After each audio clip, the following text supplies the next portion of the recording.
No, Glaive. No shame. Only paying for being lights on, lights. Oh, hey! Huh. The mech at the front is actually based on the mech that you've got in the back right now. Rather, where your current mech is at in the game. That's neat. I woke up like 30 minutes ago. So that would be accurate to say all I've had to eat is a cucumber.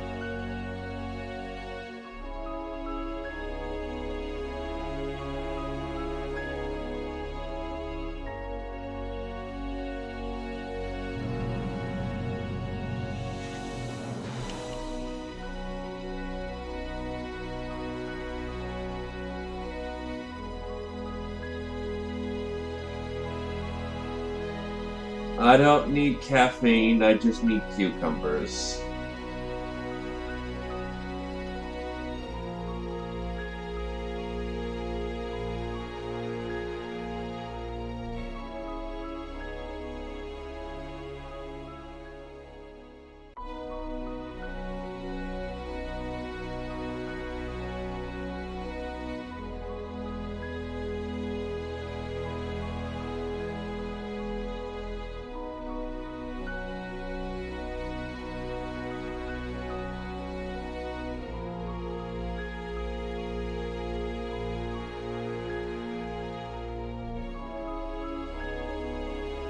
Hey, King of Titans.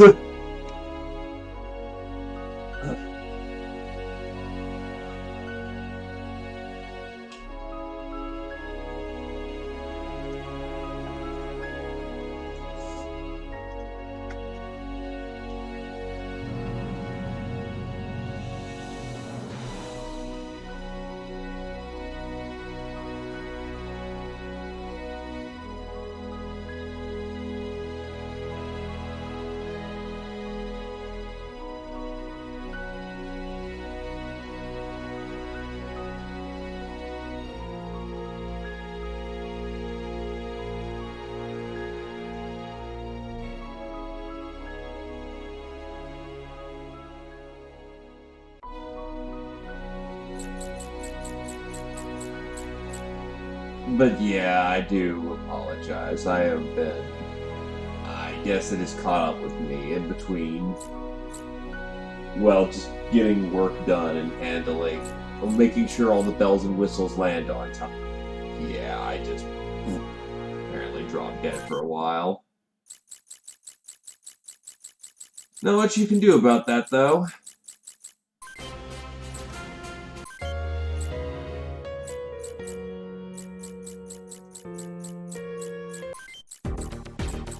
That's still a vibe.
Alright.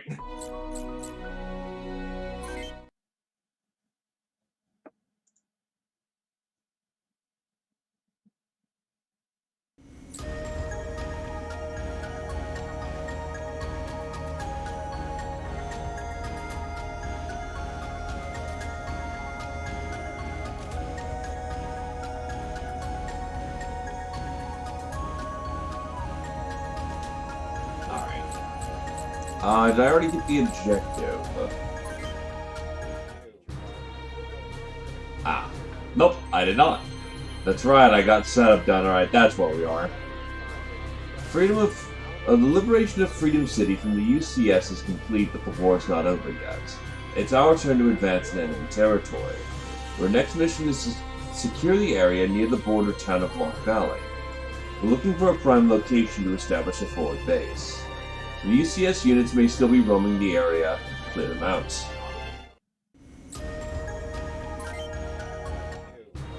We have them on the run, but it won't last. Move out ASAP.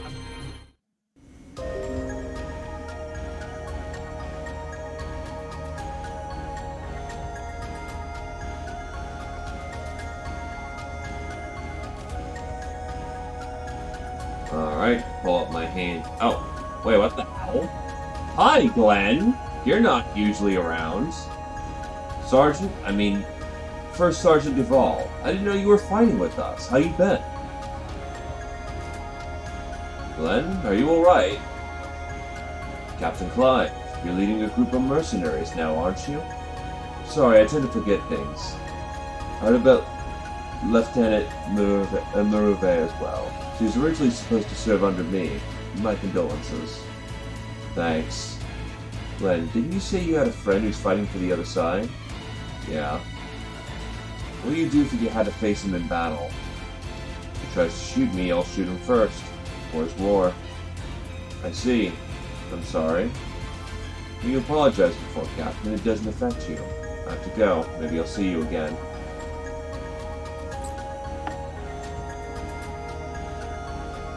Is it still around?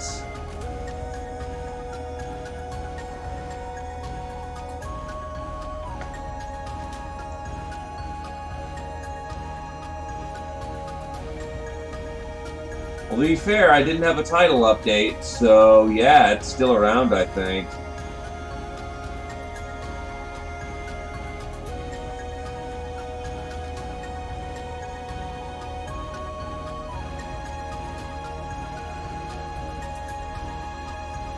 Yeah, no patch means no dice.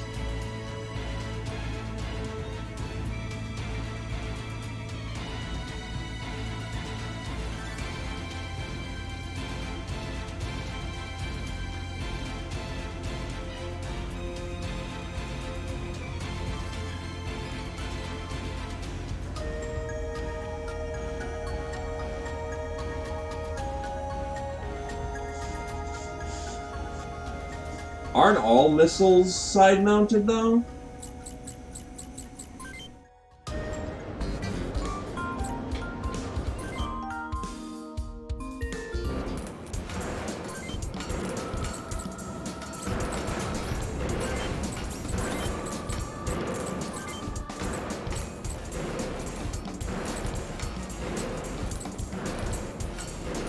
Why does that make a difference?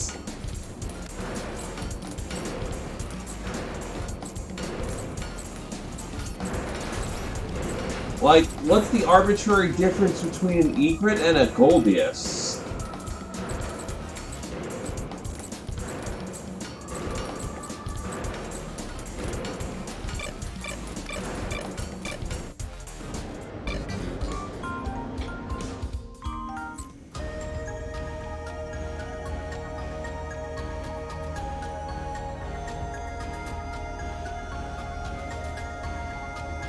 Yeah, that implies, I guess, but that also implies that there's two different mounting points and that they're specifically different.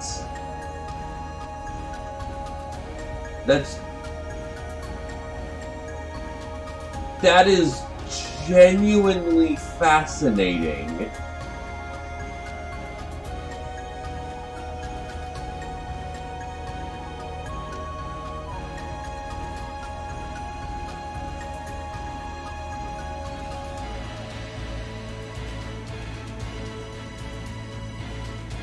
I mean, it checks, but it's still fucking weird why they code it like that.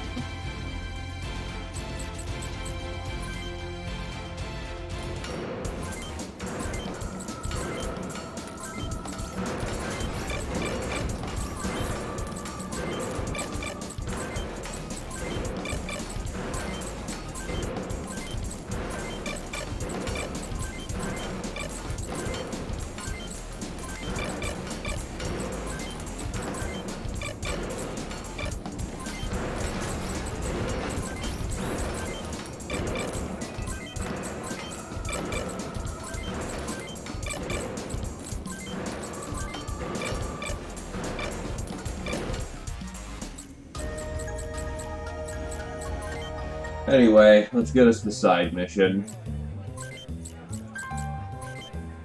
The electricity generated by the Mall River Dam powers almost all of Freedom City. Someone destroy the dam, Freedom would pretty much cease to function. I hope there aren't any renegade UCS troops trying to cut us off. Hoping nobody gets that idea. Still, should we check it out? Sure call, Captain. I came here to haul the squads back home, but they told me they're not ready to go yet. Freedom's gone downhill since the occupation. Everyone and their dog is spending their time in cash in the arena. Freedom at last! The Mail River that runs east of here used to be the OCU-UCS border before the war, which means we finally take back what's ours. Giorgio's an arena beast. He's even tougher in person, you know? Sounds like both the UCS and the OCU are buying more Sakata-made onesies recently. Ain't that good? How long are they gonna make me wait?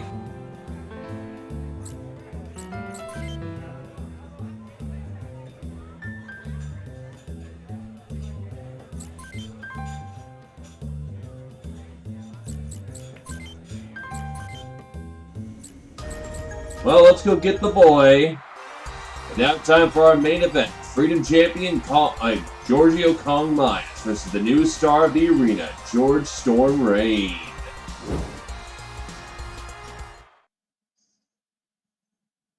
It's the Kongiest.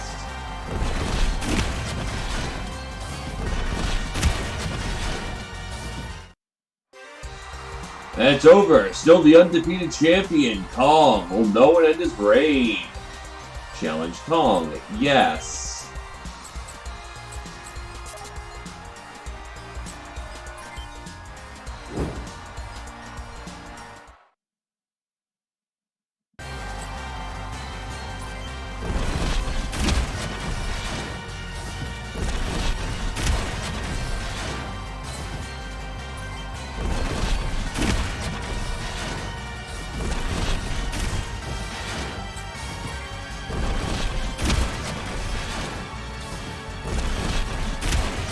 Jesus, Mehua, bully the shit out of him, why don't you? Literally tore him apart piece by piece. And got stunned. Congratulations, Mehua. Jesus Christ.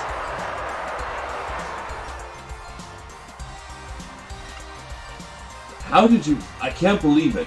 I need a favor from you. I want to join your squad. There's a lot I can learn from a pilot like you.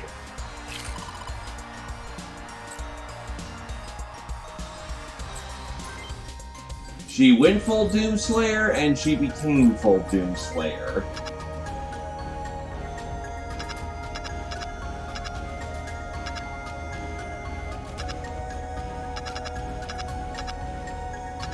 Speaking of, hello stun level 1 Giorgio. I'm not fond of your early development, but you're gonna need to get there somehow.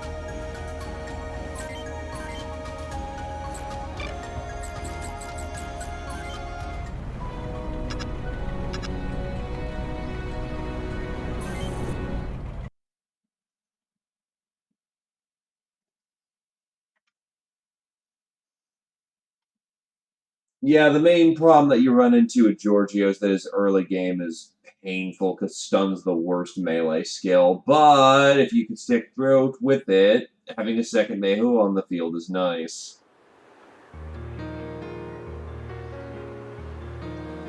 Whoop. I guess we gotta go to the other location. Again, I wish that they labeled these so you know which mission you are going to.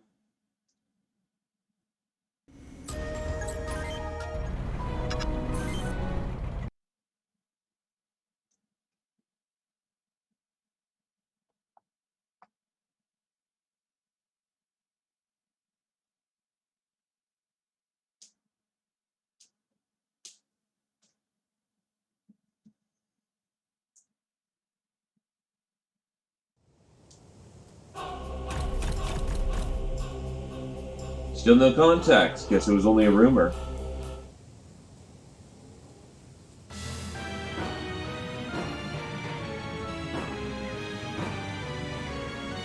We're surrounded. That's impossible. There's nothing on sensors.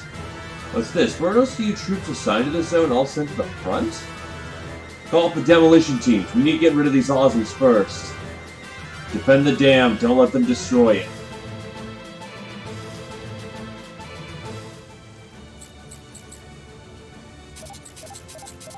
Oh, I get to deploy the entire team for this one. Very nice.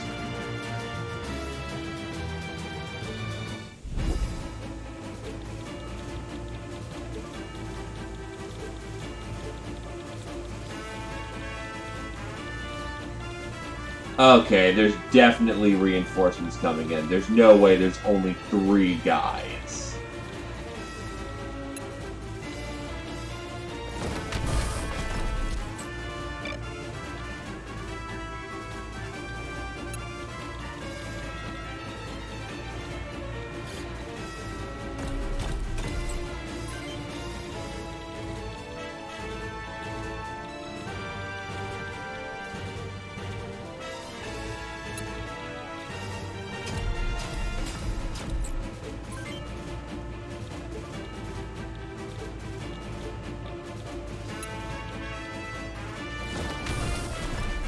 No way. There's only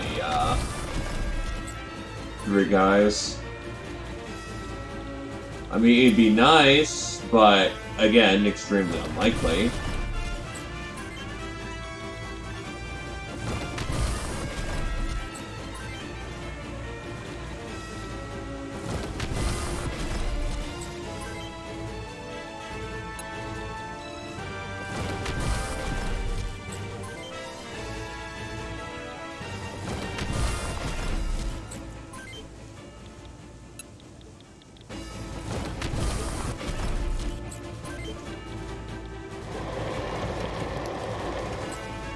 The wheels on the murder bus go round and round, round and round, round and round.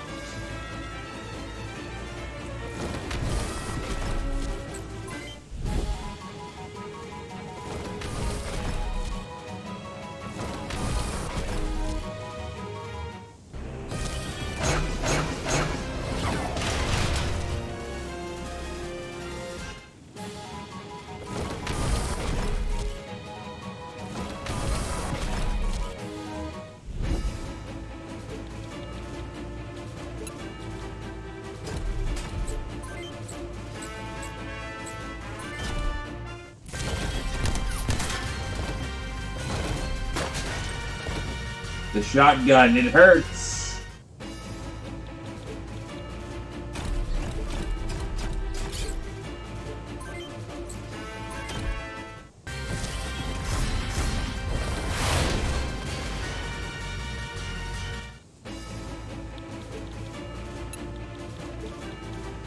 So I'm gonna laugh if this turns into Missile Edition front mission because of that glitch.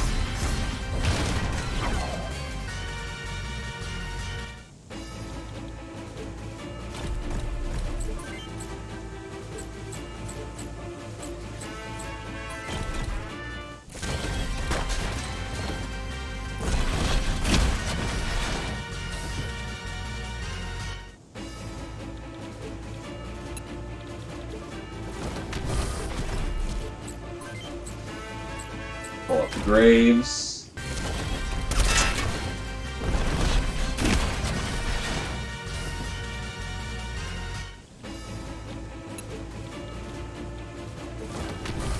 "5% terrain is still 5% compared to the none that he's getting.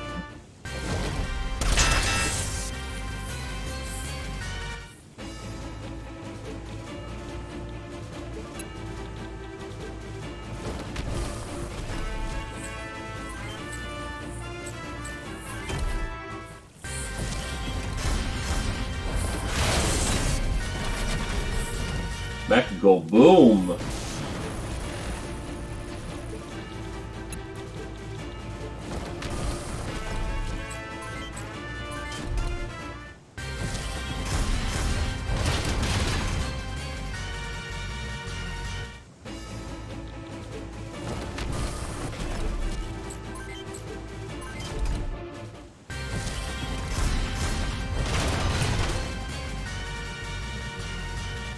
is unfortunate that he's also armed with an E-crit launcher, the deadliest of shields. Just means more chances to dump more missiles, though.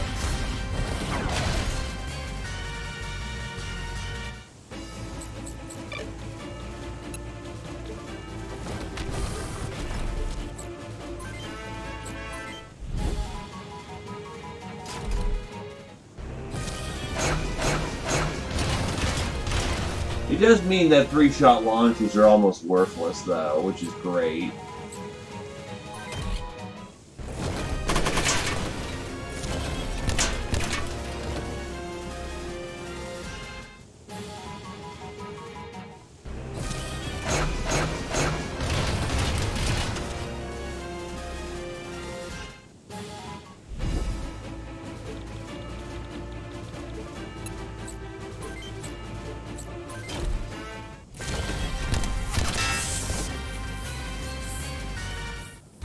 Keith levels up.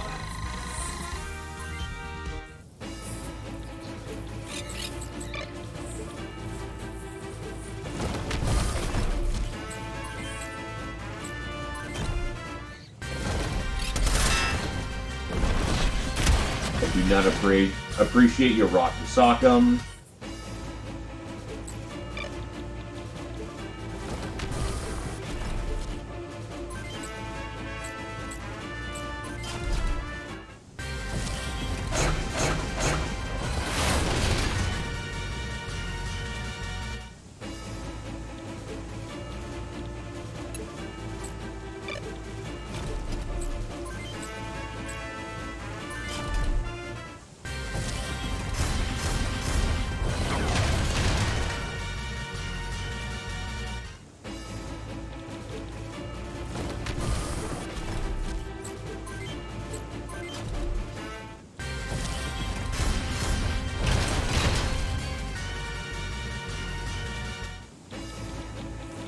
Pinch full of XP makes the medicine go down.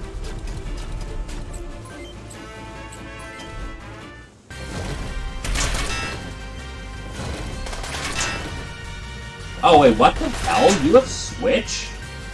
I mean, your guns are little pop guns, but holy hell, okay, that's early for Switch.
I do not believe Truck will survive this.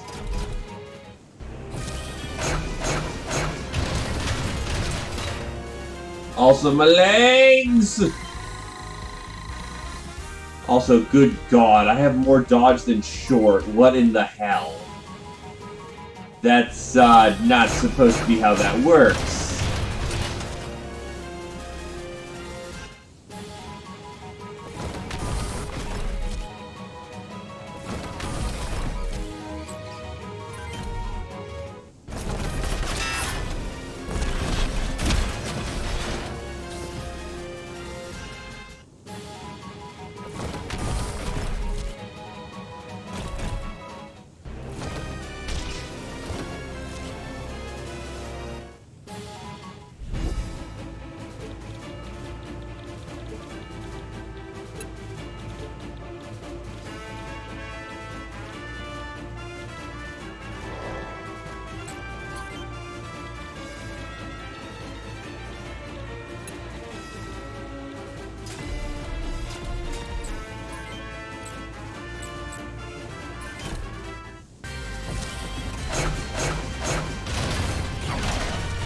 Han still has to build up his experience before he becomes a god of just missiling everything to death. The Cracker needs experience.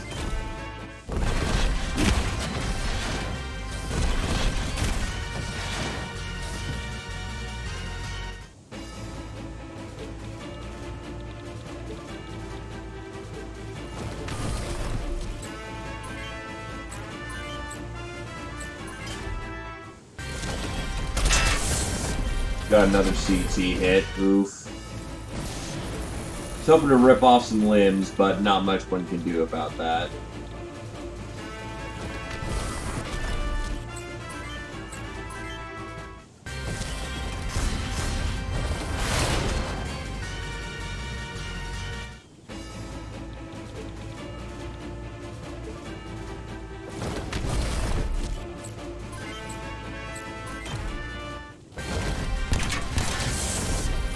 Jeez, both in the CT. No XP for me today, I guess.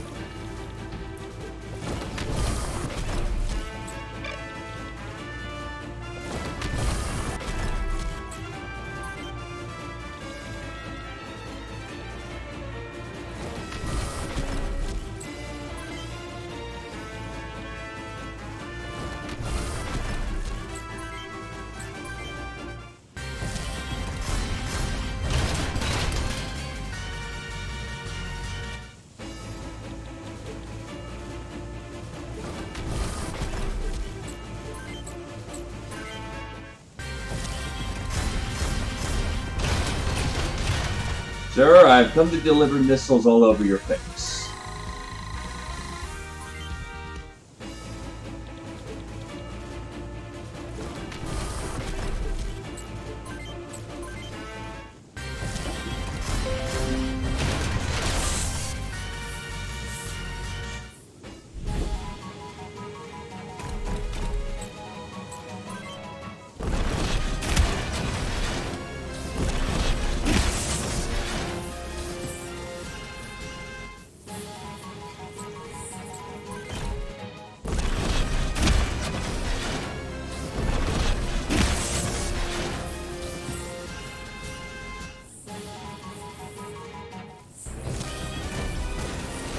Oh god, his 8's gonna make him even tankier.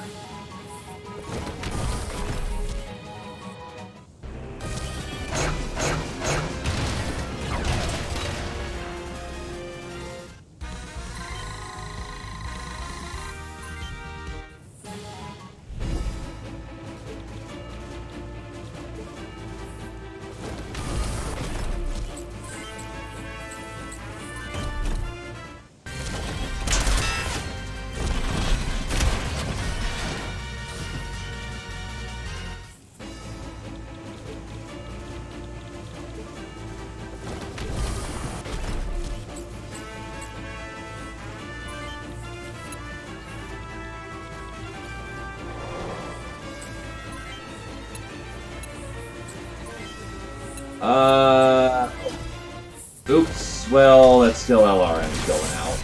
I still blew off a limb, so that's still experience that he needed.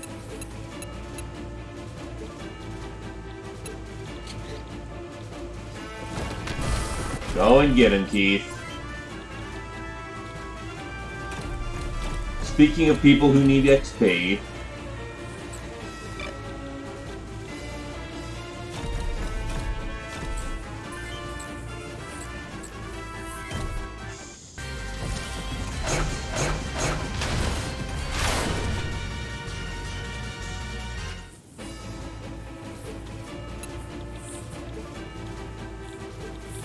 Alright. Docomobile, go.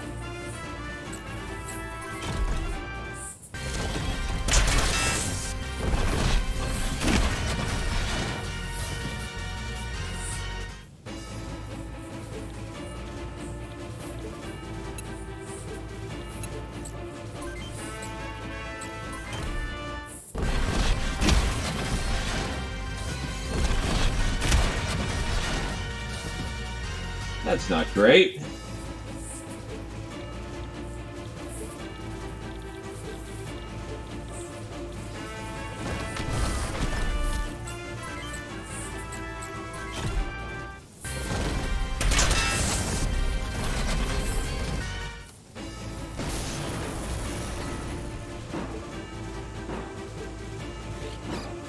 Oh, that's very not great.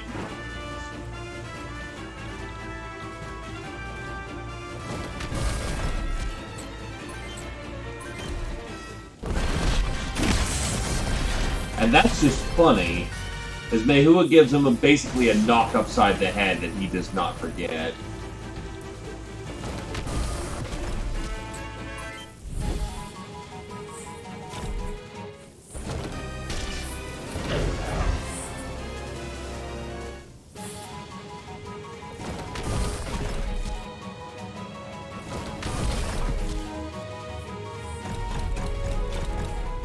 They'll get to us when they get to us. Also, your little pop shooter don't do too much.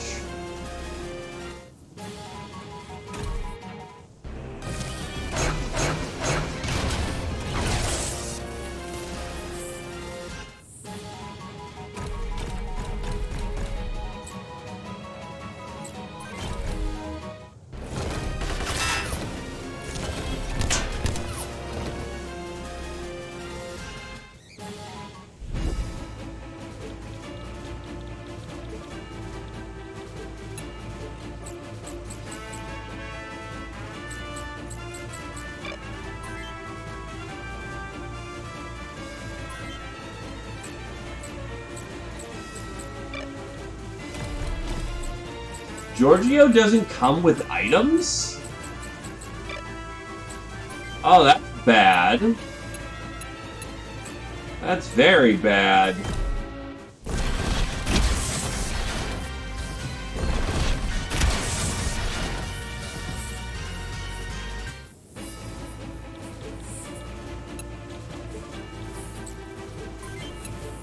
Well, not much to it. If he has no items, then he's got nothing. I ain't gonna waste a unit of the time unit's turn to get him supplied in the middle of a fight.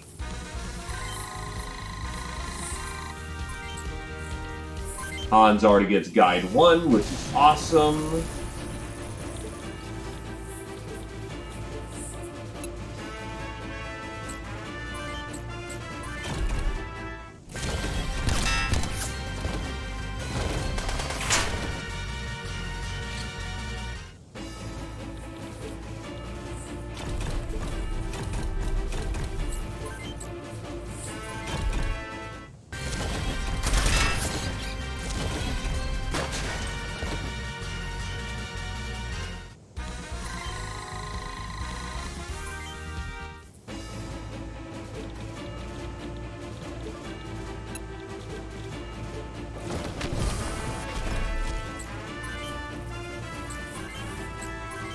Pap, pap, pap.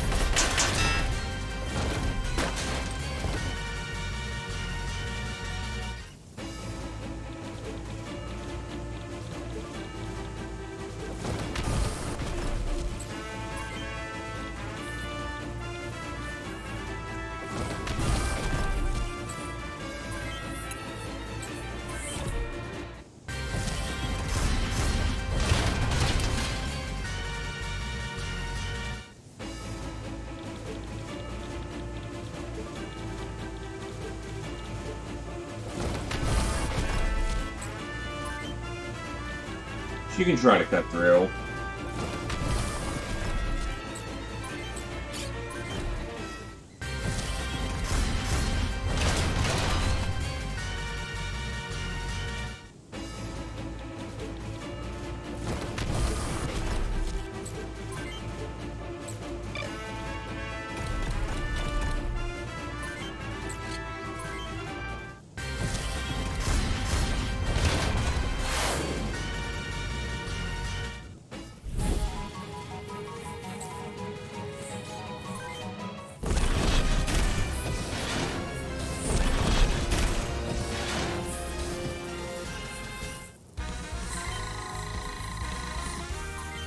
Good that he's getting that dodge.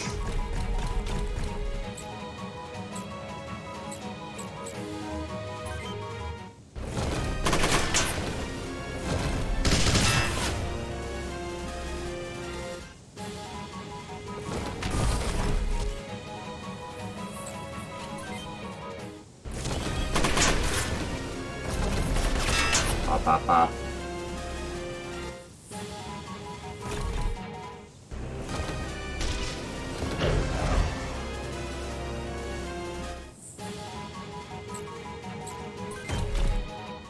Welcome home, Theo.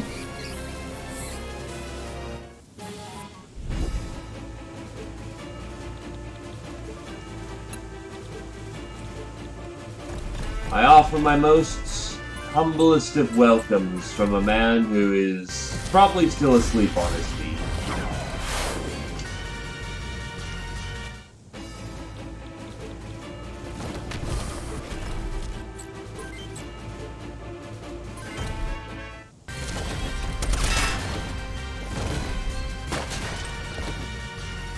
How was work, my good sir?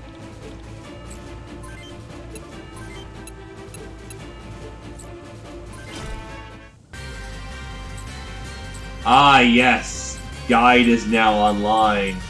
So that's how they do Modern Guide. That actually looks pretty nice.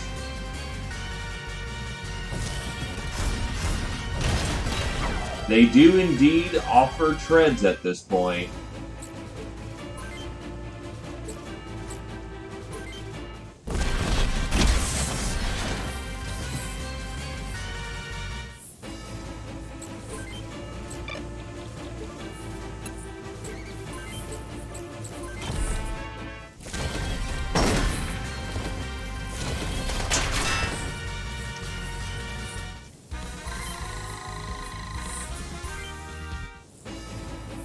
Wouldn't it be like the Mark II now or something?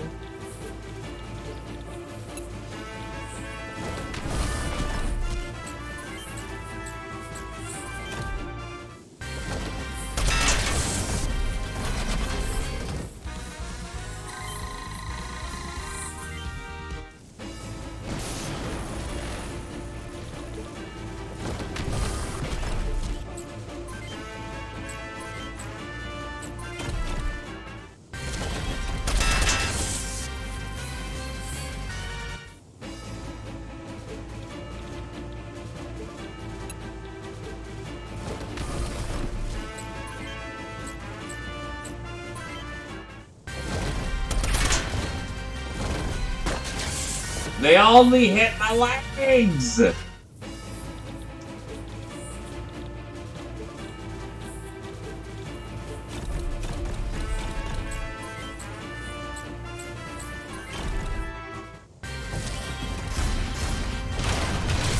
course we only hit the CT twice. Come on.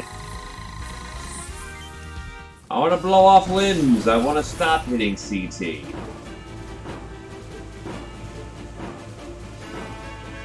Well, I guess keep them coming then. I ain't gonna say no to having more folks to blow up.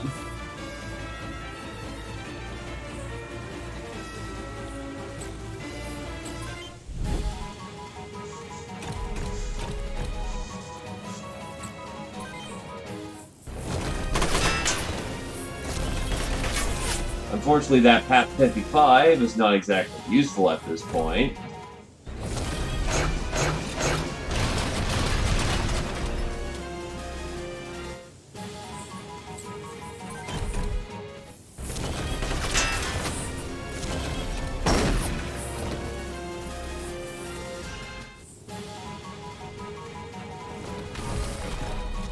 They can get to us when they get to us.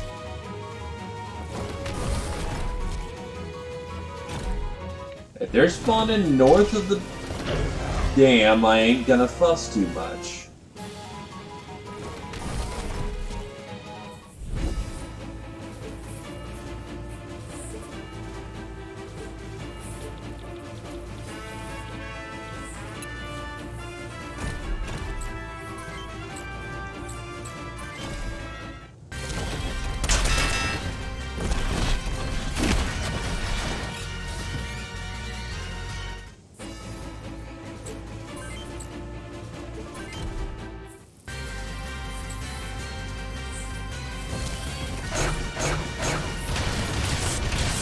There we go, he's torn to pieces.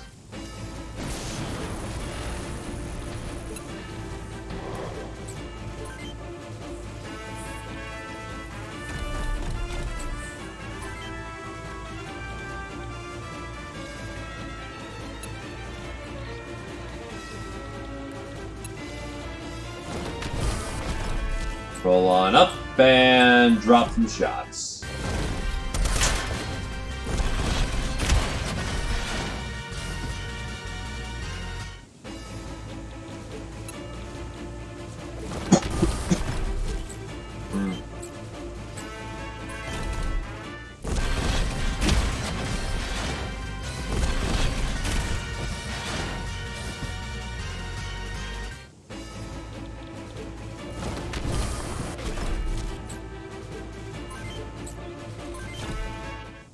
That'll be our last egret shots, I think. She was helping.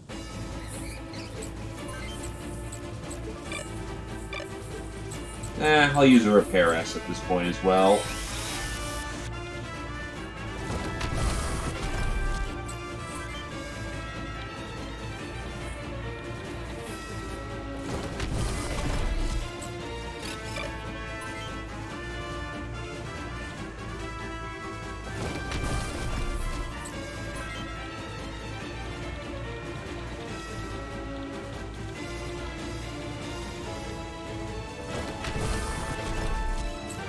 I know I'm being a bit wishy-washy with Mehu's positioning, but on the other hand, it's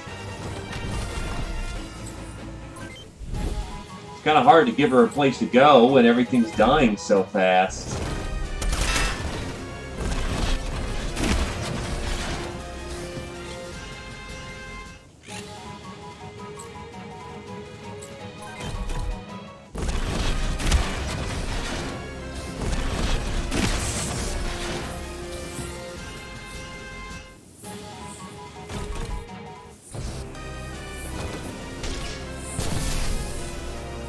Do not appreciate your smoke, good sir.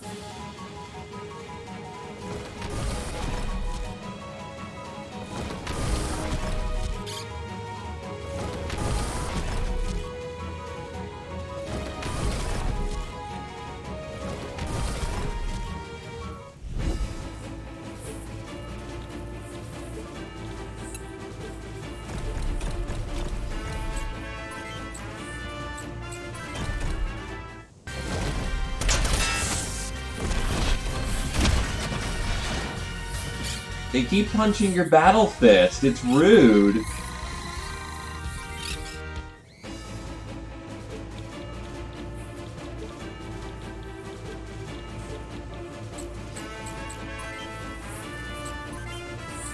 I still miss the gun cocking sound. Well, holy fuck, good sir. That is very nice, my dude. Yeah, no fucking kidding, it's payday.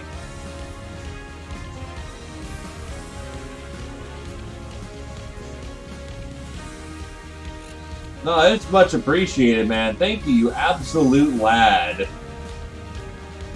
Bless your heart.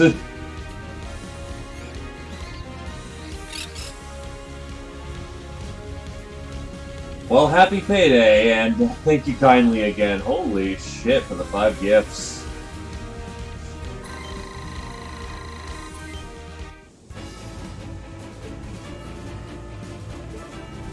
So I'm assuming the day then is going quite well for you, now that it's no longer the end of the month.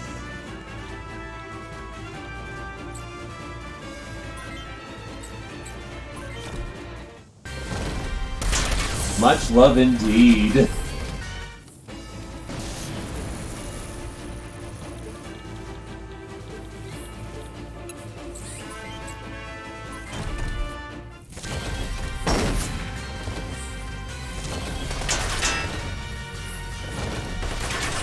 Okay, a lot more people are starting to get Switch 1 at earlier levels. That is a little concerning. And yep, I understand that. That is, as one would say, rather rough.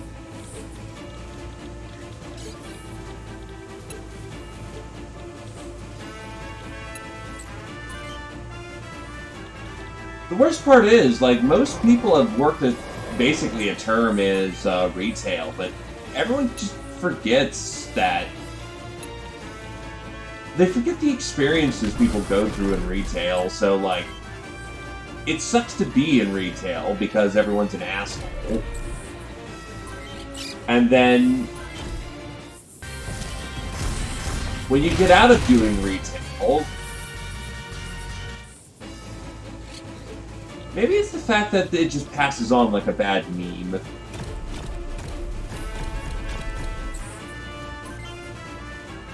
I mean the DNA of the soul meme rather than just, you know, her funny.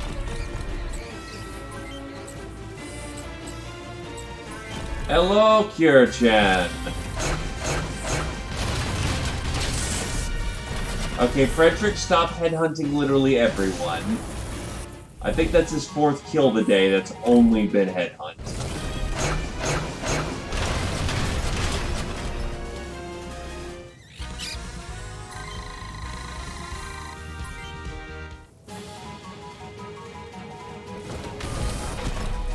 But yeah, I offer my condolences with the fact that you've got to do retail work. And much respect for just doing it regardless. It's the job nobody wants.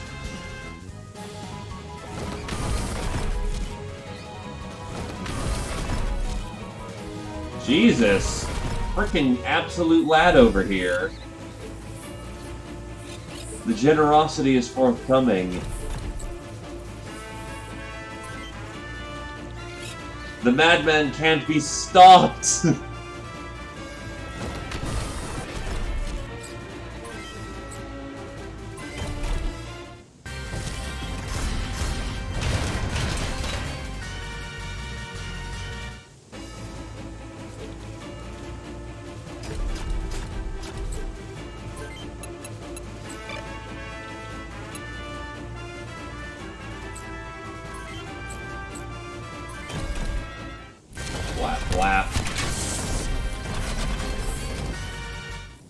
I'd be a little bit more upset with Keith just CTing, but he kind of needs the experience anyway, so, you know what, hell with it.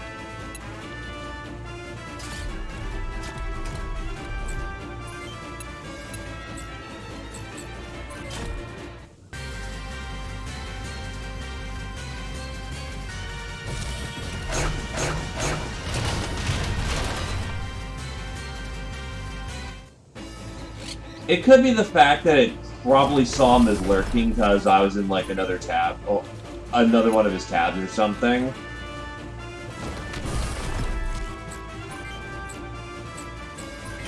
I don't understand how the Twitch do either. I've had weird situations where I wasn't even watching somebody, or I only popped in for like half a second, but I still got a gift sub myself, so I have no clue.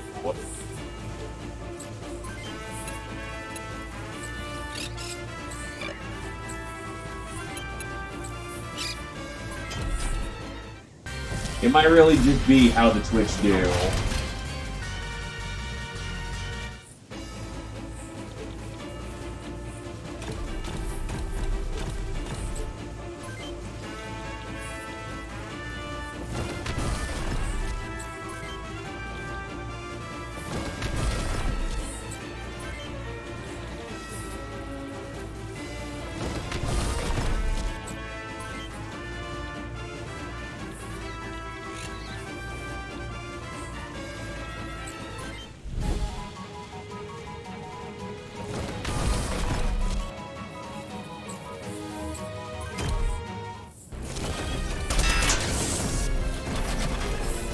It is as flexible as it needs to be.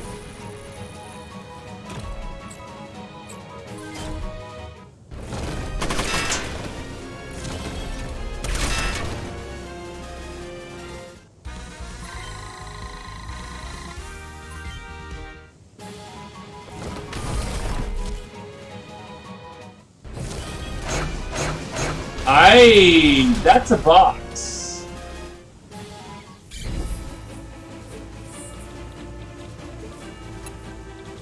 That's just flat up a flat 3D box.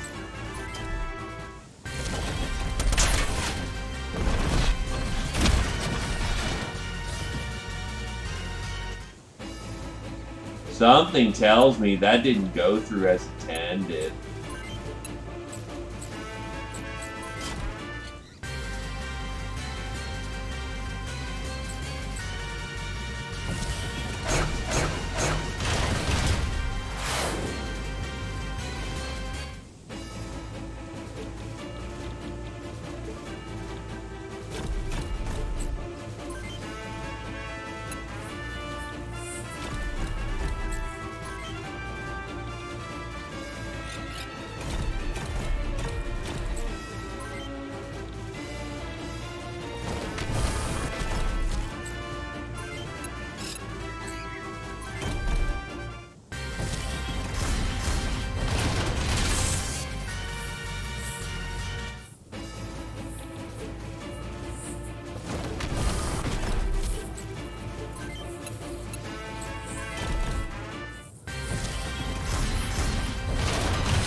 Oh, yeah. We're still rocking egret, missile shields.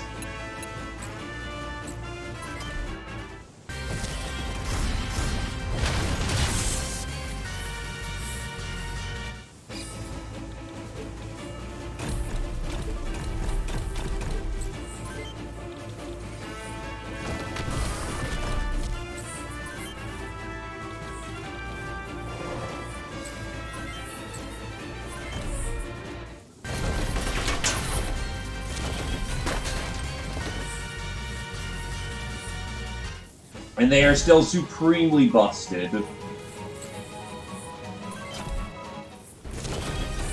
Hello, Dastard Bitters!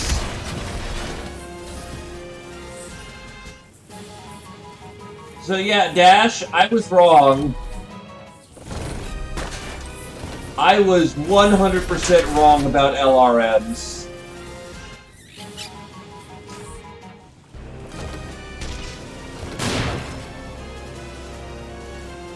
Hello there, Laquetrian.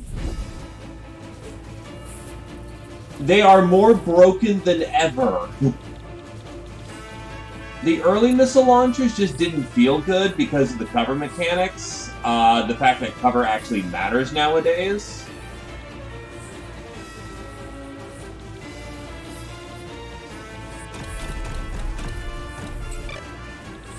There's a glitch going on right now that utterly breaks them.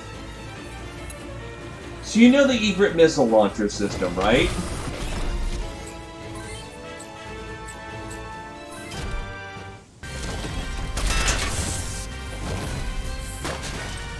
The egret missile launcher system and any missile system mounted on the shoulders, on the sides rather than the top.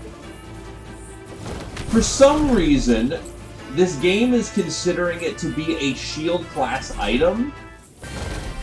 So when you use the dodge stance regarding the LRM, it counts the entirety of the attack power of the weapon as your shield.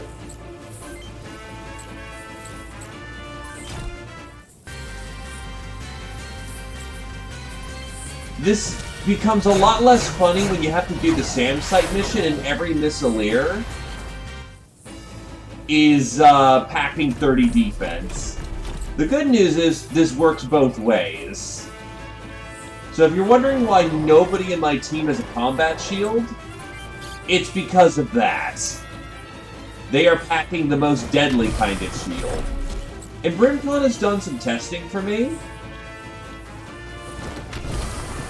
Any side-mounted shield does it. Egret is the first that you're gonna get, but if the shield's on the side, it counts.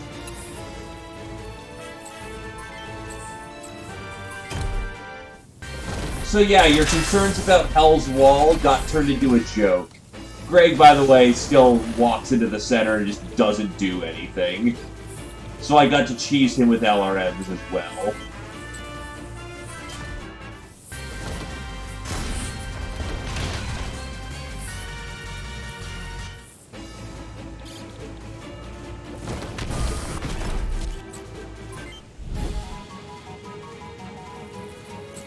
Like, watch this, for example. Guard 35.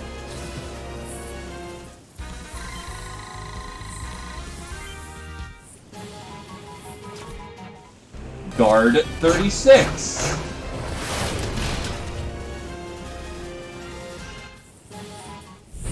Well, how guarding works, usually you never got to see this in the SNES and DS games, but if you flat up... Guard is how much damage you reduce. So, if it doesn't break your guard, you don't take damage.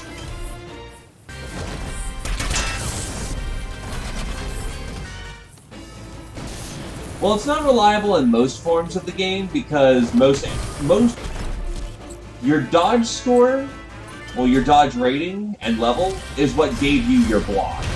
On top of that, you need to use your shield. The combination of both would maybe give you, like, early game, like, 12 to 15 defense. My Mehua, late game, was getting upwards of 60. But you need to train the dodge score, and how you do that is you take counterfire and you need to block. Nowadays, though, it's a fucking joke because I've got an egret launcher system as my shield.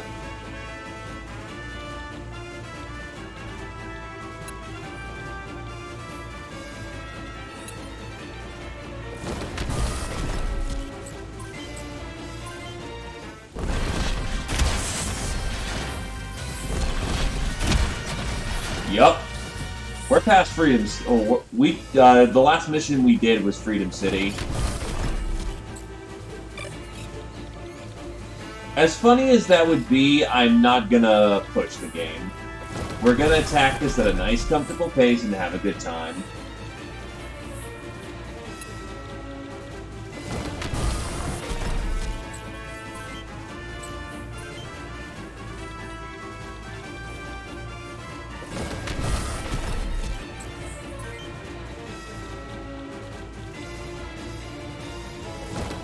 Honestly, Freedom City wasn't all that bad. It was me it was in part me discovering, actually, I wonder if you can still level up Guide by not using it. I'll keep using Hans without using Guide for a while, because in the DS version, you could level up Guide, even if you didn't use it.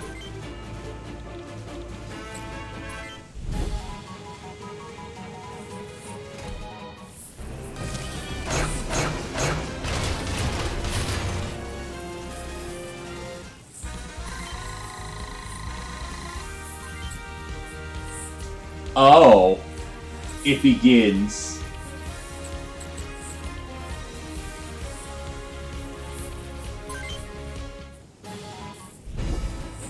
Yeah, 3 missiles that are boosted in damage by his long rating. Yeah, this absolutely is a glitch right now.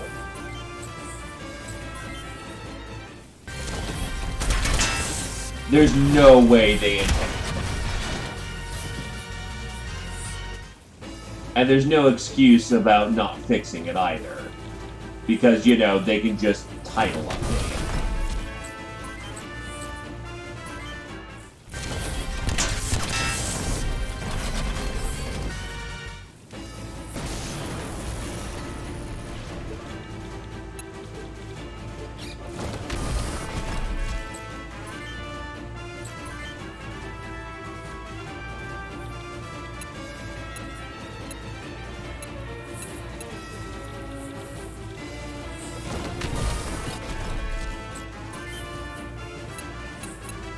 It's something we pay $5, or we pay a bag of chips for.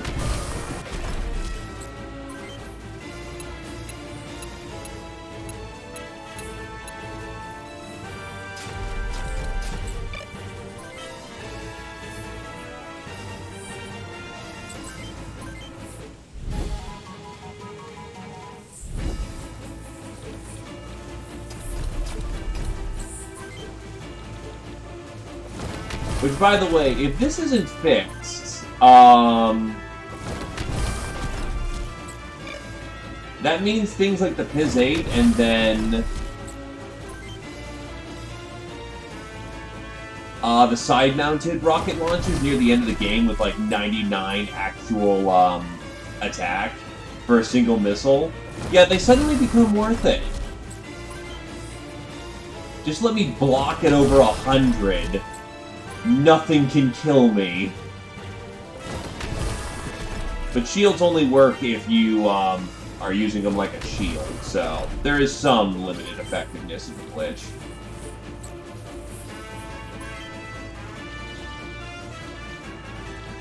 Also, welcome to your computer, Zephyr.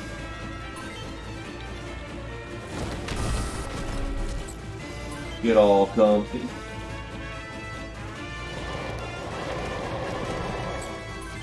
Yeah, it definitely makes the SAM site mission living hell, though. Damn it. Well, Colin getting blown up is a tradition around here.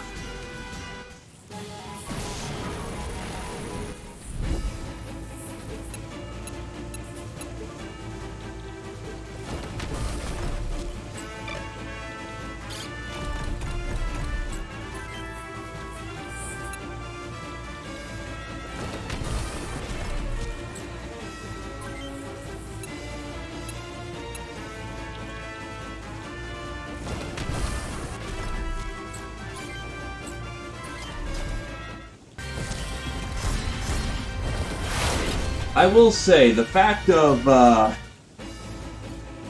matter is that I played this on launch and it was not a day one patch. Goes to show that either they're not aware of it, or it's a much deeper seated issue. Because for some odd reason, because of what BrimCon has discovered, that implies that there's a difference between top-mounted rocket launchers and side-mounted rocket launchers in terms of coding.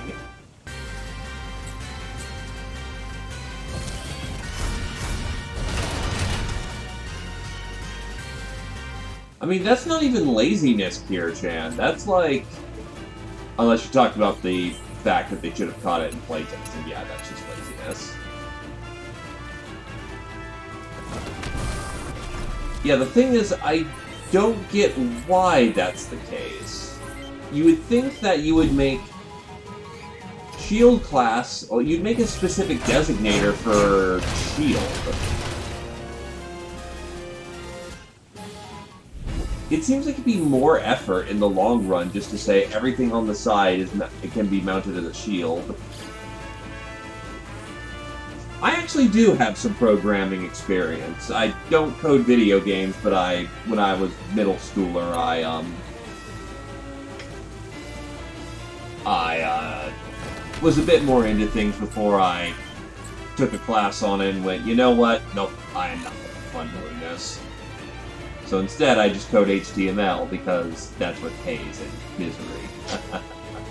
But yeah, no, like, it'd be much simpler just to say,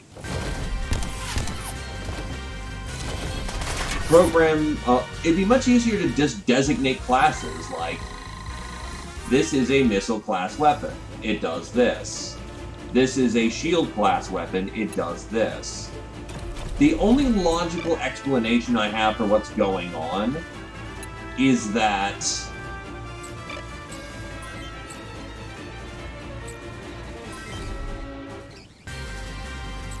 they have designated the classes, but there's some override going on. Or there's some higher priority that they missed that designates everything on the side where the shield slot is to be a shield.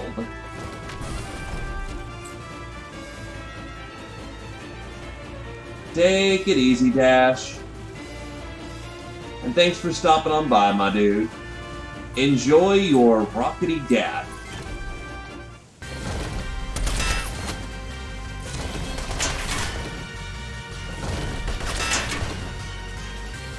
Also, that's another note to Nash. Note to words. Ah. Okay, that switches for Ryuji as well. That's okay. The murder will begin and it will not stop. But actually collecting my thoughts, what's probably going on with the shield bug is that everything mounted... There's probably a priority conflict where everything mounted on the side is counted as a shield. Given that shields are now weapons, they've probably given anything mounted on the side the shield tag.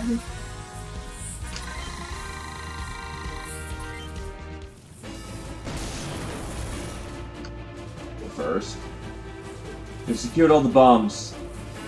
Look at these things. They're equipped with some kind of stealth device. It would have been impossible to find if they were activated. Our job's done. Let's go back. Hey, Clinton!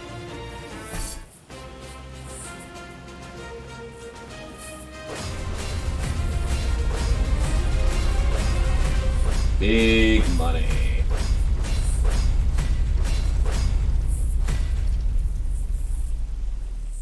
But yeah, no, everything mounted on the sidearm is getting overridden with the priority given to shields. Which means that shields themselves don't actually have a specific tag for some reason, but rather it's anything on the side.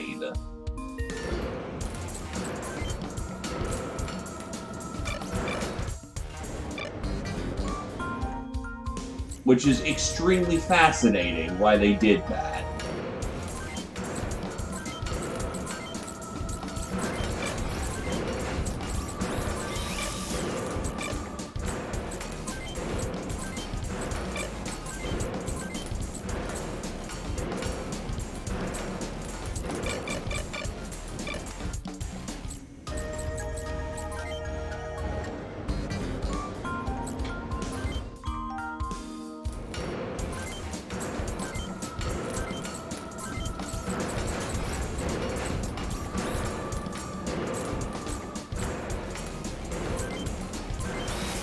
Get some battle fists.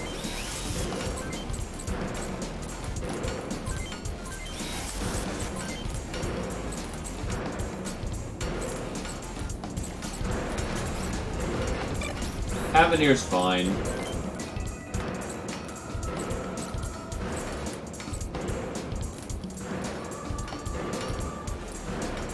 That's also fine.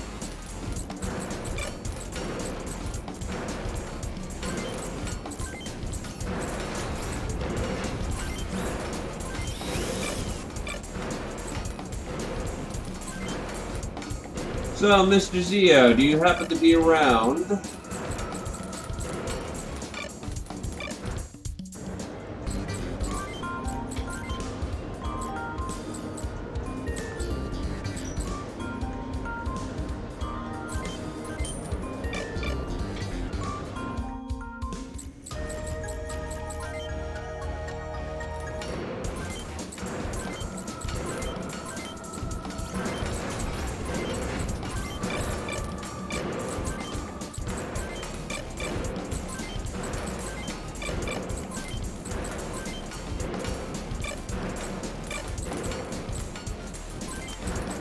Really wish there was an easier way of seeing what items I have and haven't used. Makes resupply annoying as hell.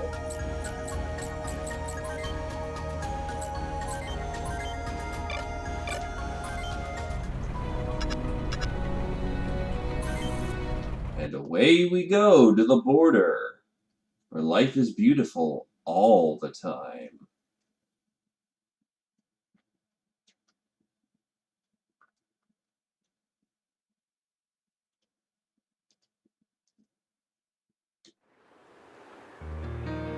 What happens here? The war happened. This town is where one of the earliest and fiercest battles was fought. Most of the civilians didn't make it out in time. The root of all evil. Excuse me? I'm responsible for this, but I'm still alive for the people who lived here. Captain, I have a contact. Straight ahead, Wanzer.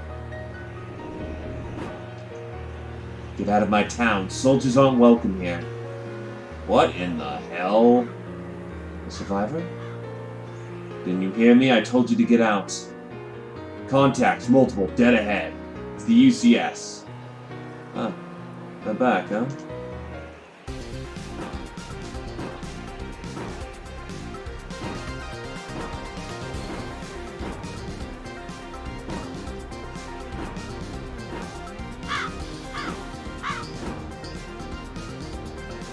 That's the one. That's the city who took out our advanced troops. Be careful. Be careful. Surround her and light her up.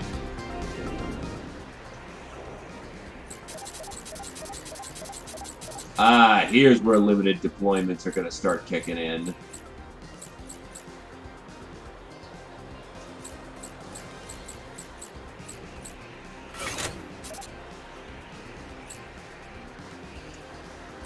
But yes, it's her.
Ah, nice to see she actively gets herself killed.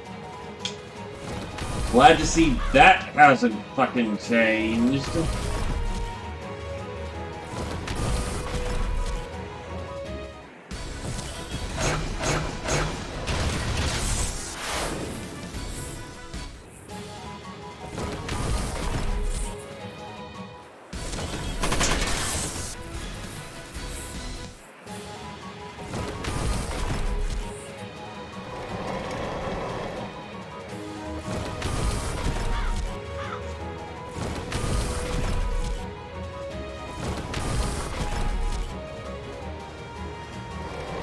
What's funny is they play her up to be this Billy Badass kind of character who's like, you know, apparently able to take out UCS.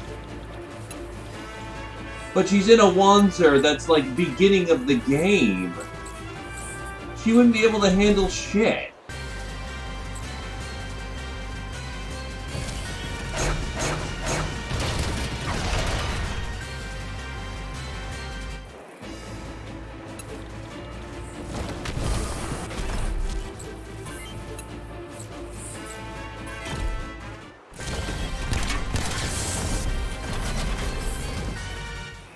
She's 5s in her stat categories. That's worse than a starting pilot, which is usually 9s? Okay, no, she's got 10s and 9s. Yay, she got slightly better. She is now what we qualify as the bare frickin' minimum.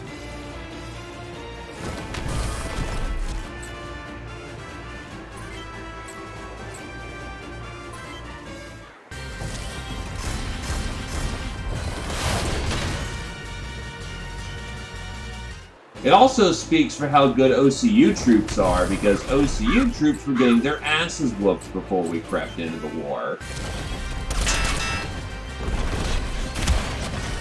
Point and laugh at the UCS troops now.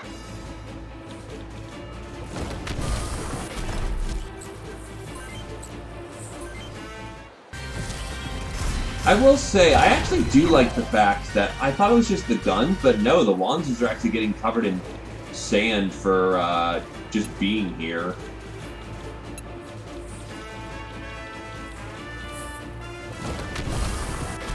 And the models are actually accurate to that.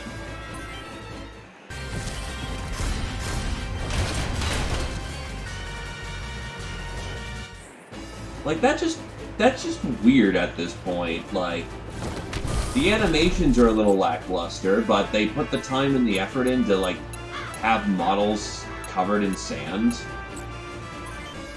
I mean, don't get me wrong, I approve of the detail. It's like, huh. A little weird that they prioritize some things over others.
Little did they know I was packing frost armor today, and that's a problem for them.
That's the reason why I don't want to use guide.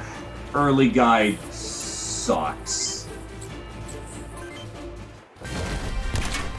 Sure, you have the right to take an aimed shot, but good luck hitting anything.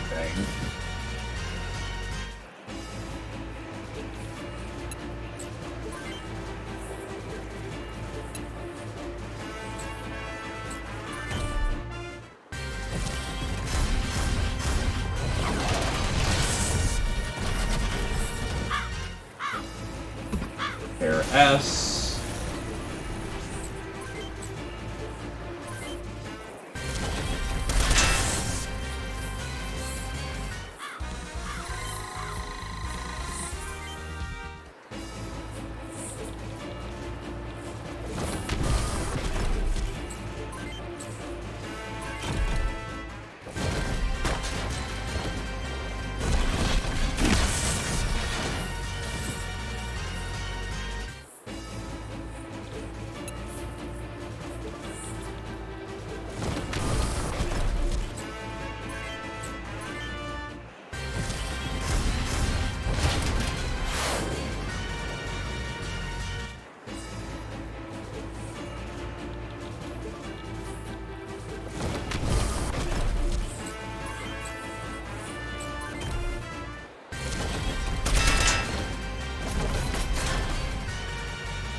Blink, and there goes half my legs.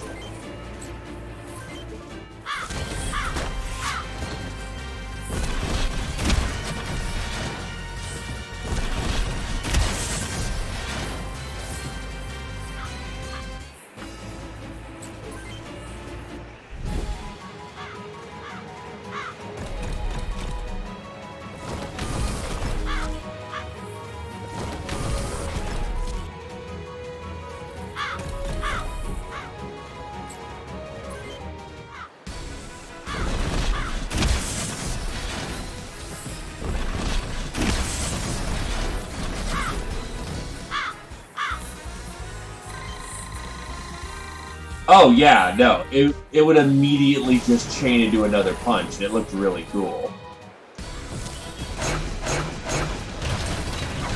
And would trigger into another punch. Like, it actually... It looked like you were boxing with the enemy when double procced.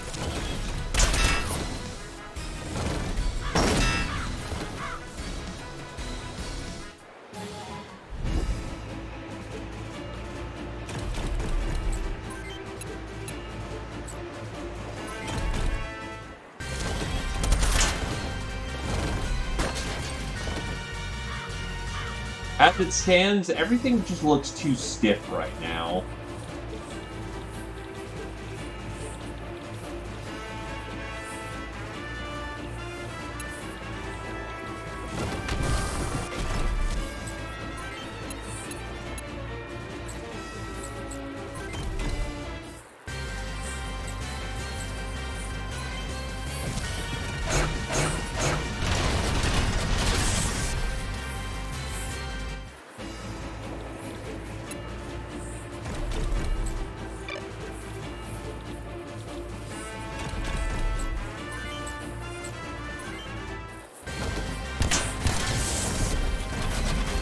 Which kind of sucks. It'd be nice if they actually got to be a little bit more freeform. Like, I get it, this is supposed to be a series that's based on more realistic mecha, but on the other hand, you can have fun with it. Ah, yes, the Supreme Combat Shield. I would greatly appreciate that in the bin. Until they fix the shoulder-mounted rocket issue.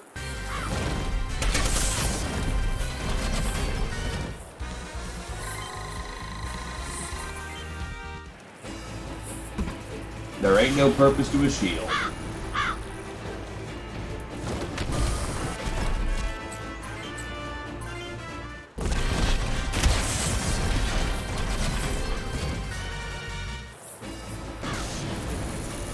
And this is why we love the punch table.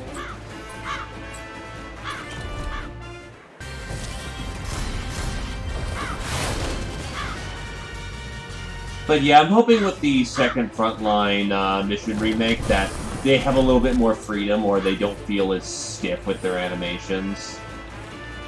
Because it'd be great to just watch a fist fight happen. And it looks like they've got some of the preliminary makings of that happening.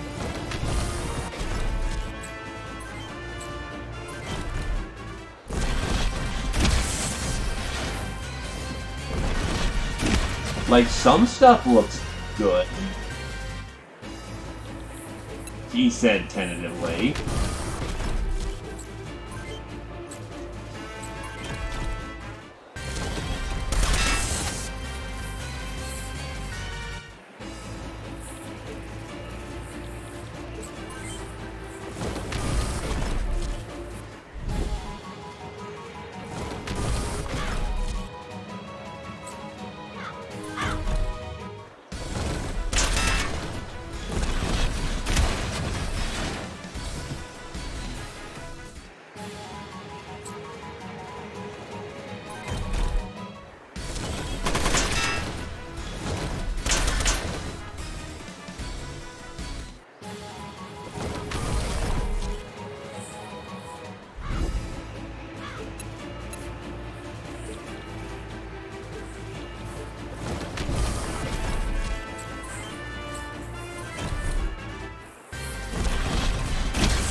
Again, it's embarrassing that my dodge is better than my actual shooting score. Like, holy shit.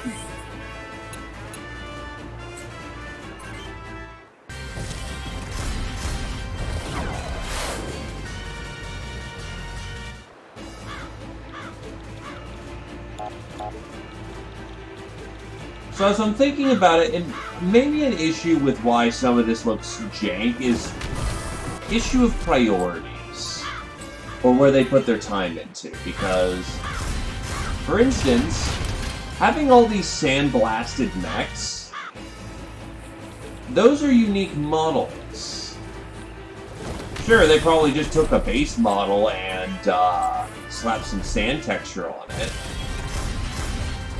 But that's still unique. Unique models they had to make, and that has to accommodate for every piece of mech that you can make. Some more than others, I imagine, but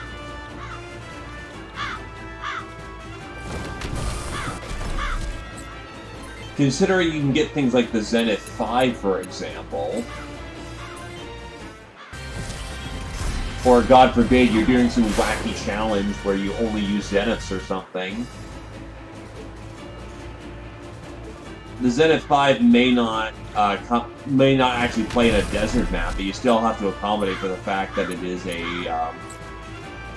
reuse of models from the Zenith base, and you might drag the Zenith models in here.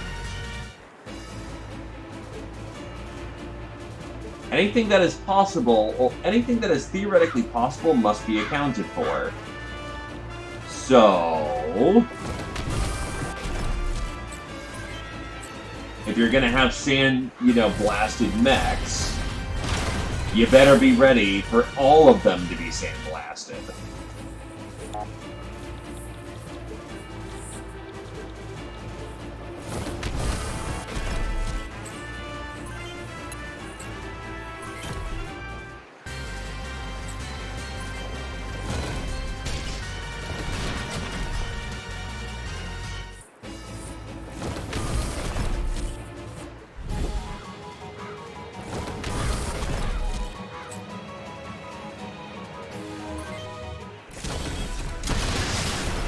Oh, that's a point-blank bazooka. Ow. That hurt.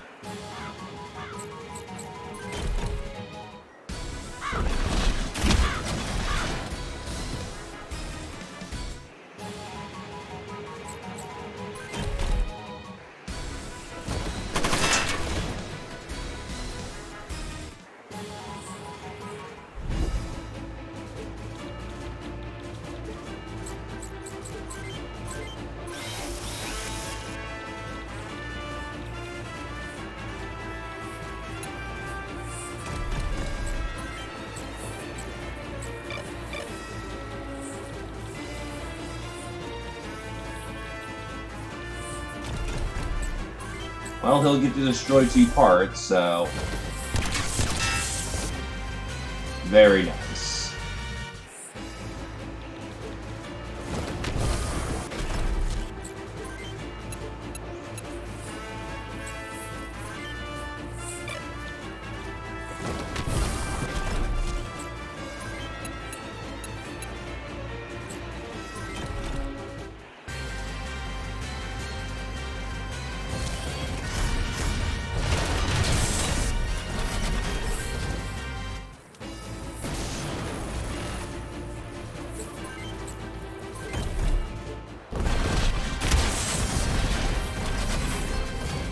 Buff who, Molly?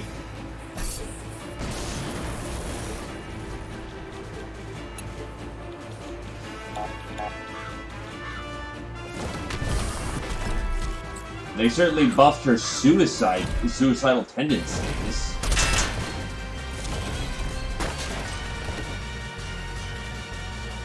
Where she's going to do the dumbest thing she can think of.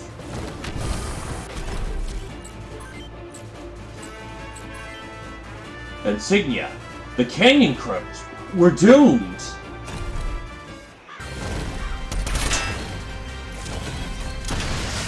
Molly got upgraded to basic capabilities. She's now 9s and has a few 10s. But that puts her at baseline pilot stats rather than, like, actually being good.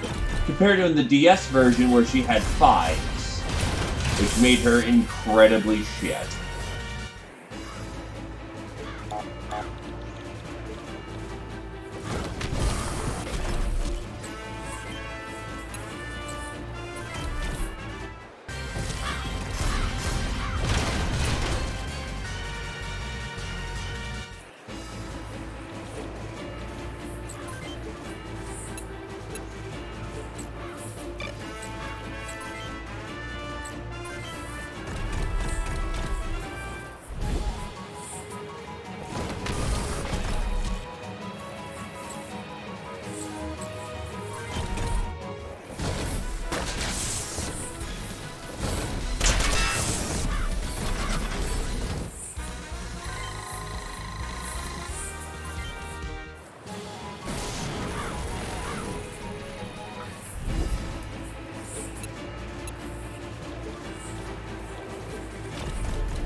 Now, to be fair, I also really didn't use Molly back in the DS version, mostly because I didn't like the character.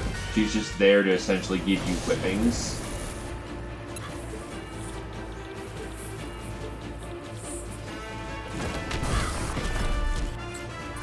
I don't mind the fact she misblames you, but just the fact of she's just unrelentingly just... I don't know, I just don't like her.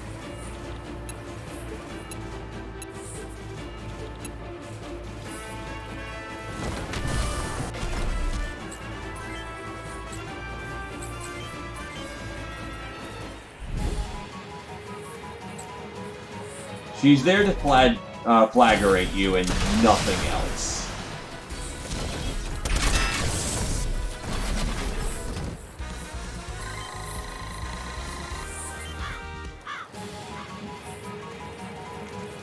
Thanks for the Leah social. Area clear of hostiles.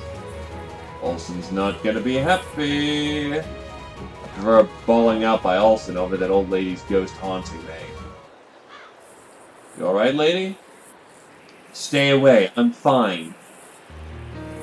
Why do you want us to leave this place? Why? I'll tell you why.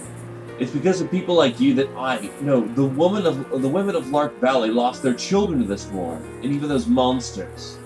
They died in the fires that raised this town. I'm the only survivor. It's my duty to ensure soldiers don't defile this town anymore.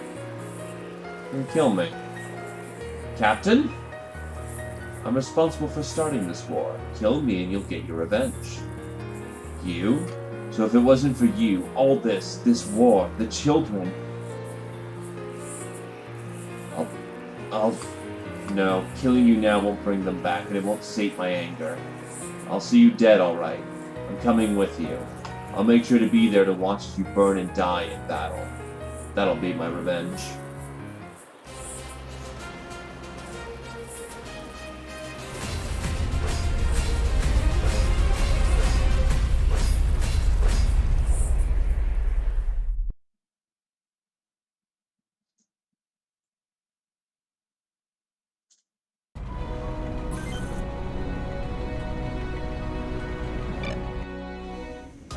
We've been ordered to report to Colonel Olsen ASAP. Let's head to the military ward.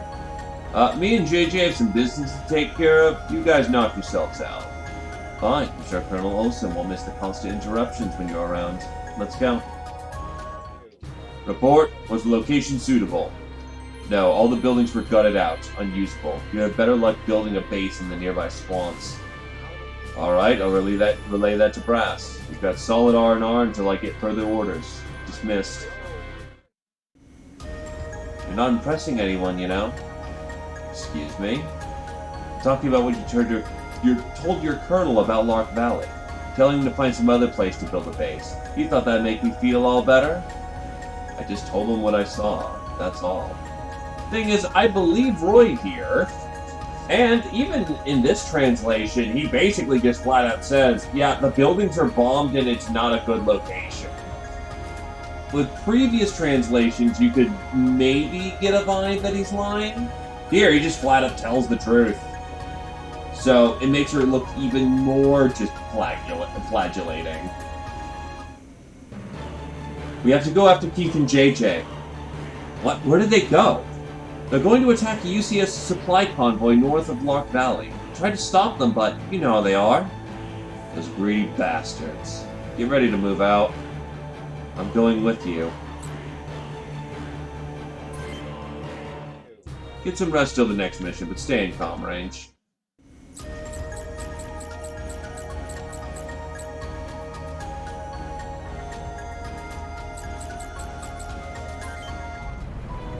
Let's go and get 'em.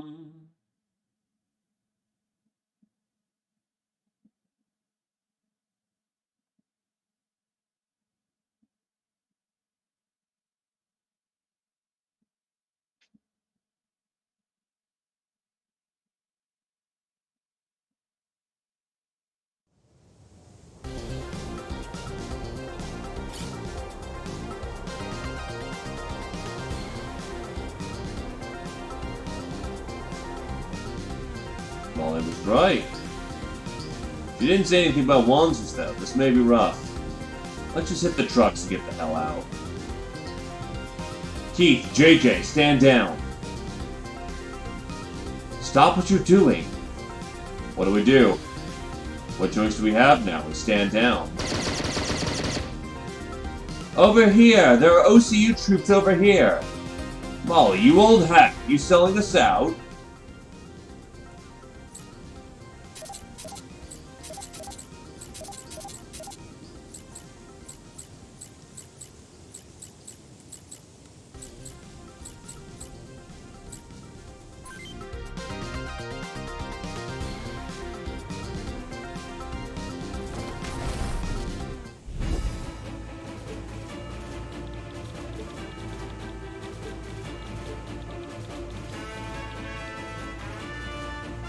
I also never liked this part of the story as well, because I will never let the soldiers defile, and you might say that she's trying to take advantage of the fact that she can just get you killed here. But she just also went through that, just randomly gunning you down serves no purpose, and is extremely against soldiery in general. So the fact that she just leans on soldiers killing each other, and then goes, oh shit, the soldiers turned on me. I don't know, it just comes off as very dumb.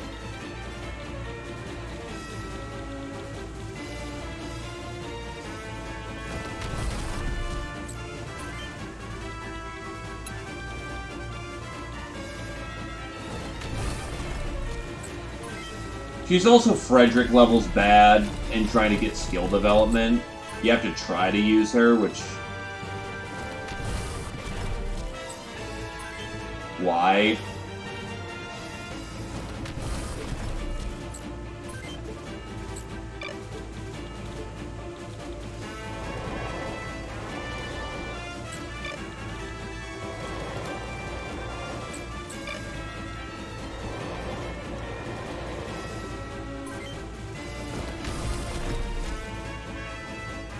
I'm just letting you soldiers do what you're best at, killing each other.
Still gotta work on that long.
Launch and whoosh.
Oh, she doesn't even have an auto gun. She just has a bolt gun. Molly's under fire. What do we do? Going in. Cover me.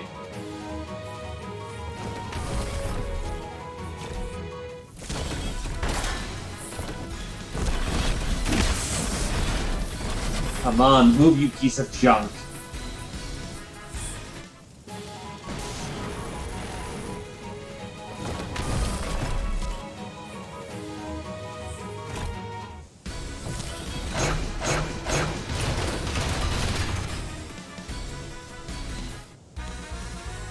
JJ is only getting better at dodging while he's sitting there.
Still silly, this rocket launcher glitch.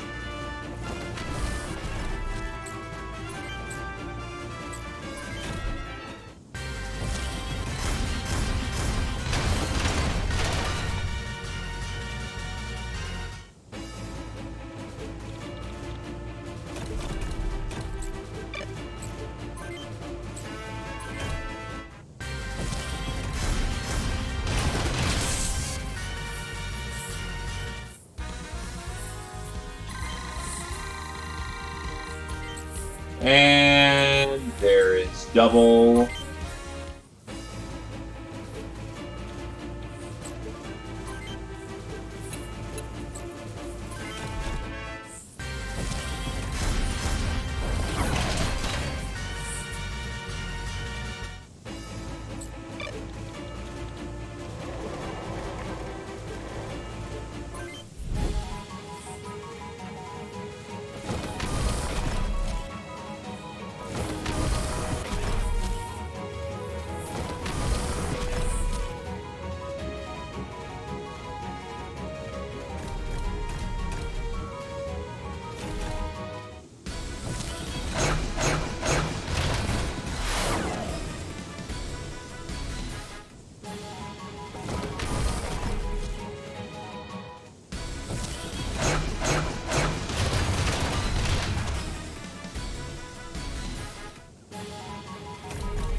Turns out immortality is a hell of a drug.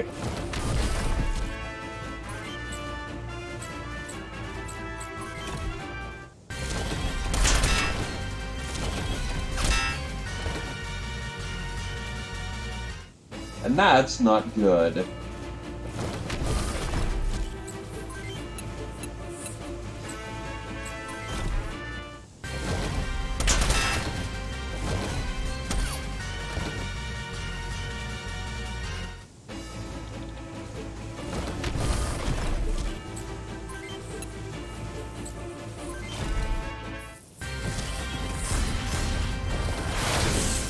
I got his legs. That's arguably better, because that's more XP coming down the pipe.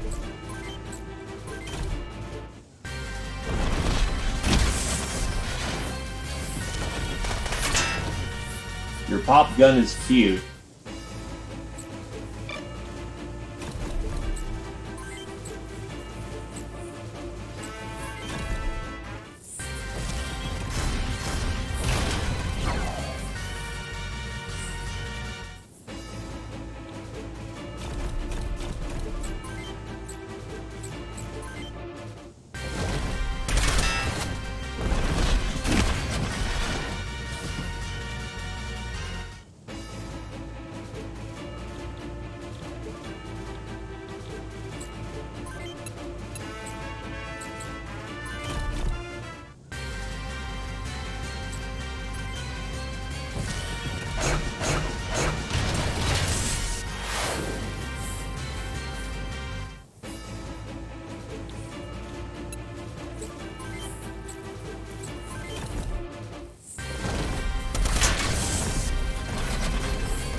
Now Kong has doubles, so he can not mess it up.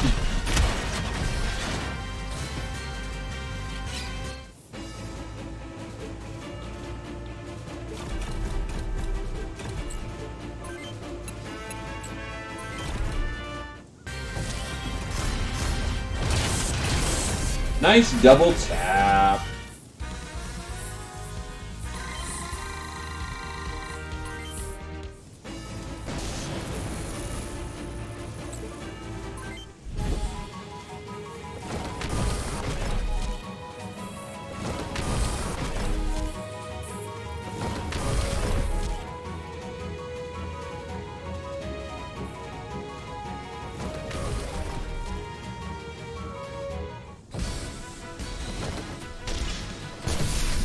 Your smoke is not appreciated.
Well, he's not going anywhere.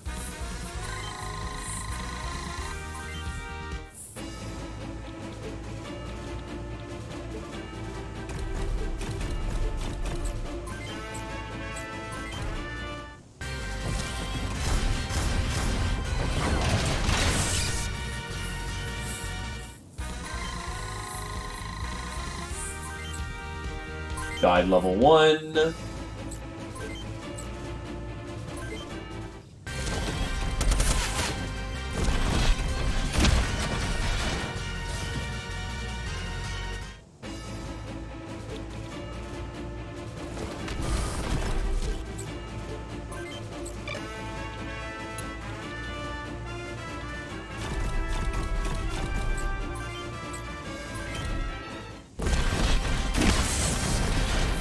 Well, that's unfortunately a core. Got his legs.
Oh wow, I actually hit the arm. That's amazing.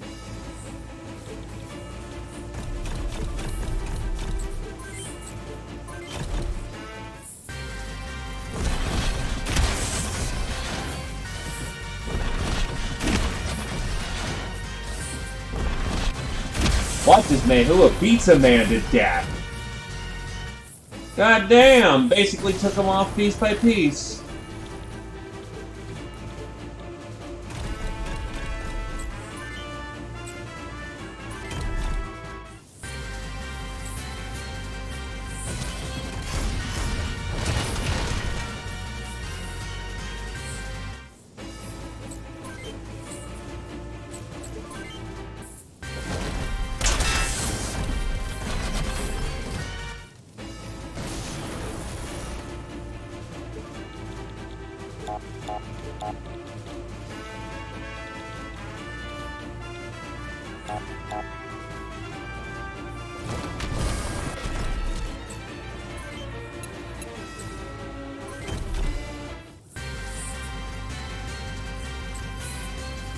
Nah, no matter where this hits, this is gonna do devastating damage.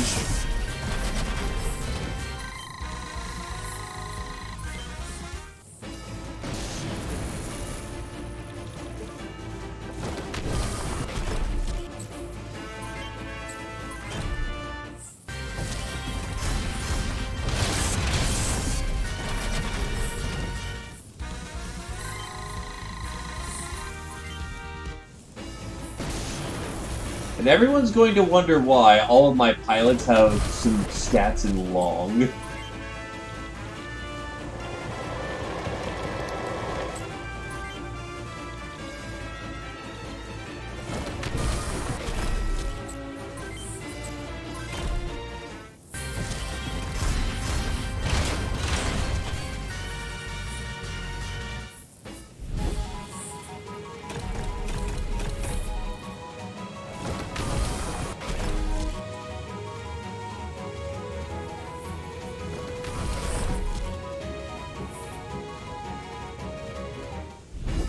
Now, Fred, do you really want to move towards Mehua?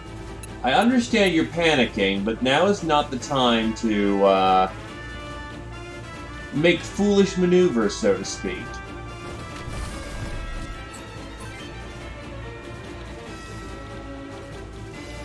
Or maybe it's exactly the time to make foolish maneuvers and you suffer for it. One or the other, it's all the same.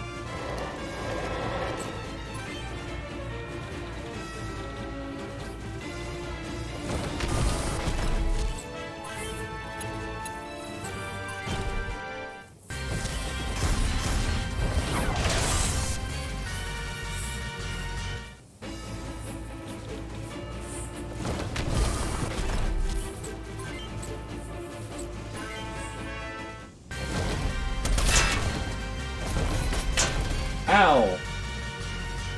I'm still wondering what they're plinking with to get, like, that level of damage out of a small autocannon. That must be some pretty good plinking.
Ow.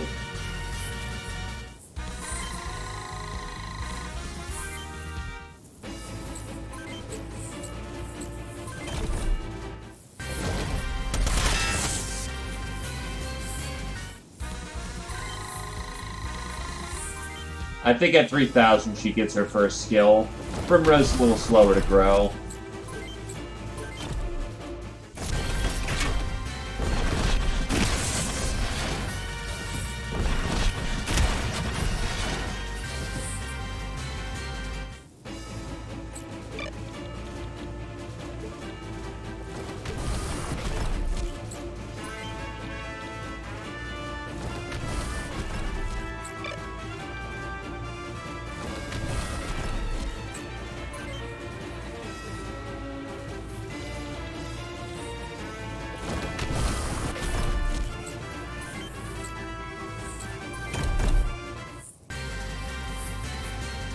There's nowhere to guide to, so just hit center mass.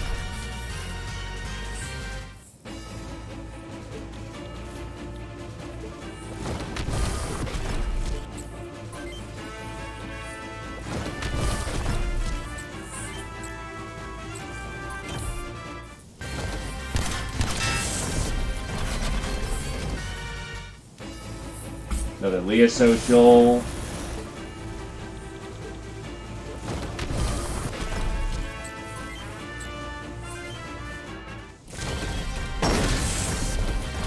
Snipe the pilot out of the driver's seat.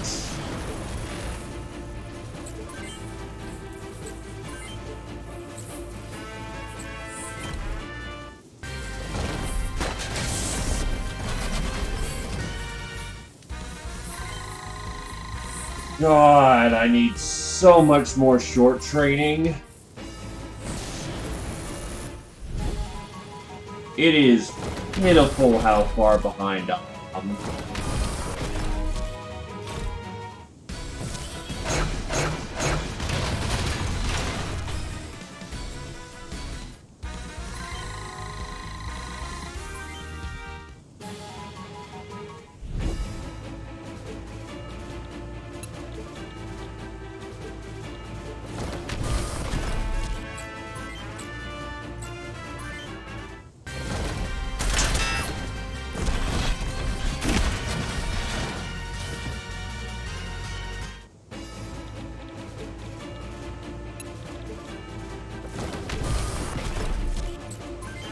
But then again, they really did nerf your games. Most quote-unquote specialist pilots in this game are getting like 20s in their primary stats, while you only get 16s in everything. It's weird that they nerfed Royd so hard.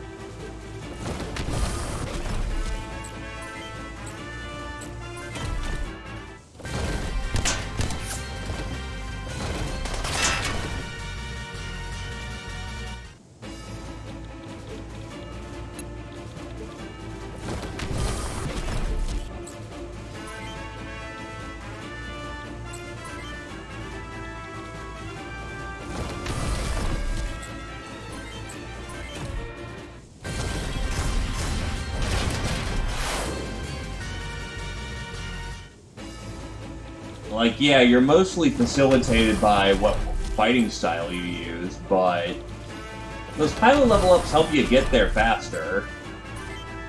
They are still rather critical.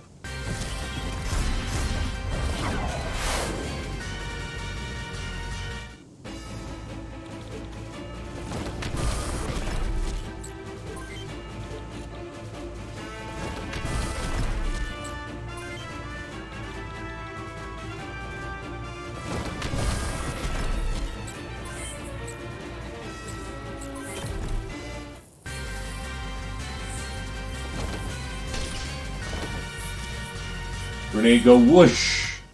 Into the ether it goes, never to be seen again.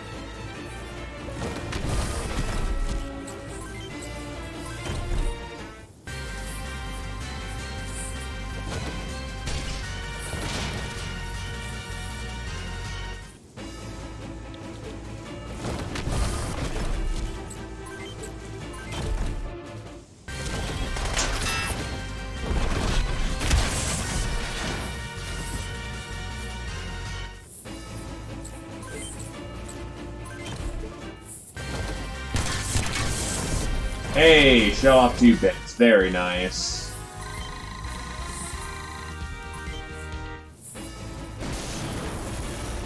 And even Keith's doing better than I. That's rough beans.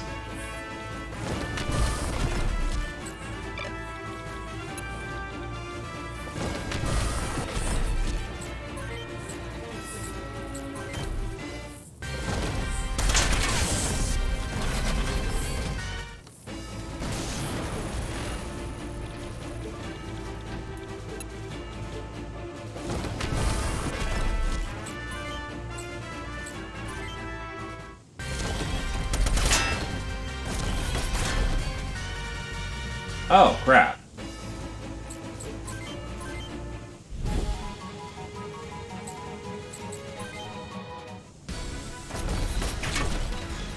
Time to not be there, Ryuji.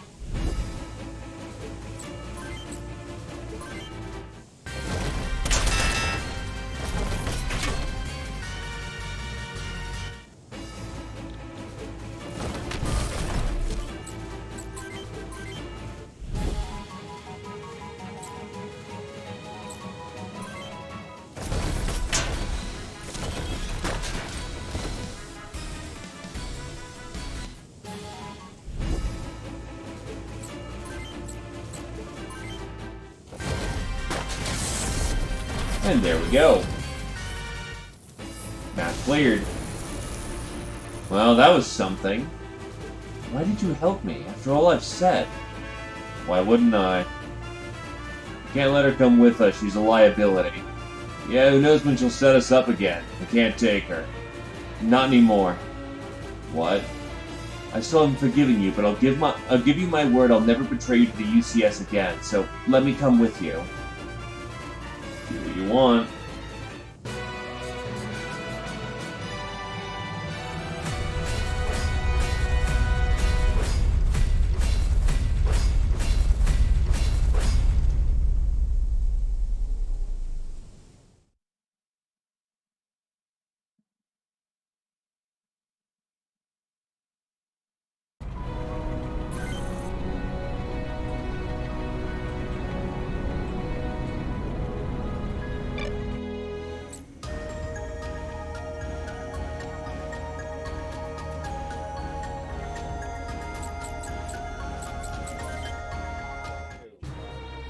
I won't ask where you people have been. Now listen up. Here's your next mission. You are to seek and destroy all enemy patrols along the Mail River. Once you've secured the area, the army will move in to liberate the nearby settlements. The army boys too afraid to get some mud and guts on their shiny Wanzers.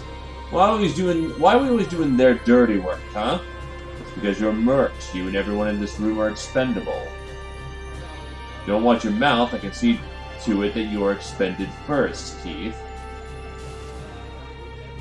Now that we've made that clear, get the hell out and do what you're being paid to do. Dismissed. Ah, yes, the Marauder, and holy hell, his model actually looks much nicer in this one. Or rather, his model looks really good.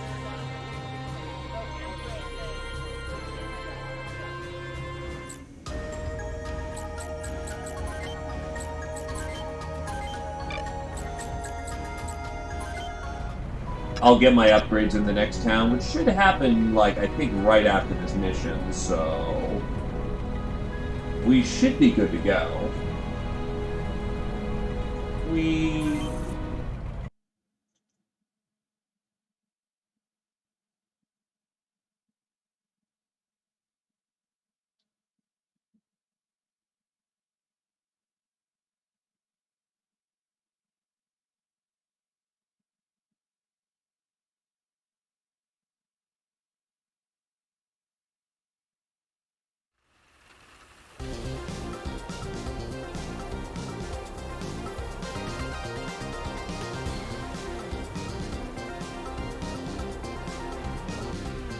That's a lot of hostiles.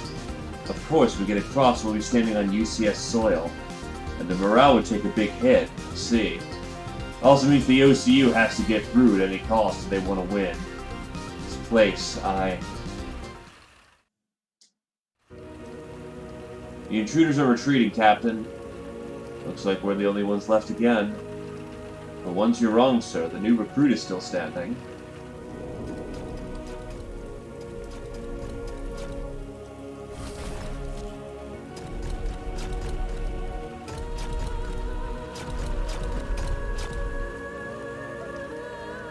Lieutenant Marive, report. Taking heavy damage, but I'll make it back. Captain, should we call for an emergency evac? Ow. Your vital signs are low, Marive. Are you hurt? It's nothing, sir. Please fall back before reinforcements arrive. Lieutenant, eject your pilot pod. I'll carry you home. No, sir, we can't waste any of our Wanzers. I'll be fine. That's an order, Marube. You take precedence over a piece of hardware. Sir, no need to shout. I've seen too many of my people die. I'm not taking chances anymore. Wanzers are easy to replace. Pilots aren't. Captain, I'll comply, sir.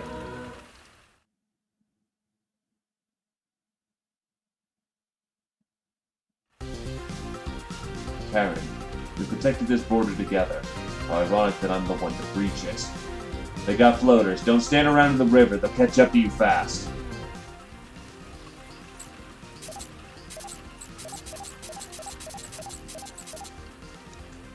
Well, it really depends... Oh, wait, that's right. Get you out of it. It really depends on what qualifies you as a pilot in the front mission universe. And how many people are actually capable of doing so. Are pilots a dime a dozen? If that's the case, you've got Battletech. Are pilots extremely specialized, where you need specific training to operate the battle mech, or the Wanzer in this case, then maybe the meat is not so cheap to replace. And even in Battletech,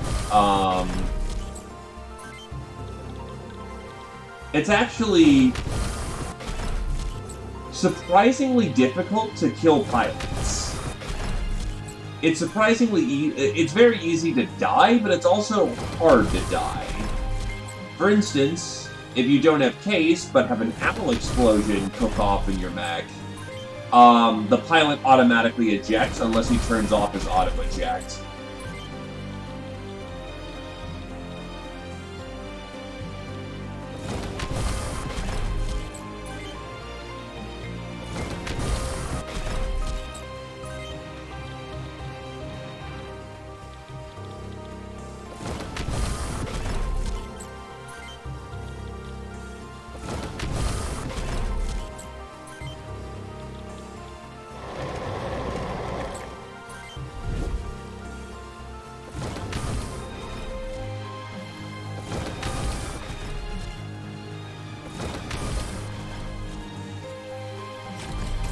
Right, there's two of them.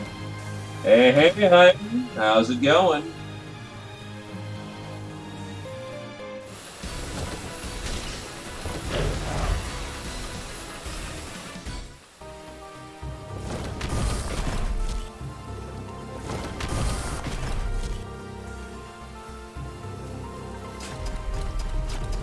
He's waddling forward.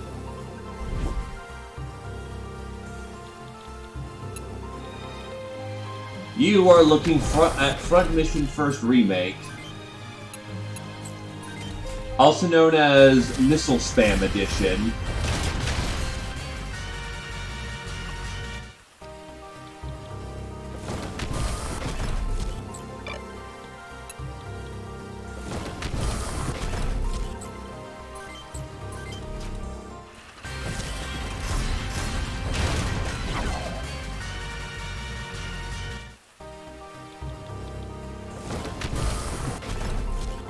Yeah, this originally released on the SNES, and we played through the DS version on emulation before we got to the remake here.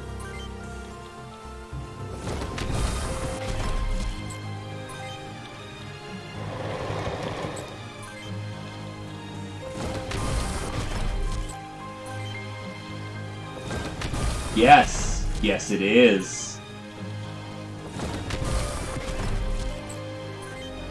And it has all the moddability that you would expect out of a mecha game.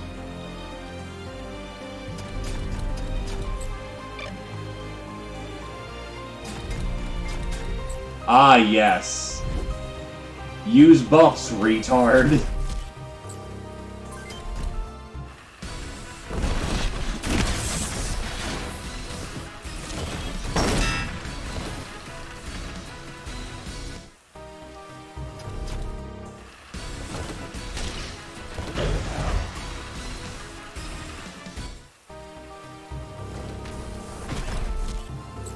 What's this? Actually respecting SMT? No, people don't do that. That's Titan, you're doing it wrong. Oh wait, you got... Oops. Right, I'm in the moth.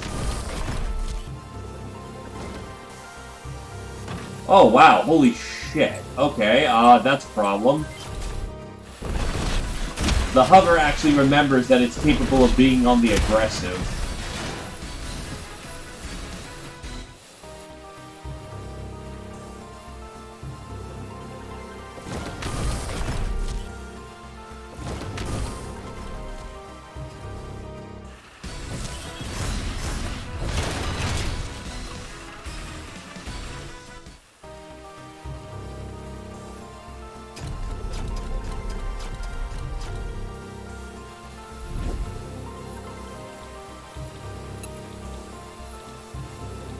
The good news is, that's only 5% cover.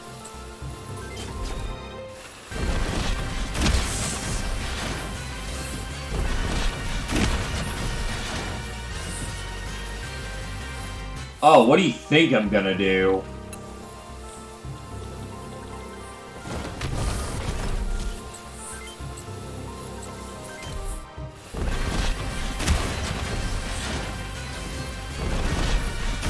Do you know how many, Battle Fists I've got in this crew?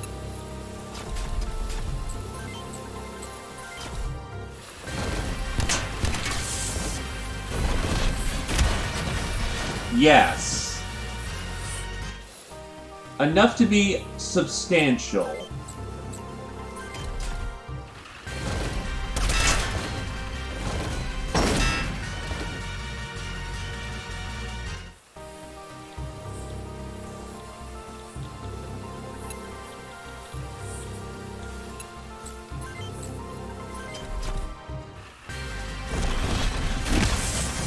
His other arm is broken.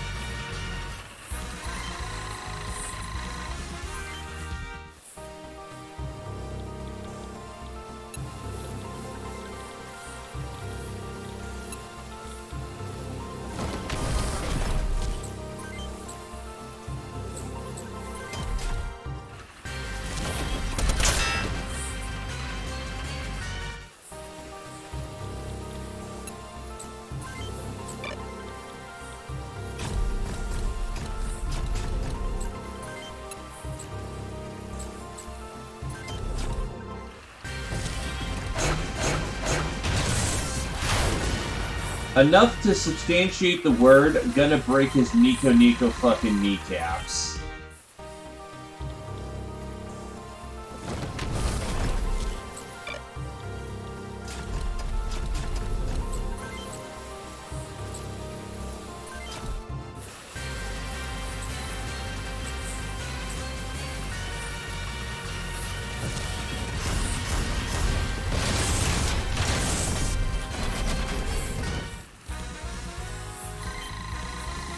I mean, welcome to SMT, grinding up to the point of which you can use your nice toys.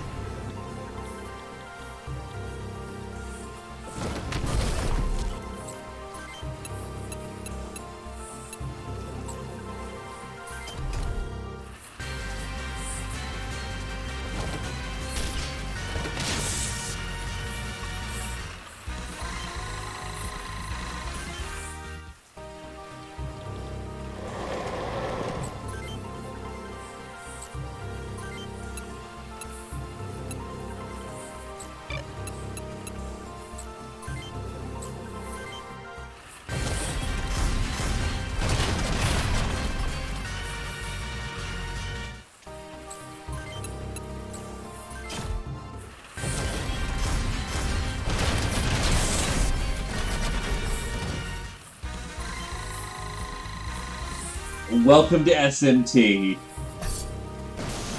You learn to break the game as it breaks you.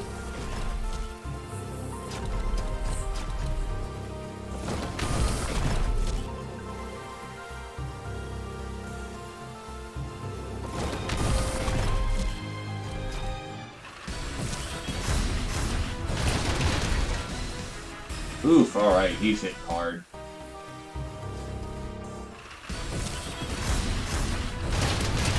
They definitely have enhanced LRM packs.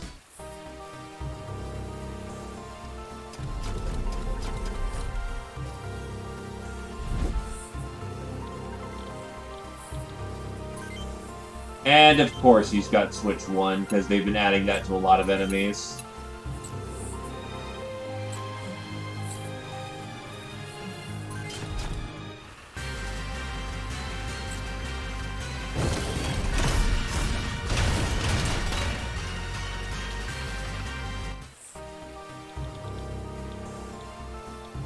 As far as I'm aware, for Nocturne, it's strength you actually want for that one.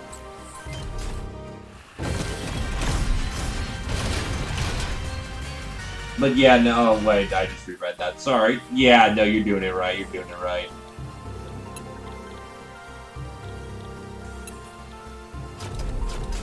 It also doesn't scale with the absolutely broken abilities that Demi King gets.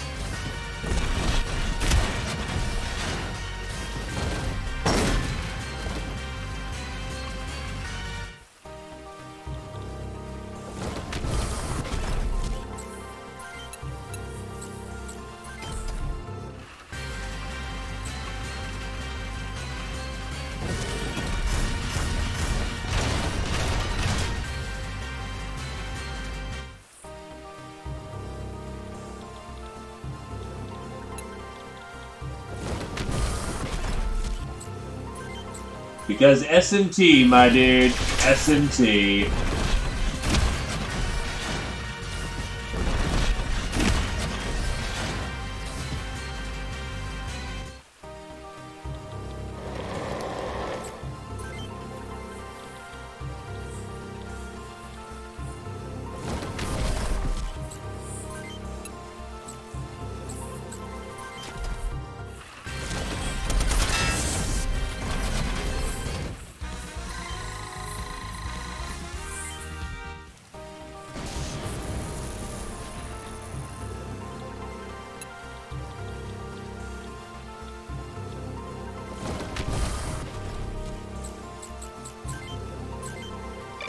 Well, this is dangerous. I think I can actually clip the Clinton here. Not the Clinton, but the, Nope, I missed. I missed. Oh, that's not good.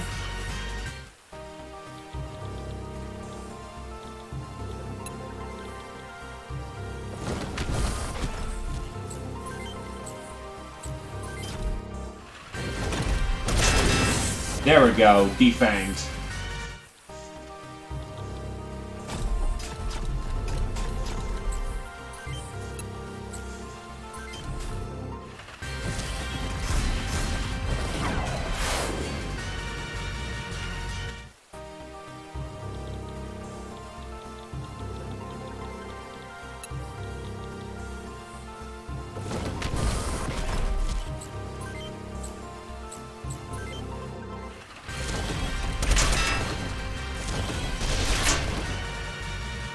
God, I'm gonna enjoy getting that FAMAS.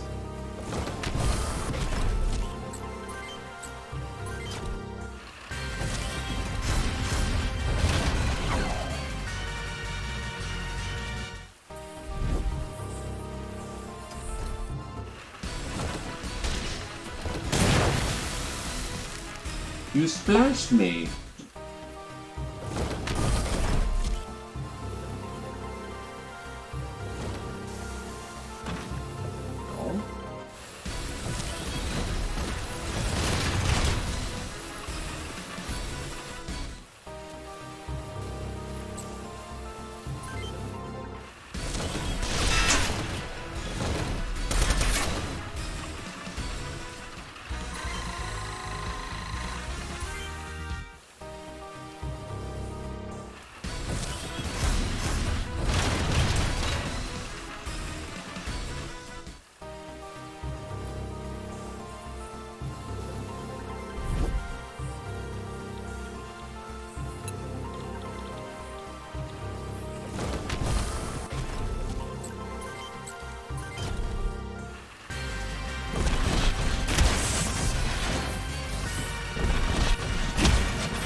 There goes his gun.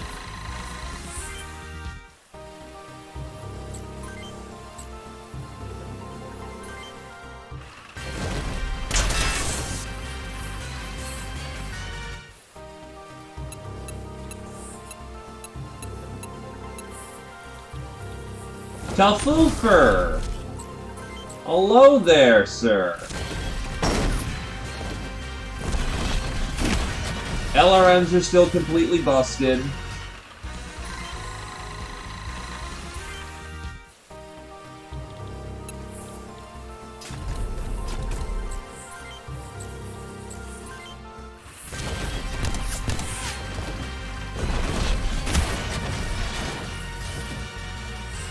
Not the Clinton, the Gloucester models actually look really good.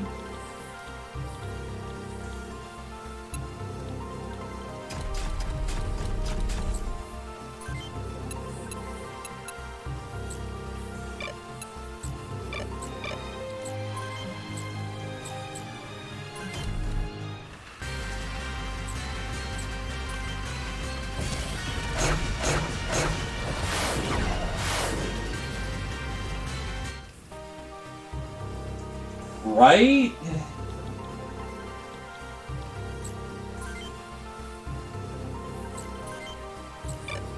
There's no respect to the weight. It's a little saddening with that.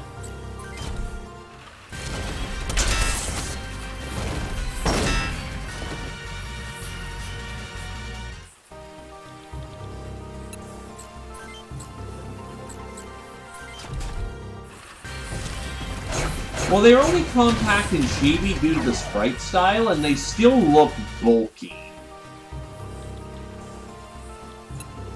It's never like they were supposed to be cute little fighting robots. They actually look like war machines.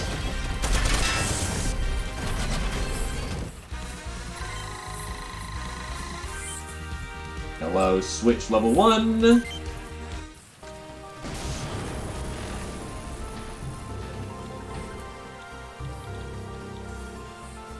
Well, yeah, that's because everything was small and cute.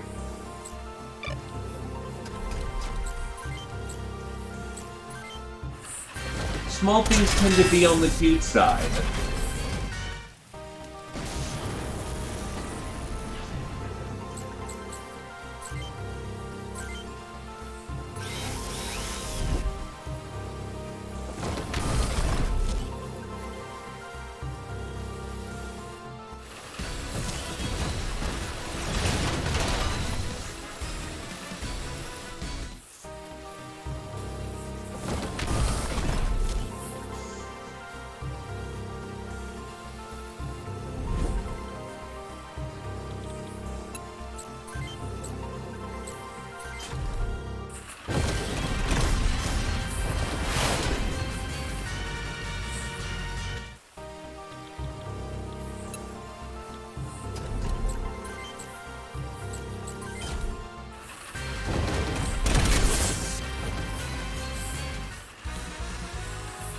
And yes, my pro tag really... My dodge actually went over my short for a time. Okay, he isn't at 16, or maybe he gets more stats as... Maybe stat distributions are based on level rather than just flat rates at this point. When it comes to getting stats by leveling, but still, it's like... I remember an OG that pilot that the main character got 20 pluses in his stats.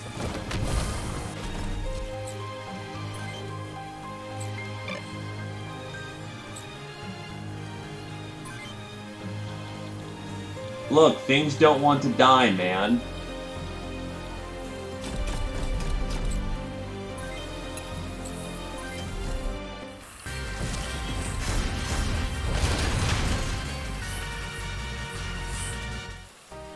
I'd say month at best. But apparently they like the cut of your jib, my dude. Ride that high.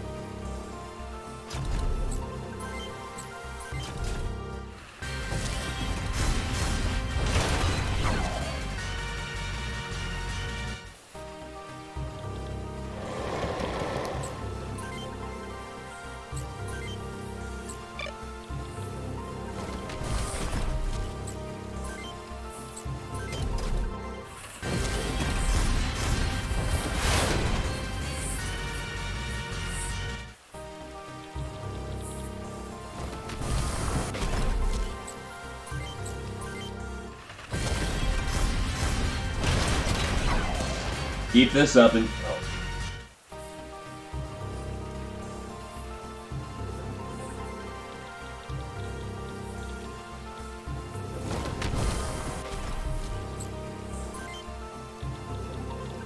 It just shows that he's invested for you to stake for the long term.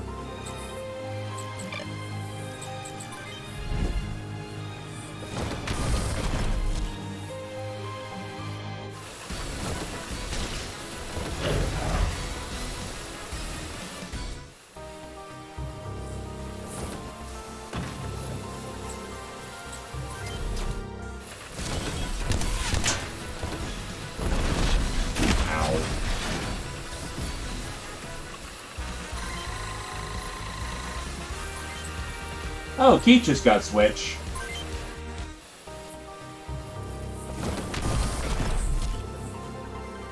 Well, he knows you're gonna fuck up constantly. Well, quote-unquote constantly. You're the new guy. That's not a shameful thing, that's a chance to learn. And someone who's willing to learn is someone who's willing to invest the time into doing the job right. And doing the job right means that he doesn't have to report to OSHA or whatever it is. The health inspector doesn't have to, you know, have a conviction over what you're doing.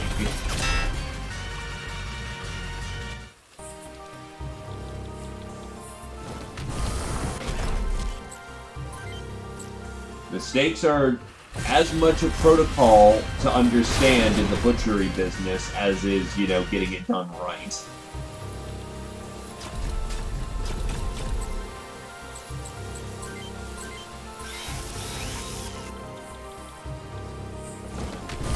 Remember, you do work in an occupation where, if you, fuck up, people die.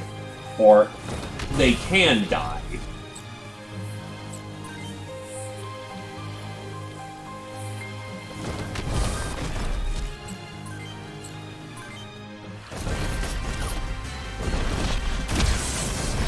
The fact you got stabbed probably helped you get a raise as well.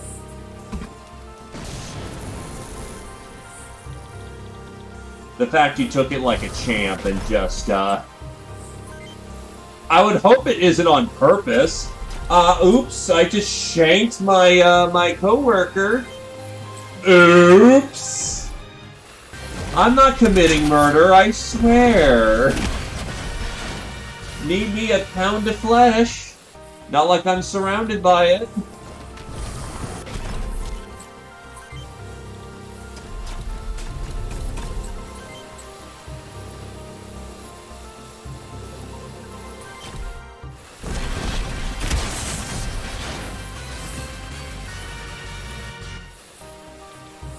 Yeah, the dude was, all joking aside, was probably horrified about the fact that he stabbed you.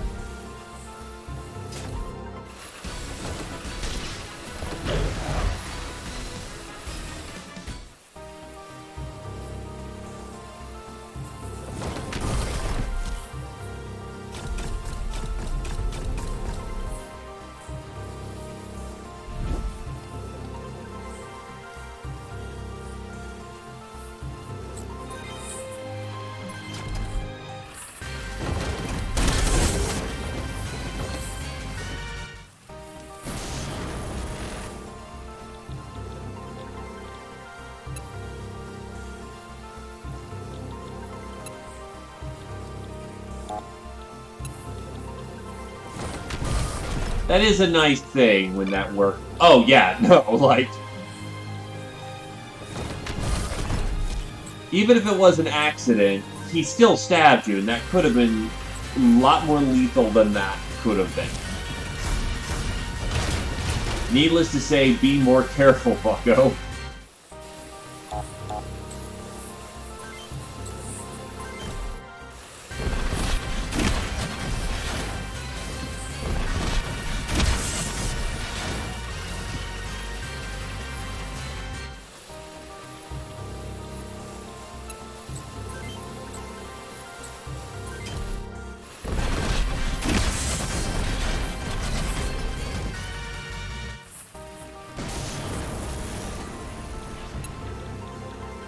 I don't think he's gonna forget for a while.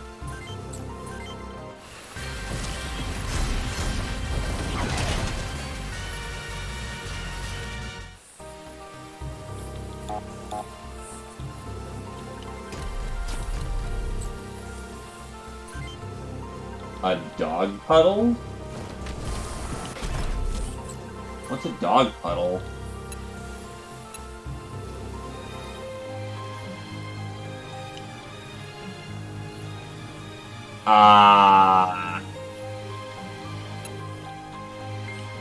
I probably should have intuited that, but eh.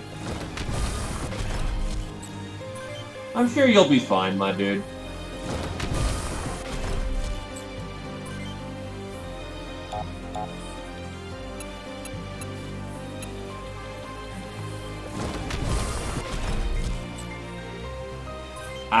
Yeah, if it's taking a little bit of a brutalizing, it might still need some time.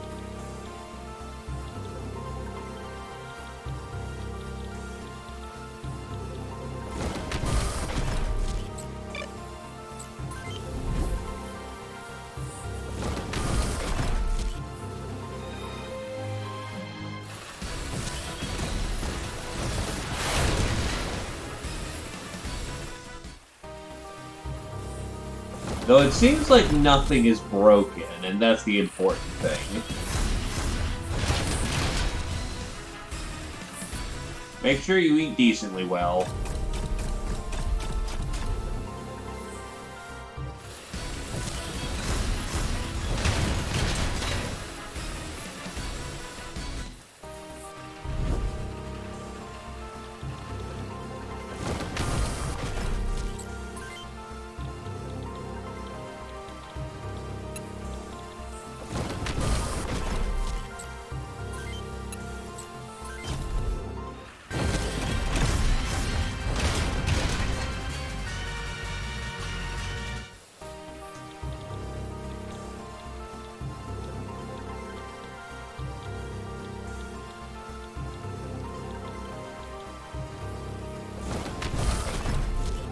And that what does it for you. That's what does it for you.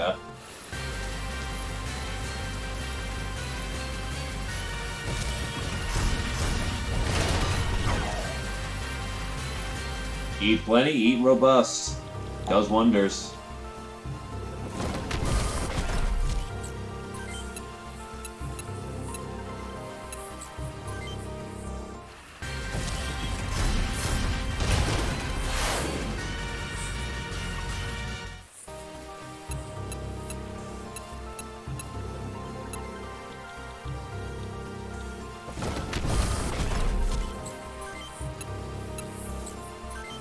I know when I'm done with stream today, I've got me some pierogies I'm gonna fry up.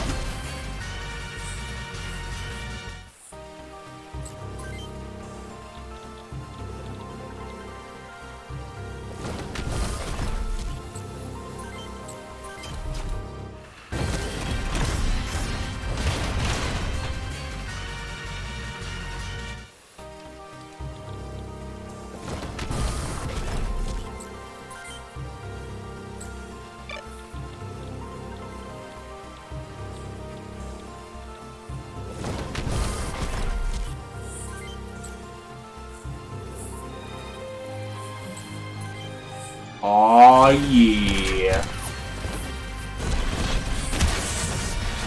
Oh, good. My leg just broke in the water.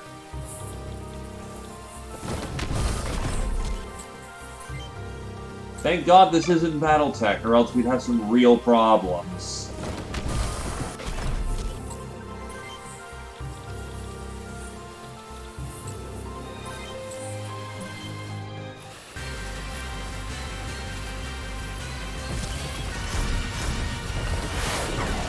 No, I mean like tabletop Battletech. So, fun fact about water in Battletech.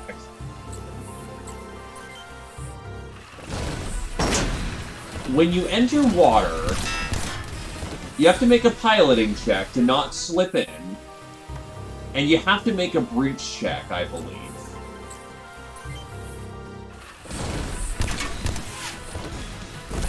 If your armor is breached, oh boy, this could hurt. If your armor is breached by water flooding into the cockpit, well, not the cockpit, but that's also bad too. If water floods into the mech, the entirety of that section is destroyed. Well, it's not destroyed, it's disabled. So, let's say you dip your arm in the water and it splashes. You will lose every system in the arm. Thankfully, fixing it after the battle is not too terribly bad, but it's still a concern. If the cockpit floods, the pilot dies. No questions asked. Because as it turns out, when you're strapped into your chair and have to unplug your neural helm, you don't have time to get out of the cockpit, unstrap yourself, and not drown. It's fun!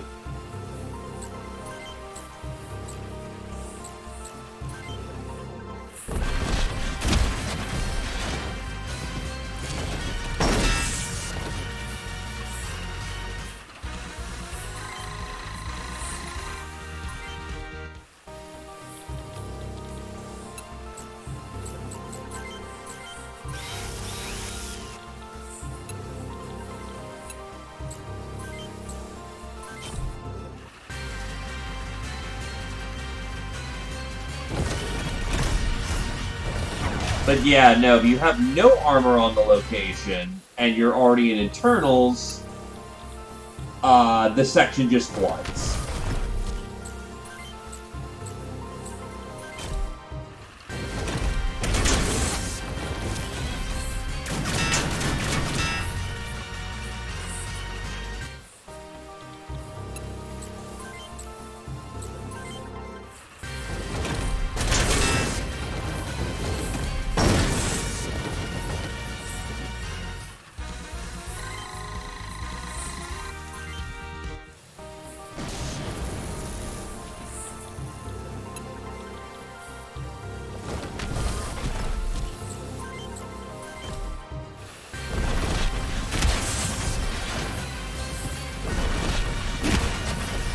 Also, the enhanced cooling by water only works if the mech section that's submerged is where the heat sinks are.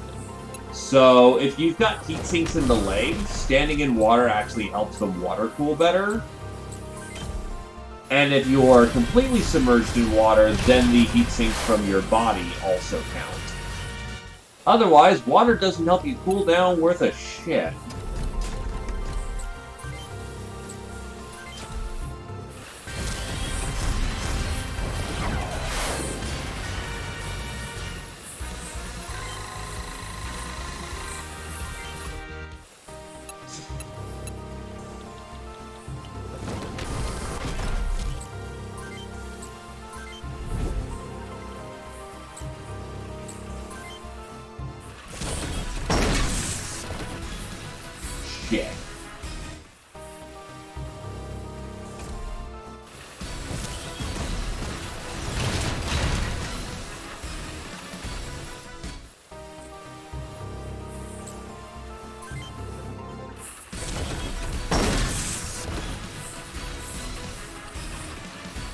Okay, well, now you can activate Switch despite not having an extra gun in your other hand, which is funny, but on the other hand, thoroughly impractical.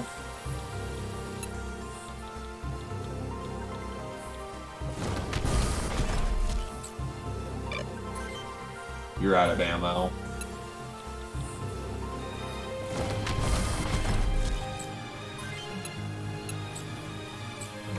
I still swear some of the AI here is bugged. Like, there's no reason why these hovers shouldn't have just come out and try to just murder me in force.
His gun's too light, he's not going to do any real damage.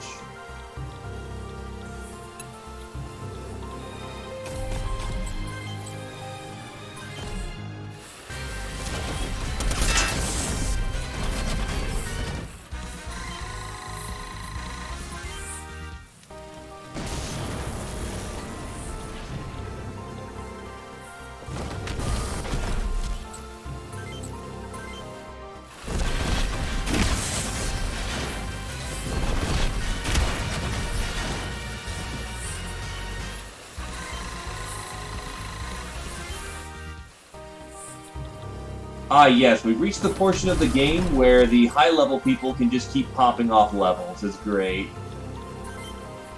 Oh, you still got Sentinel, so you can come participate.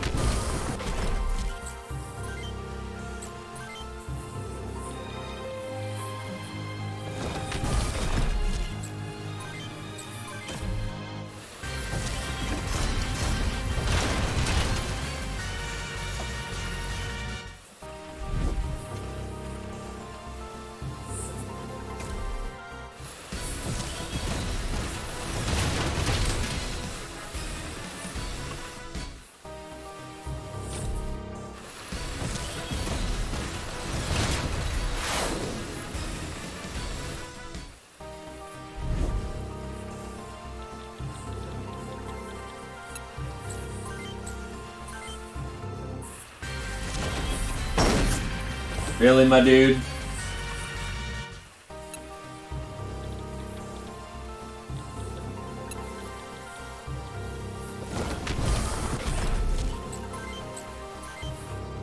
Hey there, Templar. How's it going?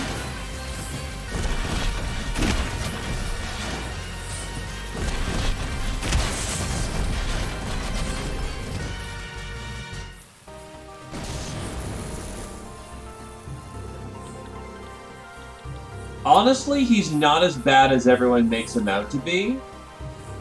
Just keep calm, keep cool.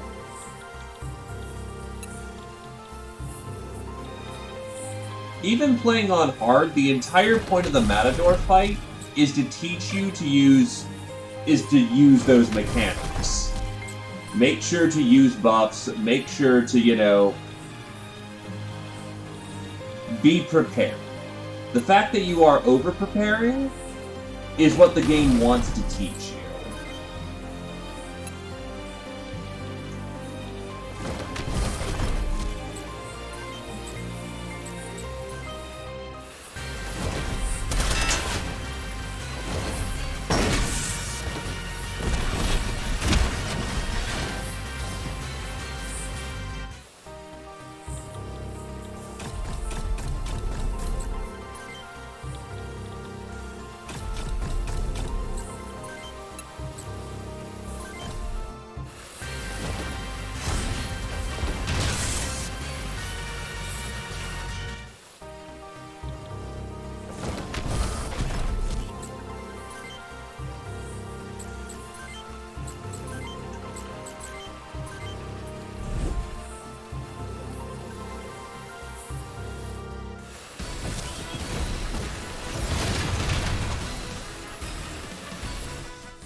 But how's it going with you, Templar?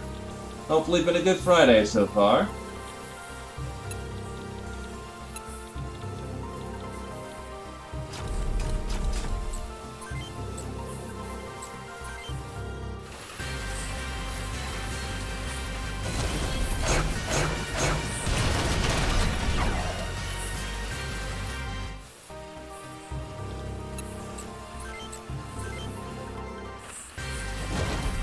Hey, spaghetti, the cheap man's meal that I can respect.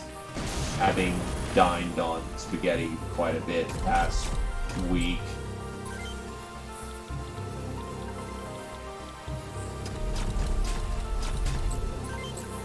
I am alright. Woke up late to stream today, with my week finally catching up to me with how much I've been, I'll say, abusing myself a bit.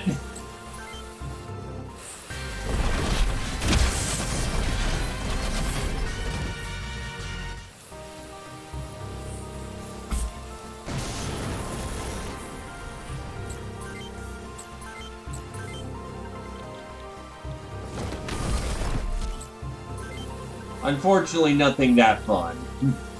Nah, I've just been in a spree of stream to work, trying to get as much billing done as I can before I take my trip. I'm definitely gonna cook myself something good and, take a little bit to, you know, prepare, not prepare, to relax. But I've still got work to do. Work's been popping off, which is why I've been going hard at it, and, you know, I like the hours. But in 2 weeks' time, if I haven't relaxed before, then I will definitely enjoy my trip back west to Oregon. So the struggles now pay for the... Actually, better analogy. Work hard, play harder. Area secure, sir. More reinforcements are arriving at the front. It's only a matter of time until we secure the neighboring areas. You're welcome. What'd you say, Keith? Didn't say nothing, sir.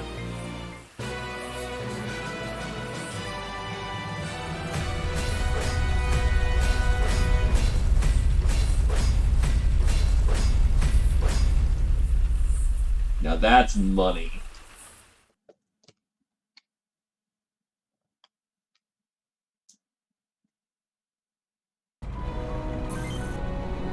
And that's time for upgrades. Fiesta.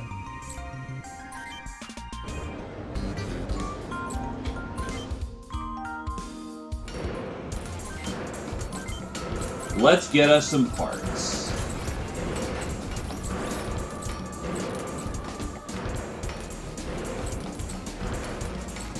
We've got figurine. Oh, the new upgrades are Zacade or... Zacade it is.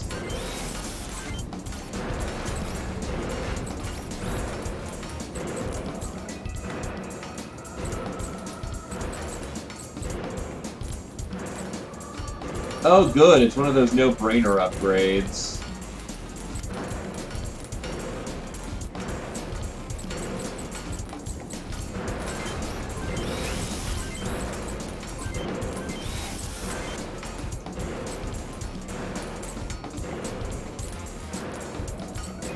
As in, comparing to other pieces on the field, there's no point in grabbing other things. We'll probably be rolling full Zacades for a while. Quote, computer.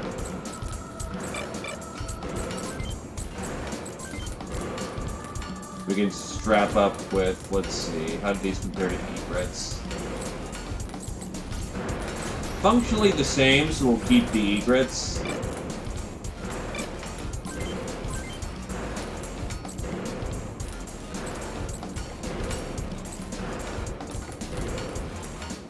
Do I want a Leo stun or an R assault? I'm kind of catching up. I'm getting to a point where I can use Leo stun fine. With my right hand, I'll use a firebox.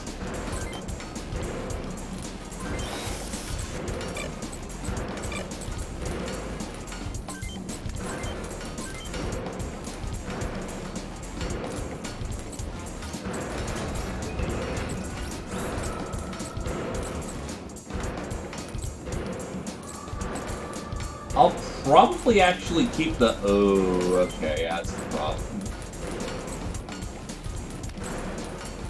So Ikede arms are actually not that much of a substantial upgrade.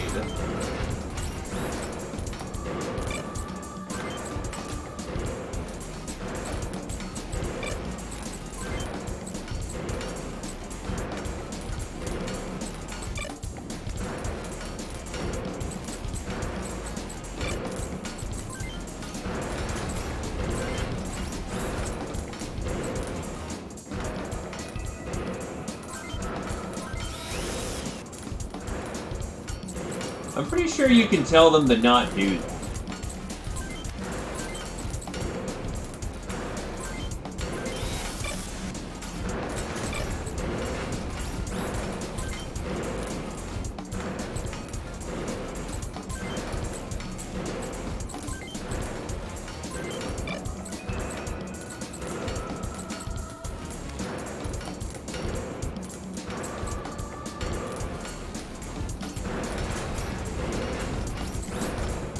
Now you're thinking like Shin Megami Tensei.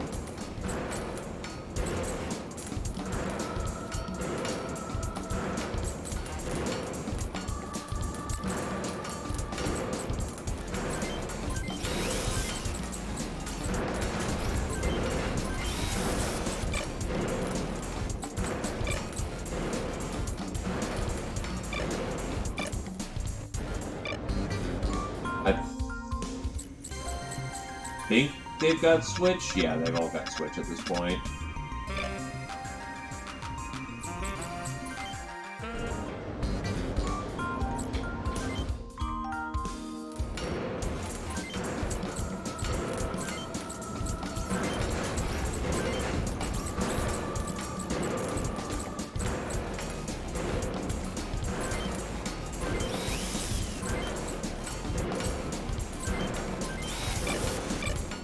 Actually, one thing I've been forgetting to do... CPUs.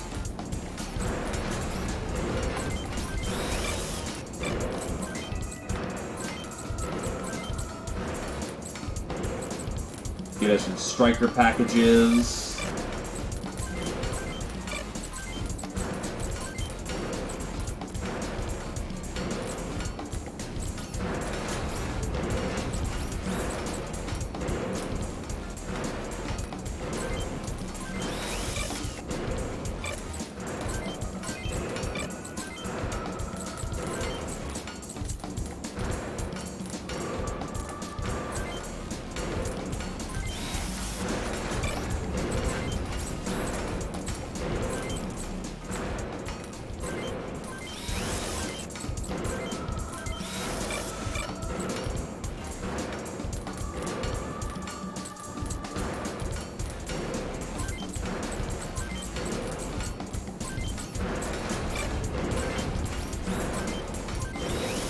Get you a chipmunk backpack. Oh no, it's Cerberus.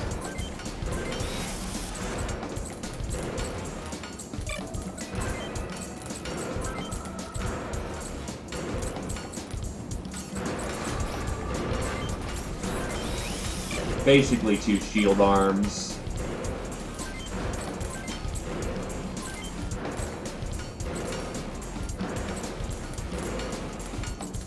The Frost Punch is a 32.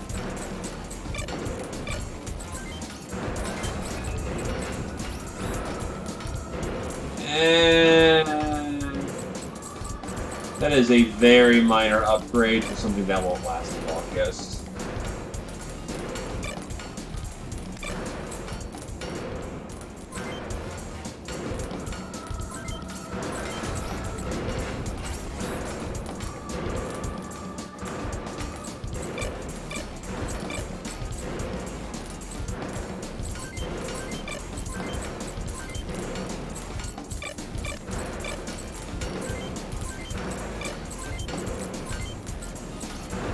Melee dodge package.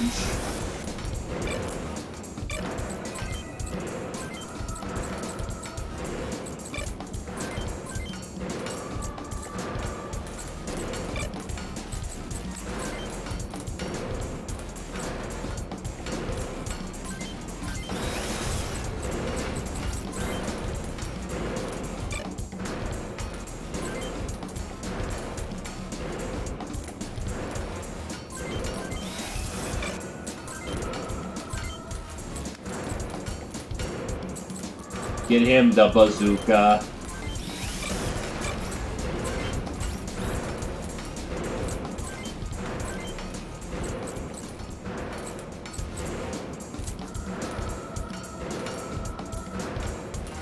I'll mix it up a bit and give him the assault gun.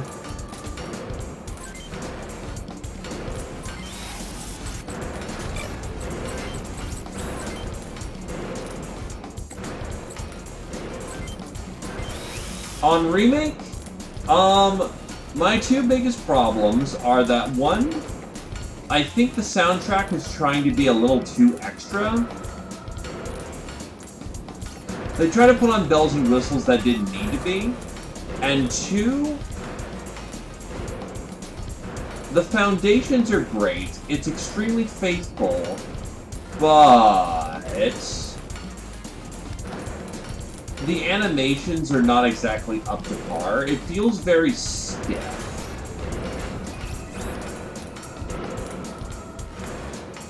And while you can fix the music, also the fact that the music loops like crap. I say for $35, the price is right. It's a good remake, but I can't call it a great remake. It falls just short of one.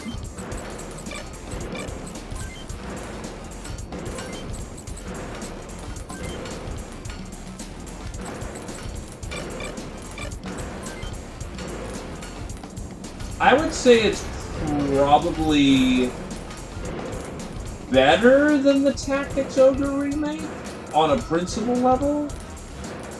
Tactics Ogre, if you were to play this game straight through, you would have the same core experience that you would if you played it back in the day. Tactics Ogre, as it stands, however, it's not a bad game, but it suffers from the fact that there's been a major change in game design, which, yeah, it's going to have that, because it's introducing the skill system, but the blue cards all over the field are just... It is a major fundamental disruption to how the game is played. If you go back and play the older versions of Tactics Ogre, it's a fundamentally different game. Yeah, the cards are actively harmful to the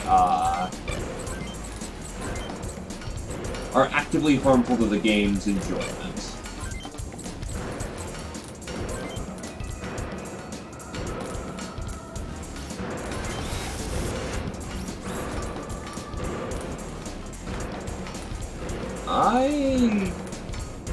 Huh.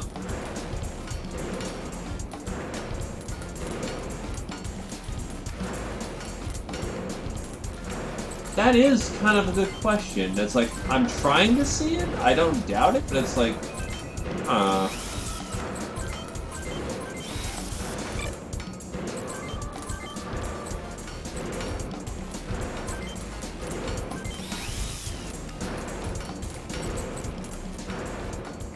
Kinda does. Yeah, no, I'm seeing it now.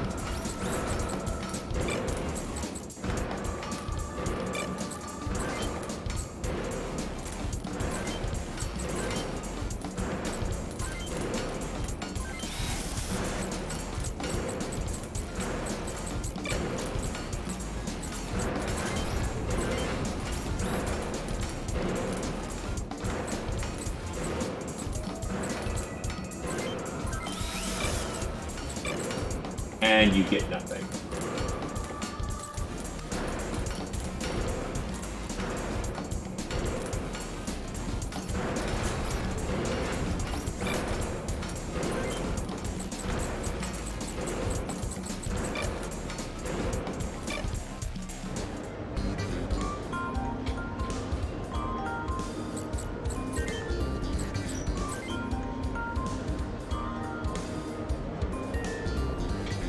Actually, acid bombs might unironically be useful now.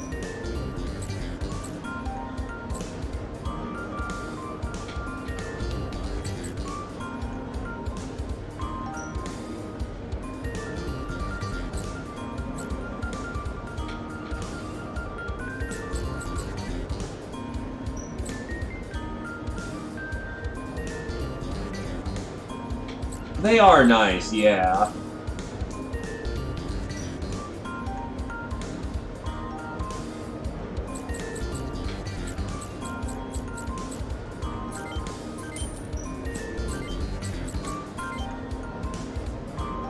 Yeah, because a lot of them are fired out of grenade shells, or grenade launchers, so it makes sense that they are popped out of, grenade shells.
Yup, welcome to Rogue Tech. That's far more common than you think it is.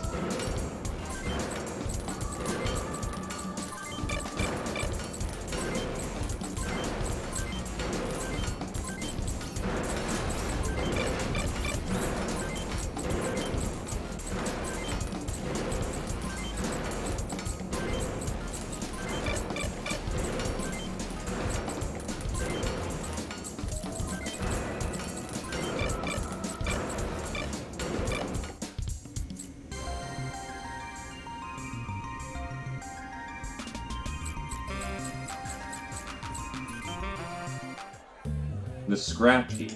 The color of your uniform doesn't matter as long as you pay your tab.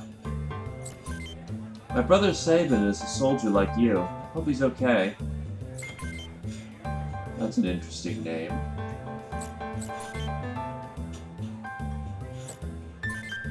Your OCU 2? Word up! Great to be on the winning side.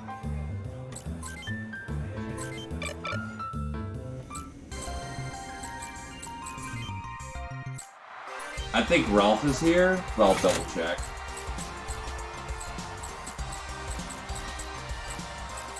So I know he just kind of shows up randomly.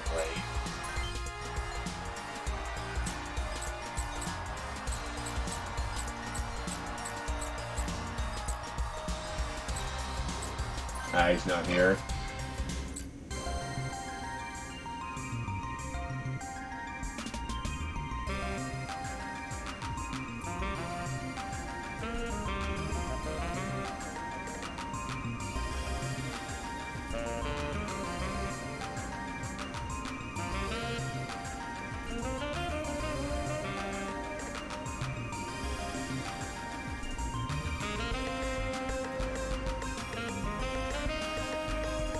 Okay, so the next secret mission is after Fort Manus.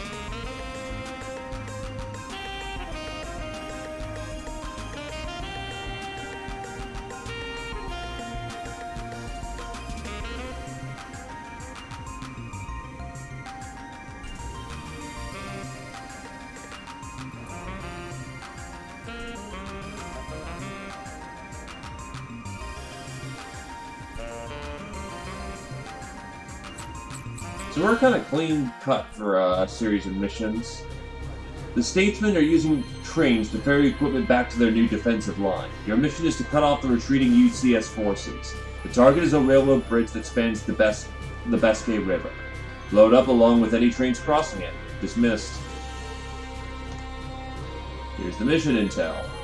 Ah, yes, that definitely looks like a train. It looks like a model train.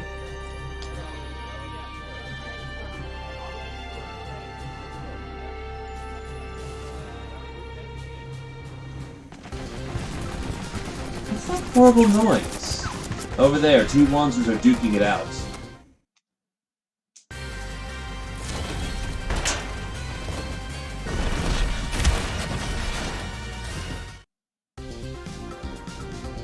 Those are army regulars. Why are they fighting each other in the middle of town? Should we intervene? Will we get paid? No. There's your answer.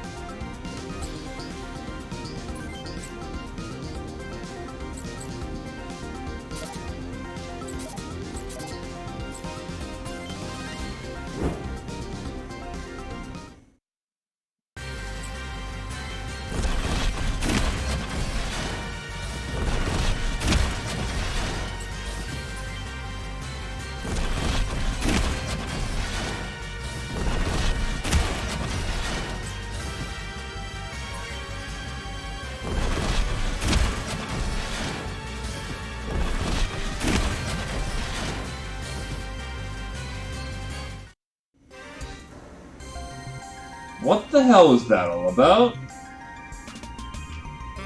Why were you fighting? This is Varunga, my partner. He goes crazy like that from time to time, and I gotta stop him. Sorry about that. I'm not crazy. I came to save the trees and animals of Huffman. I volunteered to join the army to help end the war. War kills the trees and animals, but the OCU and UCS do not want to end the war. It makes me angry. Huh. You're the Canyon Crows, right? I must go with you. Seen it in a vision. A great flight of crows will sweep over the island and restore peace.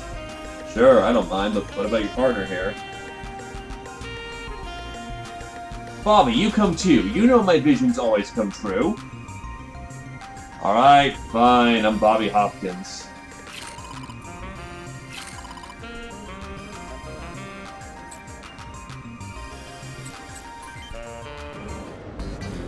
Yeah, they gotta work on the sound design there a little. As much as that is a satisfying pop. Oh, hey, look, Bobby actually is, decently well equipped, actually.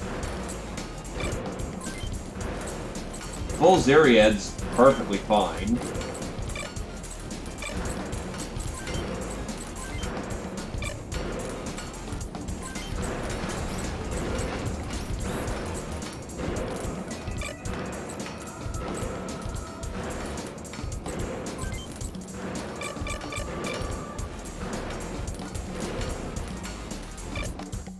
Actually, what is his equipment?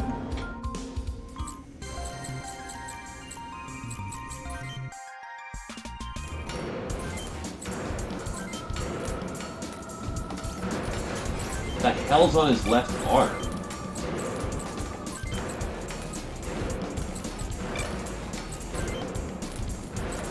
That's gotta go. That is just his arm. Apparently his right arm is a group SVP. That's a good battle fist. What the hell? Varunga's not too much home to write about. Hello, Shira! Greetings, greetings.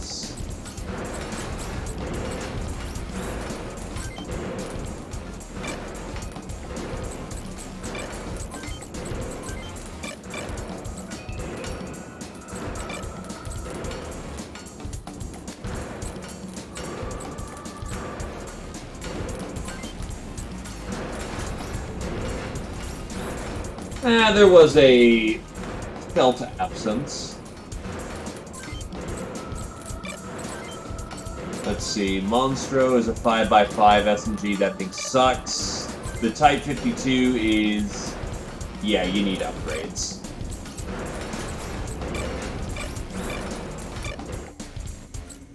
Yeah, but you've been working.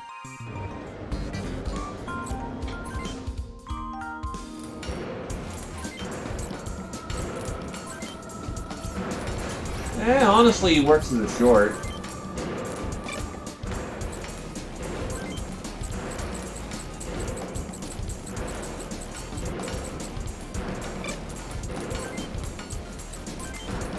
Firefox and a assault gun. Nah, actually, Tafufer, Missileers are very good.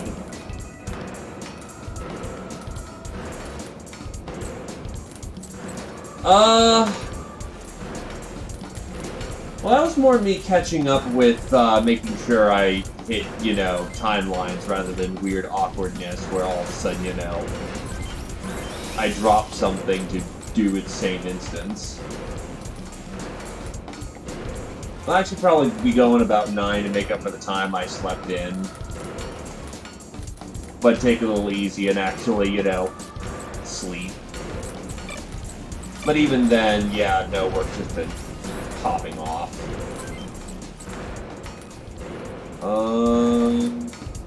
I want melee on you? So I could do natural as melee. He's predisposed to dodge. Do I get the right amount of sleep? Not as of late, friends.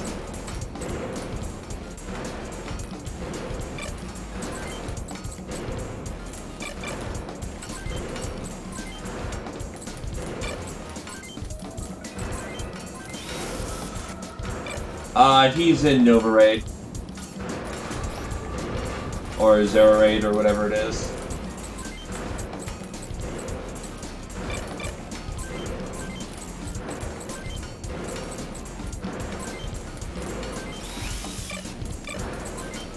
Yeah, he's in full Zero Raid. Wait, Farunga. Farunga is in Von Art with a group, Battle Fist.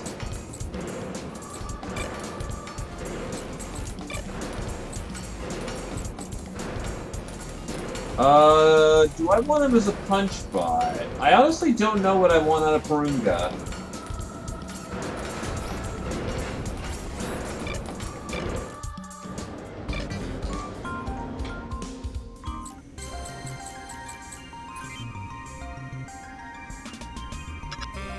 And they don't have pre-bias skills.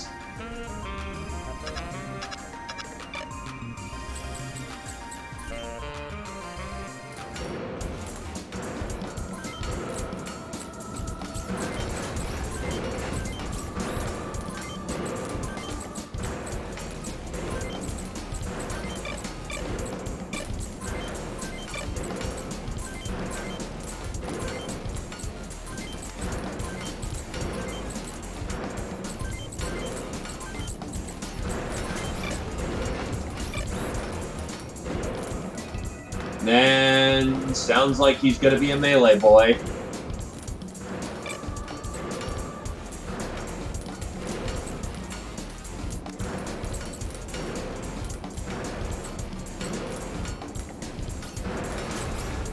It sounds like he's trying to be a reverse hybrid, in the same way that Elder starts off as a hybrid, but typically builds more into short. Actually, I need to check something.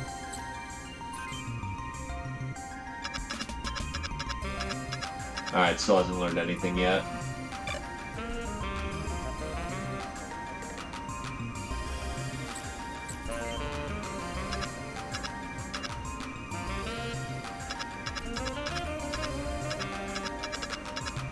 Bobby doesn't get Switch? What in the hell?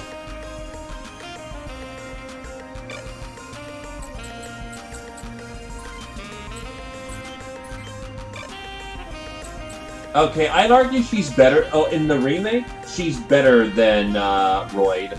Because Royd had his general... He still gets good stat buffs down the board when he levels up. But instead of 20 pluses down the board to catch up with, he's getting like 16s right every time he levels up. He's actually falling behind because every other pilot has had their stat distributions actually augmented. So everyone else is getting 20 pluses in their speciality, but Royd is only getting 16s.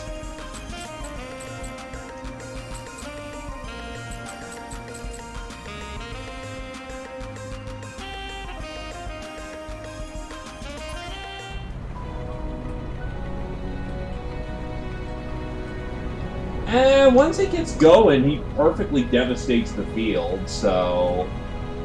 Yeah, you don't put him in the most dangerous situations, but he still used to be far more deadly. Now he's actually one of my worser units. It's funny.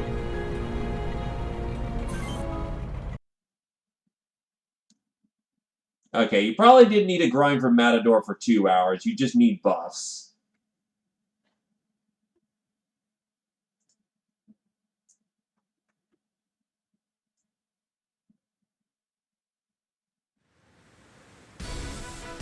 On, so the explosive set.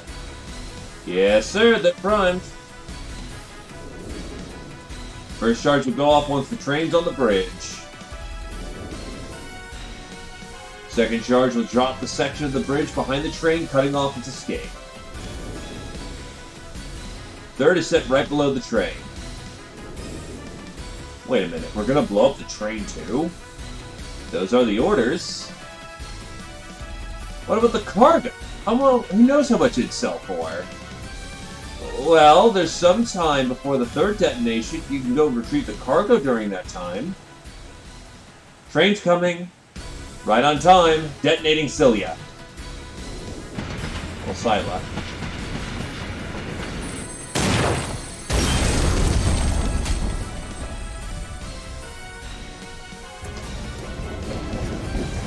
And now it's Nene's turn.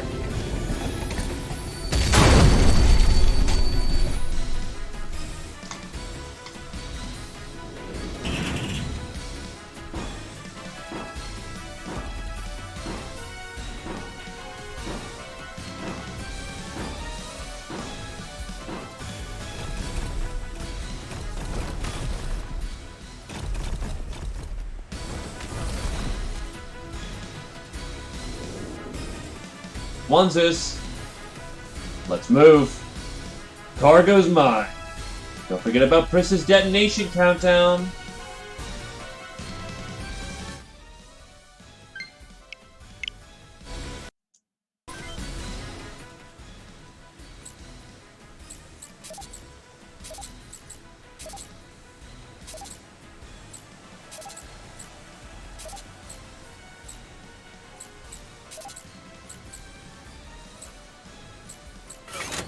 Oh, I can actually choose to not deploy myself? Oh, damn. Hey there, Ambos. I fucking hope I got that time.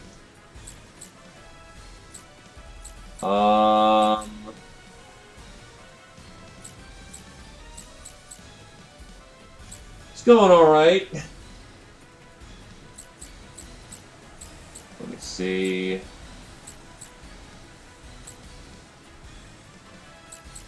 Yeah, for right now, you take this one off, Rimcon. I need lots of fire, and I need it down there quickly.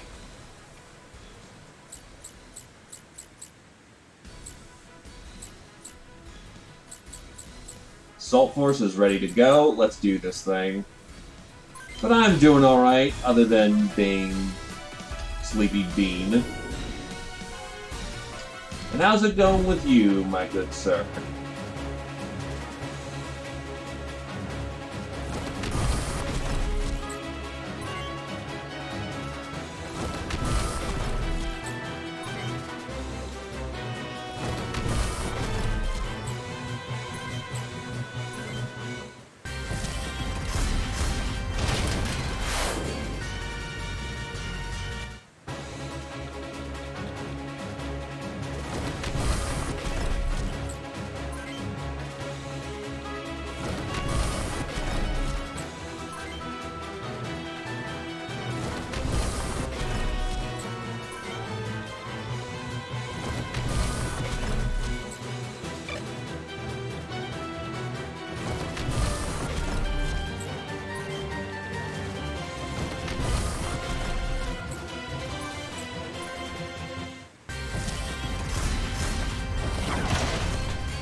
Bit of a nasty slap to Keith.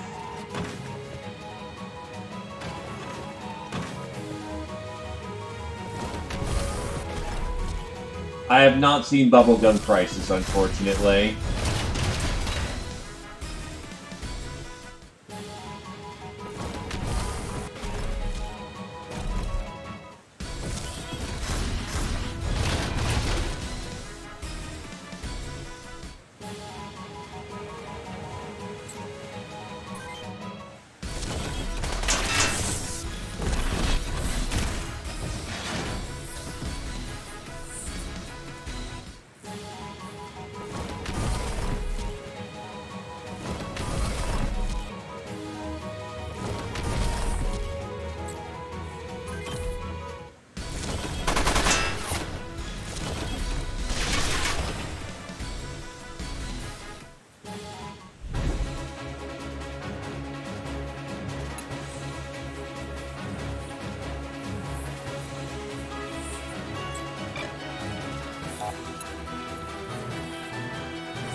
His ain't firing. Light him up.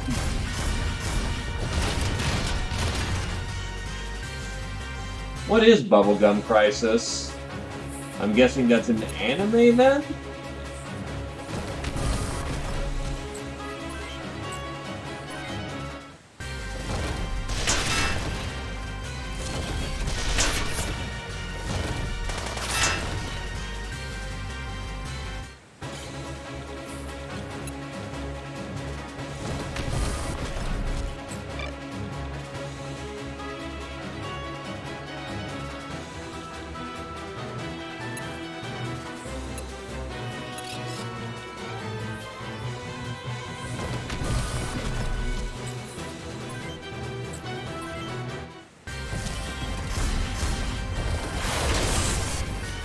Goodbye your arm.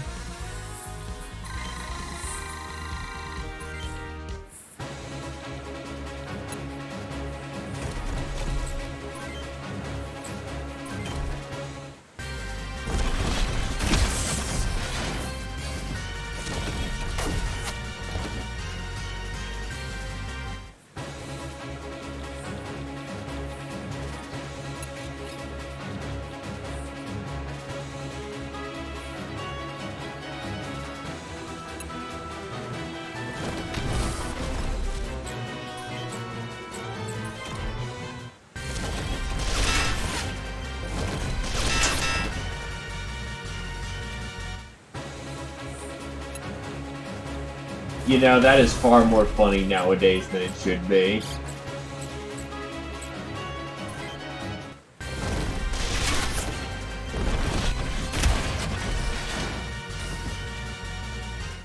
Still, I'm down for that combination. That actually sounds pretty sick.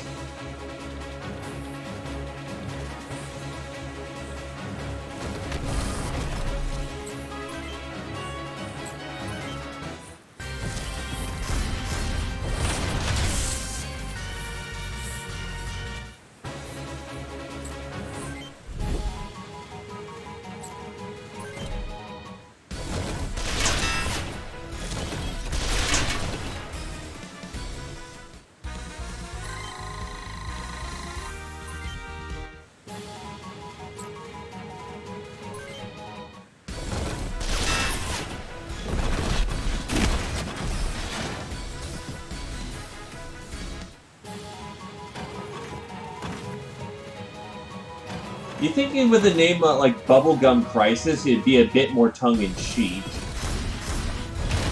Or rather, that's kind of what the direction the series would go, not, be, 40k grimdark.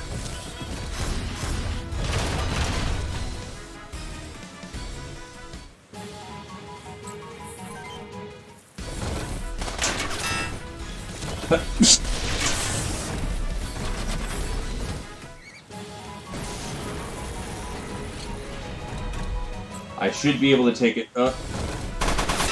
Barely holding.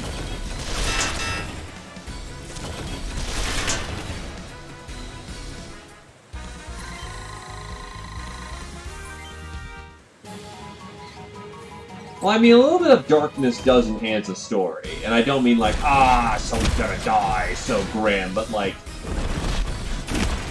if something is super tongue-in-cheek all the time, you can't take things seriously, and if everything's just dark and moody all the time, well, you stop caring.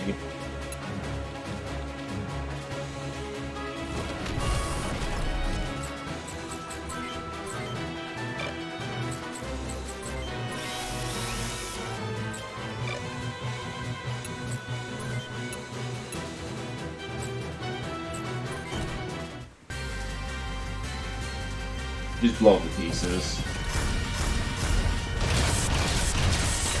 Okay, just precision take off all of his limbs.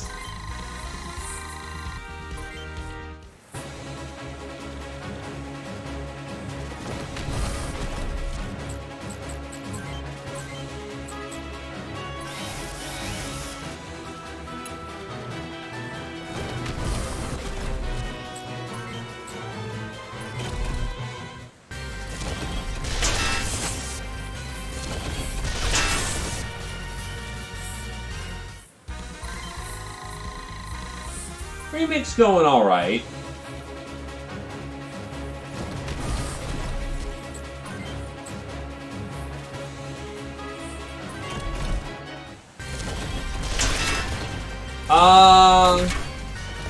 Nothing on a crunch level other than a bug that's floating around right now in which missile launchers are just stupidly good shields. And I'm not sure if they'll fix that or not. Otherwise, it's feeling like it should.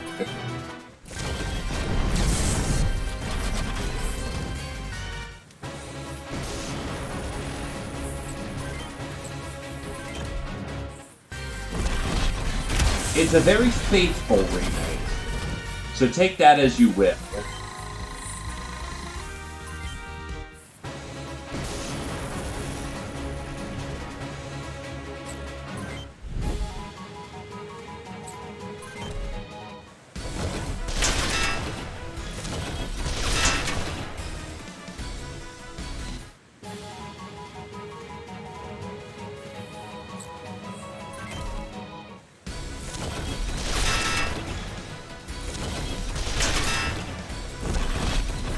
I will say the most notable thing on a crunch level is that pilots have been rebalanced. Some have been made better in certain fields. The fact I've got almost universal Switch 1 at this point goes to show that I think some skill costs were lowered. Usually I was getting Switch after, much later.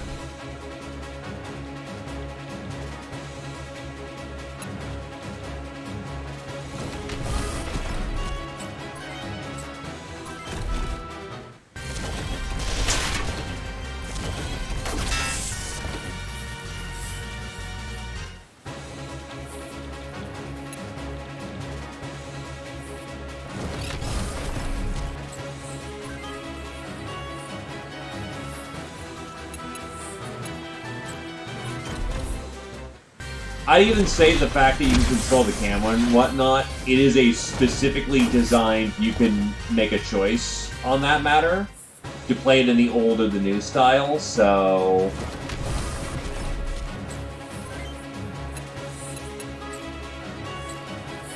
Again,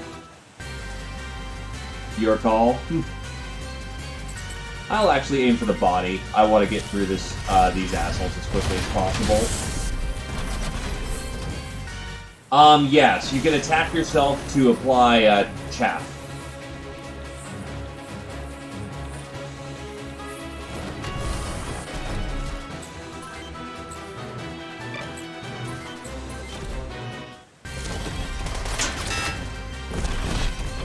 And chaff makes it harder for enemy missiles to hit you. It's weird how they do it, but yes, you can attack yourself to give chaff.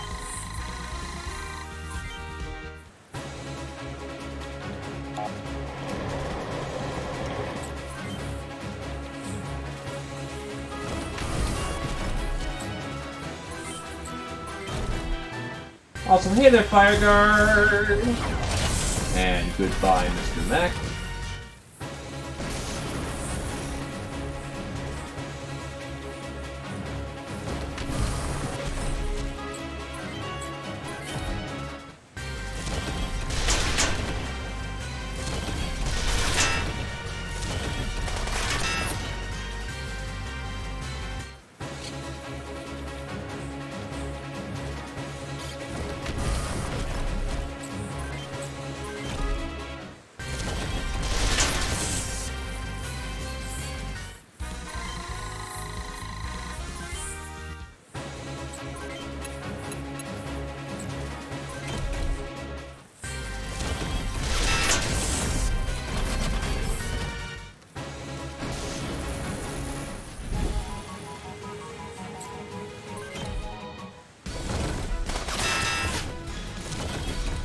Your little pop gun isn't using.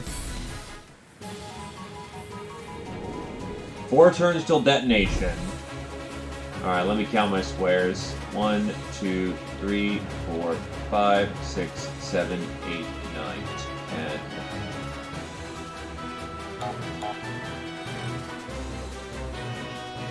Is this the right one? No! That's not the right one.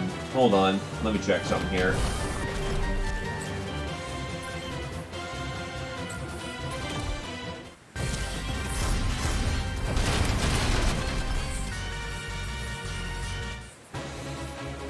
Okay, I miscounted then. So they look similar to what they once were.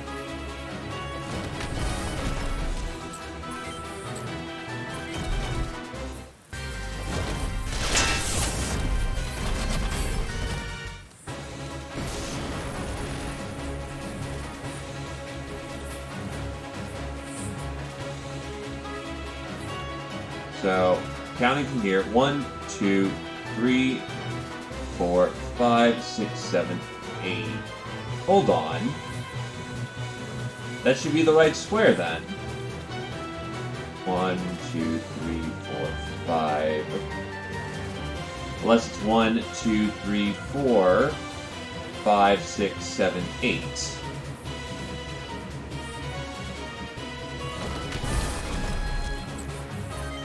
Oh, that's fucky. Okay, that's what you're doing. And that means this is 5.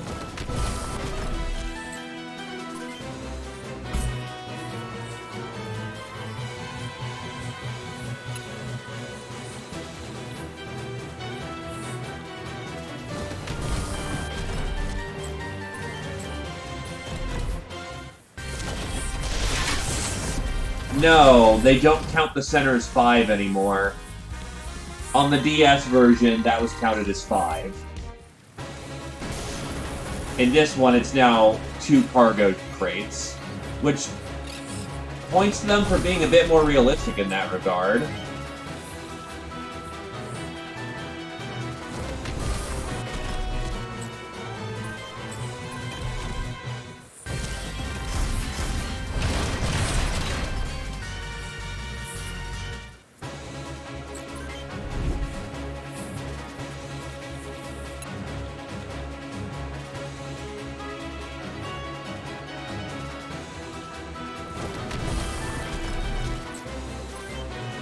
Why is that one not clearing?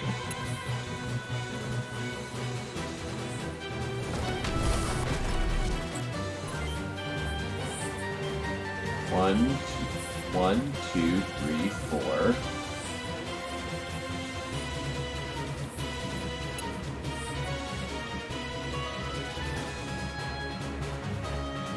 Okay, they must have switched some of these around then.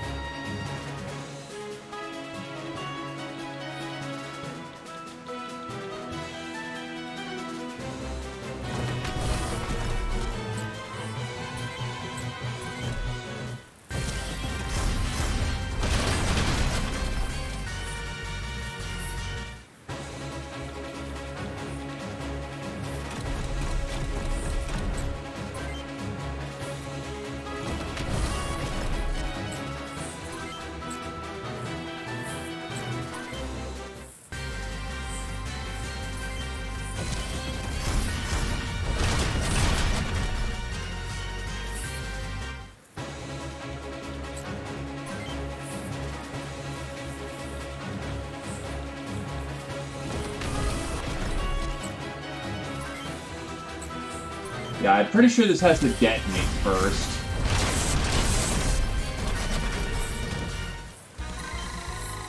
Okay, I'm getting 18s now.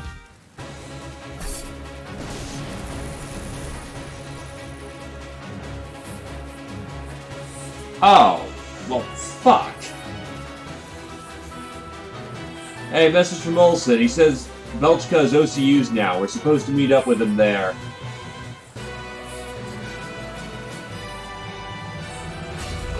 Okay, we're not hurting too much for stuff. It's nice items, but honestly, the lootables aren't that bad. I thought that the thing was supposed to detonate first. Oops.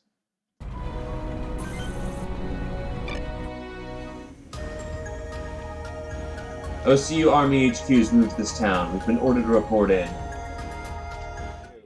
There you are. Good. Yeah, I got the CPU, which was the important thing.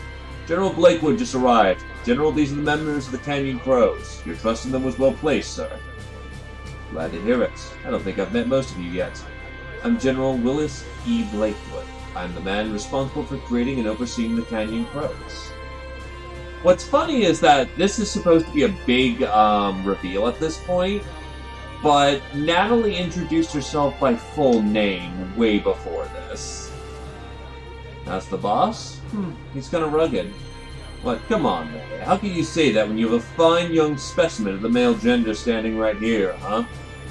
I've read Olsen's reports, and I'm quite impressed by your performance. I want to give you your next orders personally. You are to assist the Army in Operation Eagle Tears. The UCS Army is in disarray, and for now, the most opportune time to strike their central base of operations, Fort Monas. Colonel Olsen has the details. The Crows will pass the Perunta Desert to take up position to the west of Fort Monas. The forward troops should have the base set up by the time you arrive. You'll be covering the advance's left flank. Your role in this operation will be critical. I wish you luck. That'll be all. Dismissed. I'm glad that's over. You'd stay, Natalie. The General wishes to speak with you. Yes, sir. Olsen, leave us. Yes, sir. It's been a while. Permission to rejoin my squad. Prepare for the mission, sir. Natalie, if you came here to try and make me leave the Crows, you're wasting your time. Don't be so stubborn. Guess my squad mate's temperament has rubbed off on me. Don't worry, Father. You saw Olsen's reports. I can take care of myself. Fine. You're dismissed. Natalie Blakewood, returning to duty, sir.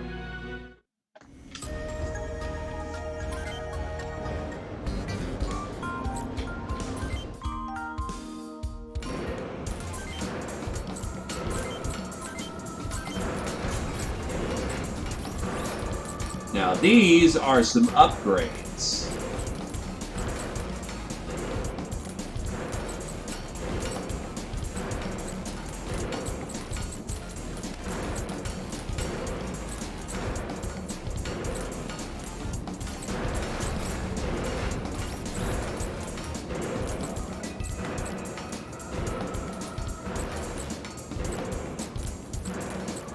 I'll go with the Strega.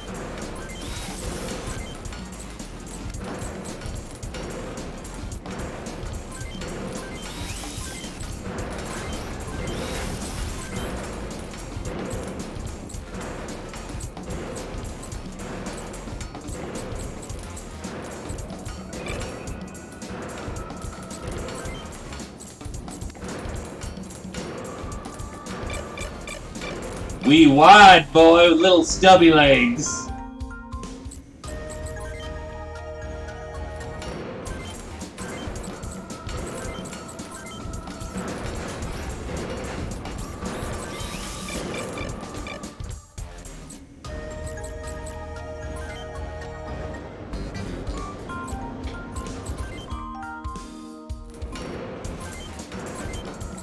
Fun fact, I've been getting back into, Deep Rock.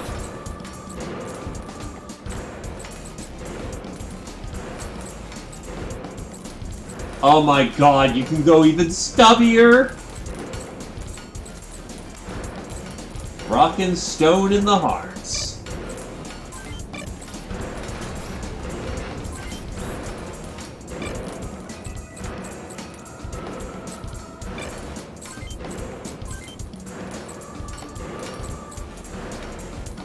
Wait, hold the fuck on. What?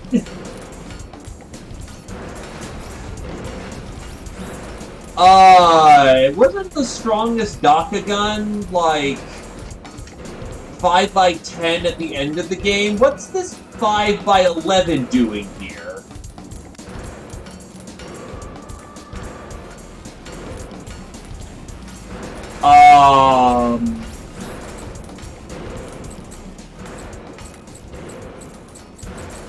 Something seems wrong. Oh, it's 5x20.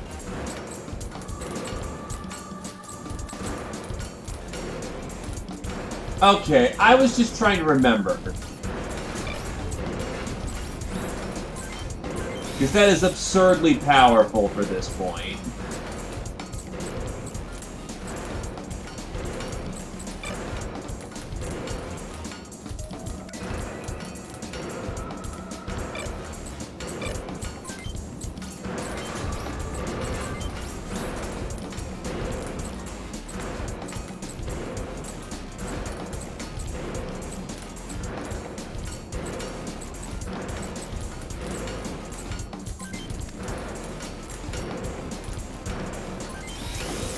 Give me a second. Gotta get his Nova Raids on.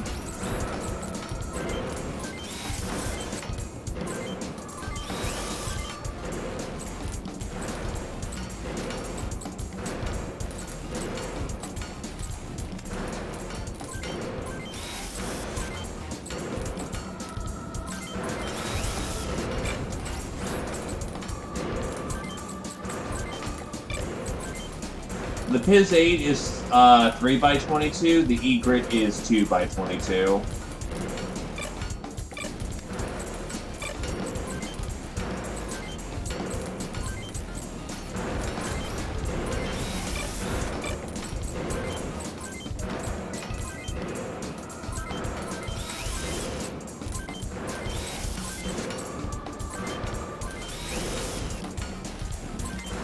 Yeah. Which does not, you know, suffice my purposes for shield. Yeah.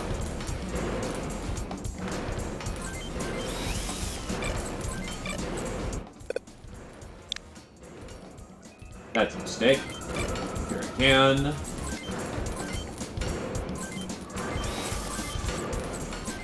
Nova Raids.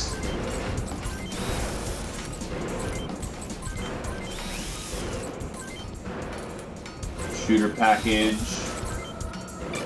Oh, I forgot to get you weapons.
They're weighty, but they're the best battle fists I can get my hands on, so...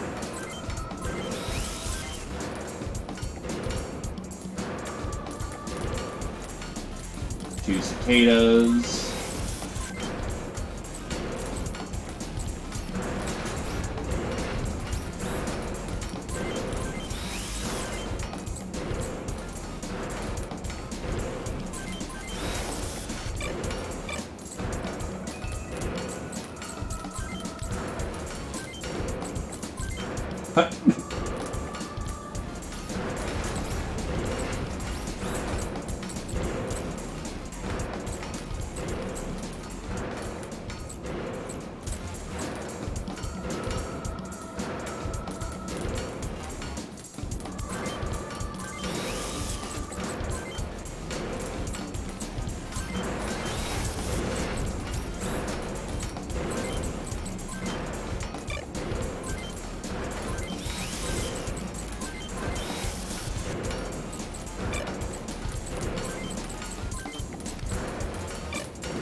Novas.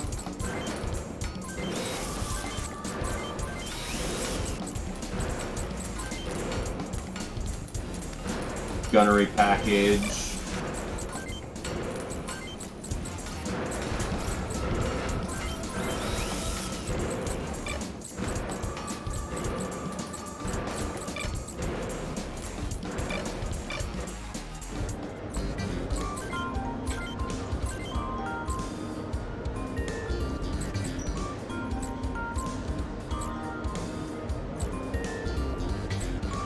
Time for that time in the game where we gotta recycle all of our old toys.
Yeah, anything for you is a substantial upgrade.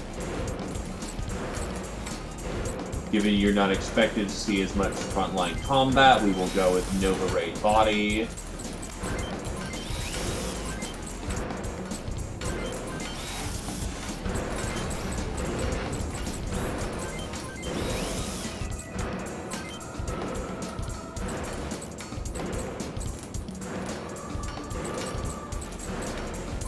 Specialist LRM package.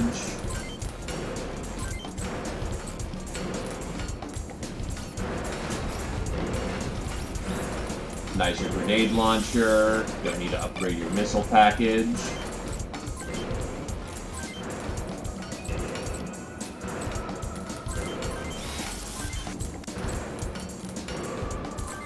Need battle fists.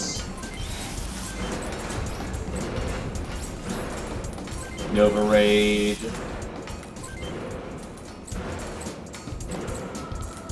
Dedicated melee package. Now I'm going to save the rest of my money.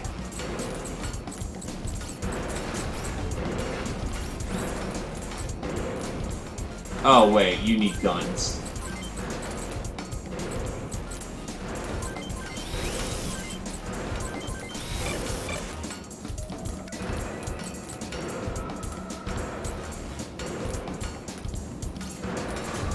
No, T4 Tonfas are available at this point, and T4 Tonfas are 37s. On Greater oh yeah, like 37. Cicadas just outpaced them. It's actually kind of funny because, you think Tonfas are the melee weapons to go, but no. It's always been the Battle Fist. Same accuracy, same punch.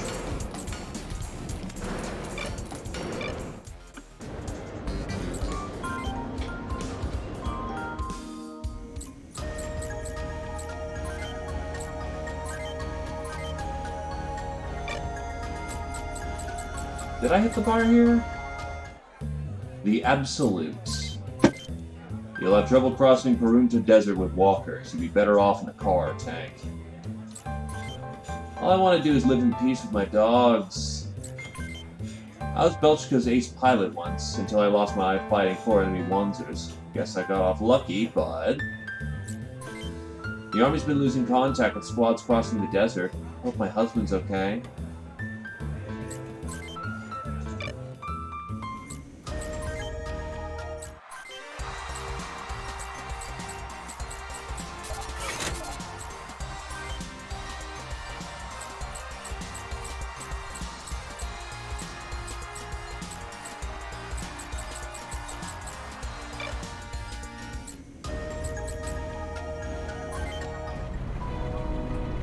Time to go where we don't have dreads.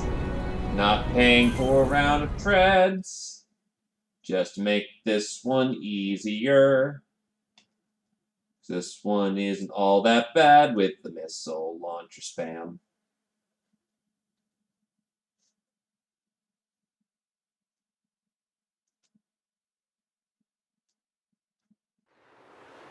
I'm picking up power readings nearby. Location?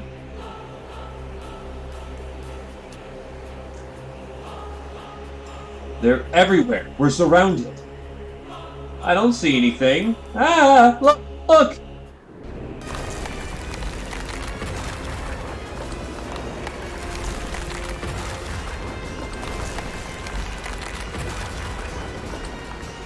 This is good.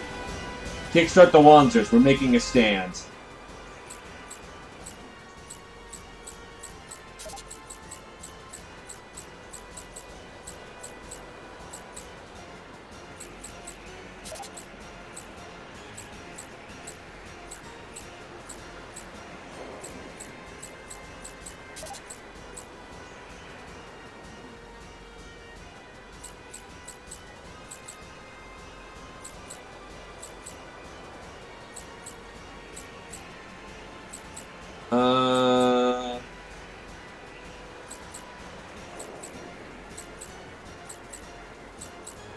You've got a heavier weapon, so let's get training, boys.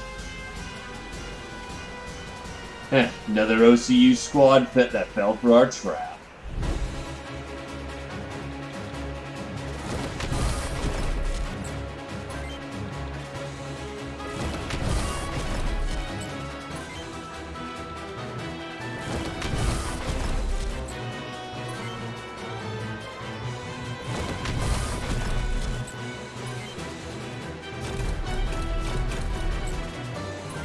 No, sir, you fell for mine.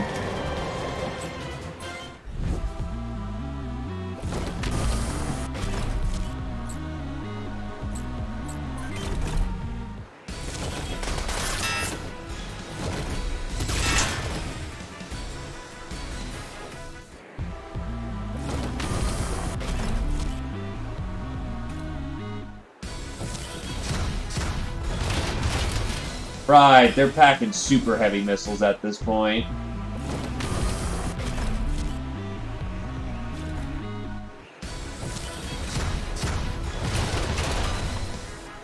Not fatal, but ow do they hurt.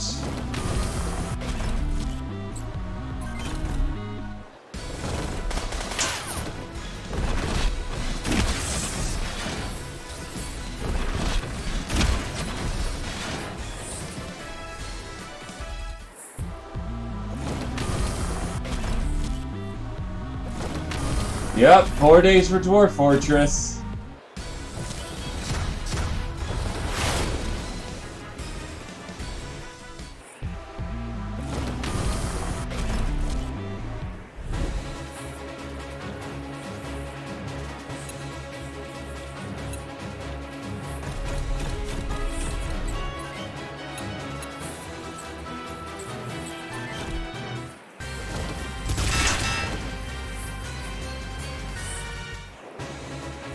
I will cover Dwarf Fortress when I wish to do Dwarf Fortress.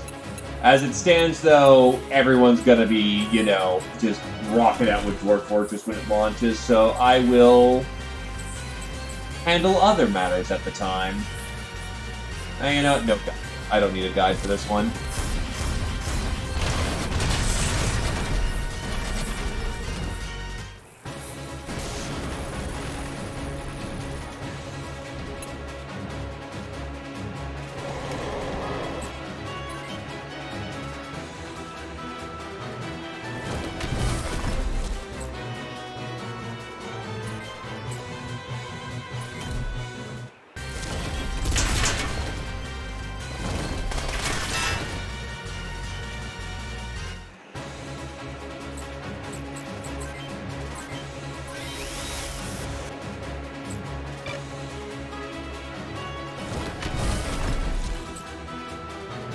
Well, we'll see how it goes.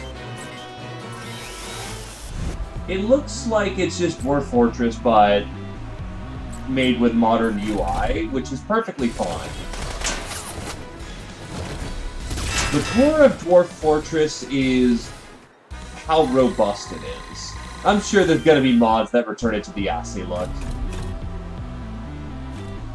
Dwarf Fortress is made by its community, practically.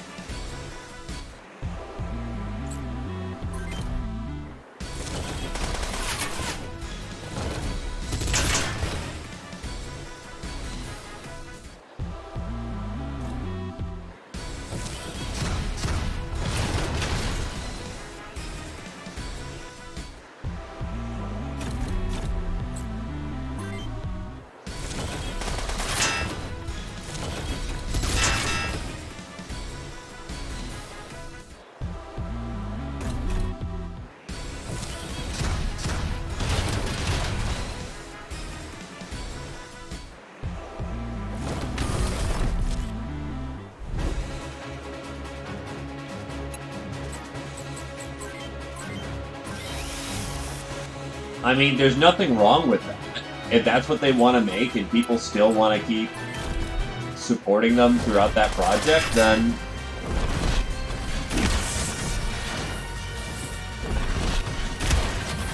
there are people who write the same books throughout their entire writing career. There are people who make the same art throughout their entire artist's career. There is nothing wrong with doing one thing exceptionally well.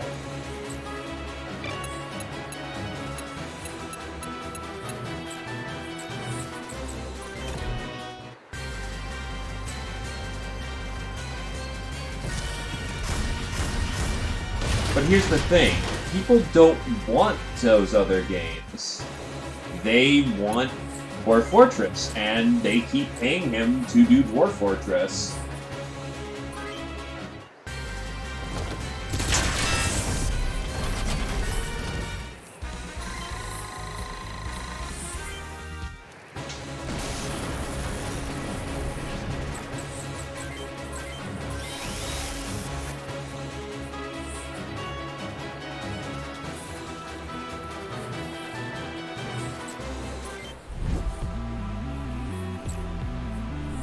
I think what he's meaning to say is that they could release another Asi-like game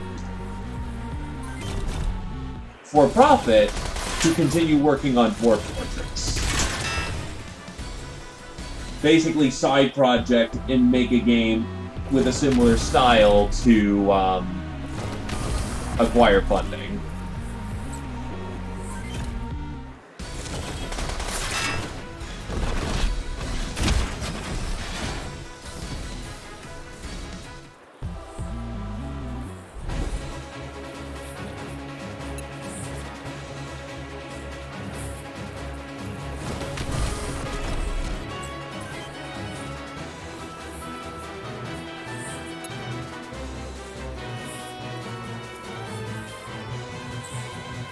And I think the people who are supporting Dwarf Fortress on Patreon are just getting the game for free because, you know, they've been paying for, you know, the free version.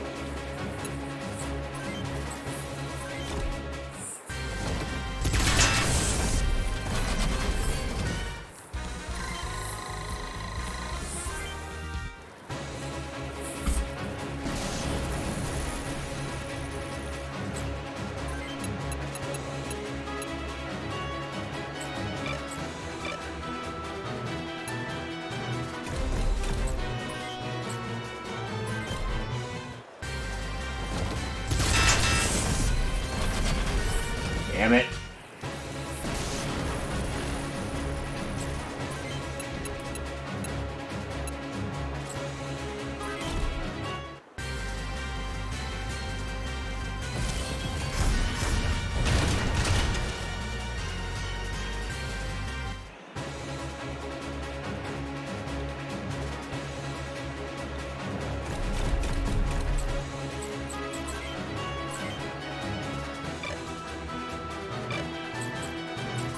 Less dude wants to buy nice stuff and more of dude wants to eat.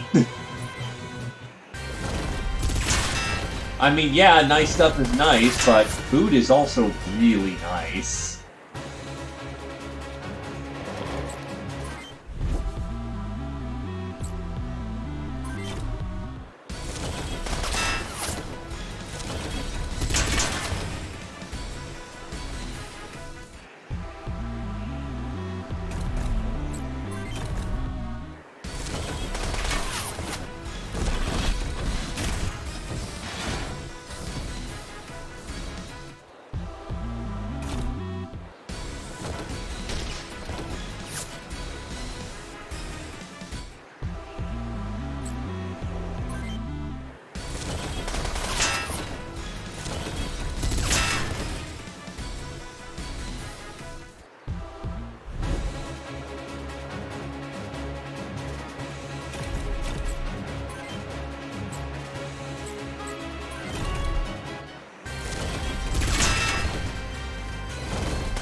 God, Kenshi, I remember Kenshi. That was a thing.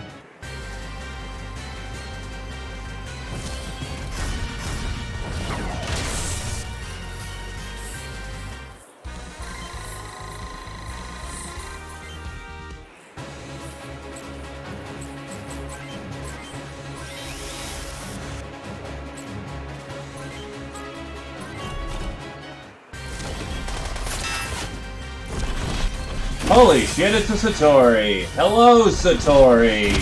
Been a while since we've seen ya.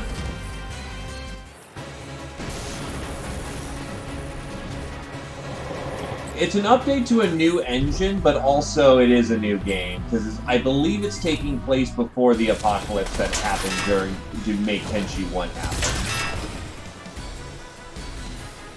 Imagine full-time jobs. Still, good to hear that, you know, your job's treating you good, or rather, keeping you busy.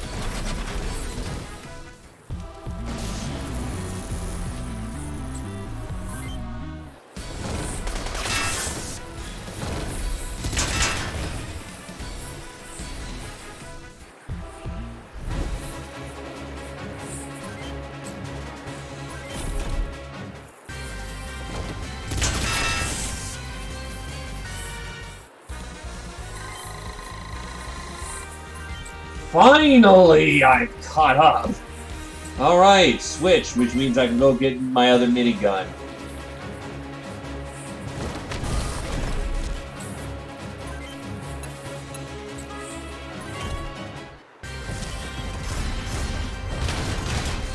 It's gonna be like that for a while, my dude.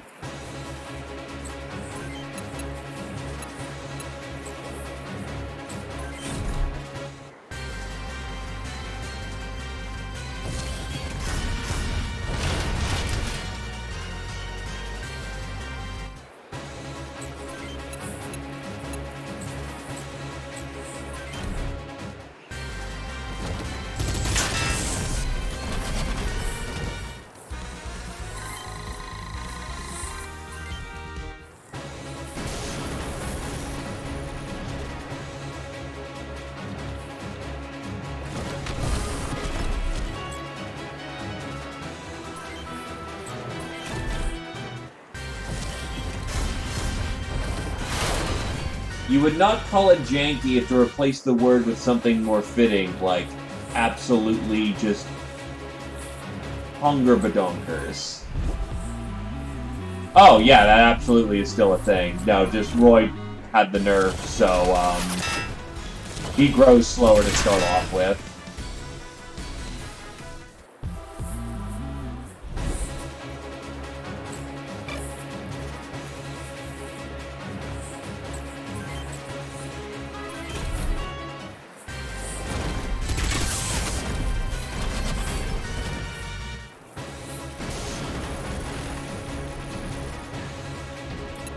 Kong want to slap. Kong desires slappies. Slap! Ah, he blew him up. Straight up. That sucks. And there's first! Congratulations, Kong has become Mehua.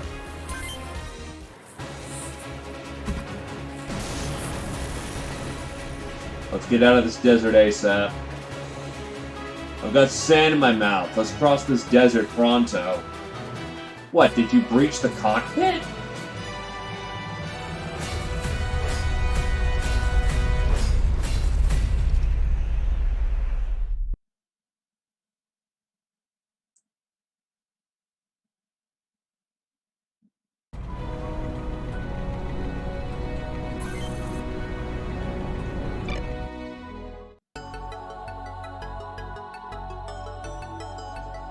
Okay, I can vibe to this. This is not a bad remix of this. But he's got canopy glass to eyeball with.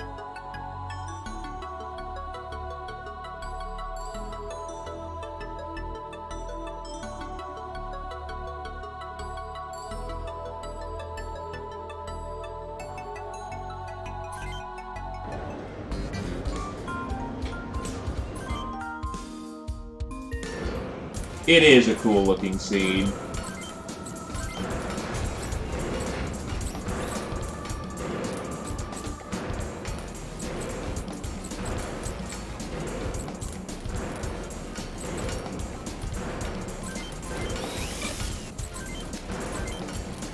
Oh shit, Prismares just became available.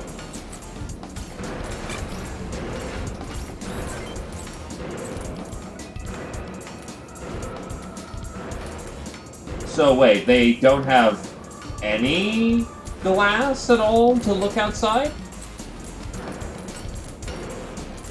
Like the wild goat with the red strip right there, or the Apregio with the red... So the red tint is not, canopy glass. It's,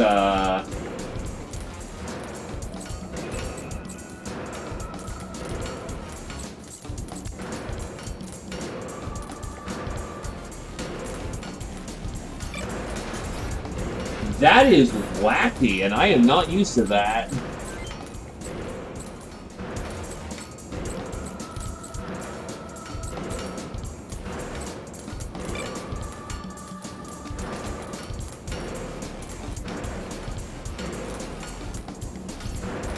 A cobalt butter.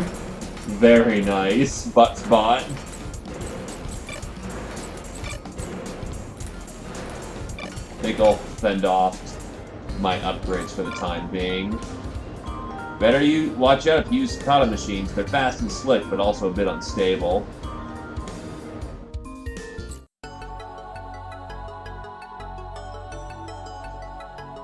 Actually, no. As far as I remember, Driscoll calls out Karen saying, "Hey, good work. You're protecting the cockpit." So basically, center torso cockpits.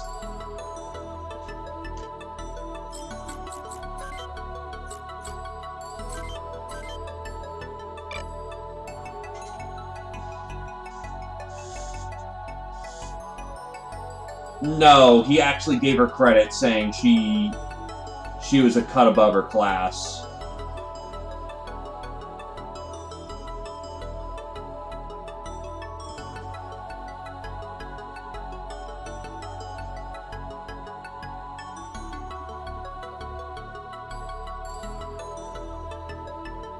To be fair, the Canopy Battle class is probably a carryover from Maricross and that 80s aesthetic. It is actually smarter to integrally integrate the pilot into a secure location.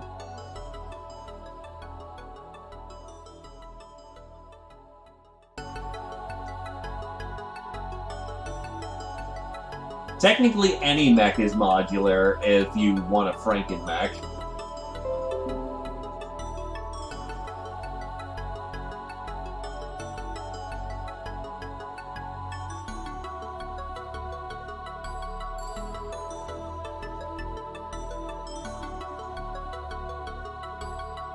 Still, actually, that does line up with the image that was linked once about the pilot being pulled out of an egg-like shape. Nah, you're good, dude. You're good. Memory is a fickle thing, and being able to walk off a little egg on the face is perfectly fine.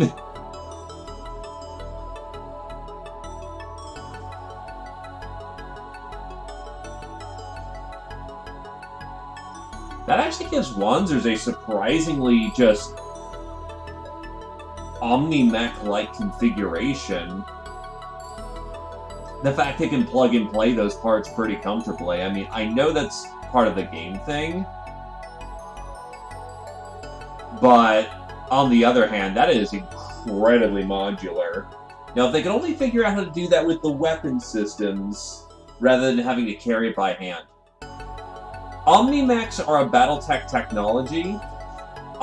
In Battletech, all weapons have to be installed into the mech and hardwired into it, which is a complicated refit order.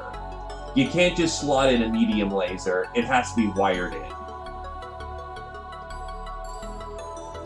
Omni-Mechs are mechs that are built around the design where there's pod space, which does allow you to plug and play your weapons and other your weapons and other equipment systems.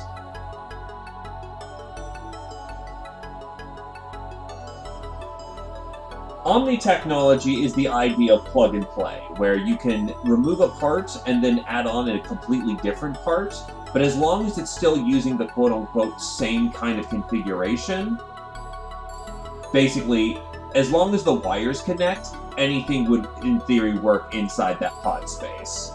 But Omni parts are extremely expensive. We're talking like...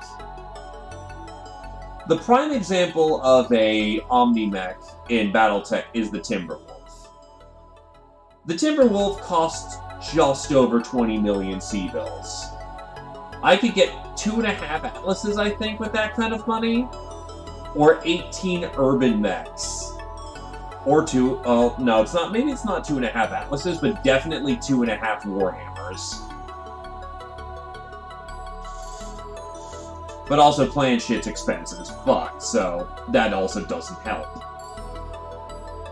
But yeah, Omni technology is very expensive.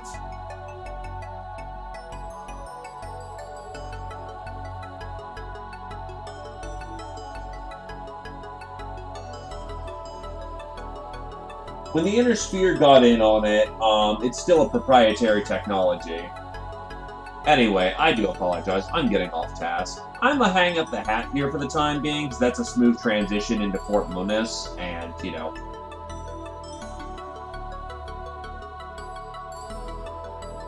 It should be a nice little cruise to the near-end game as well, so yeah, no, I'm gonna take it easy for the day.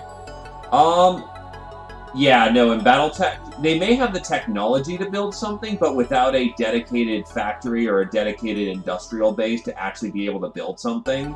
The technology is incredibly complex and cannot be built. It's why the Succession Wars sucked so much ass. Sure, maybe they had books on how to, you know...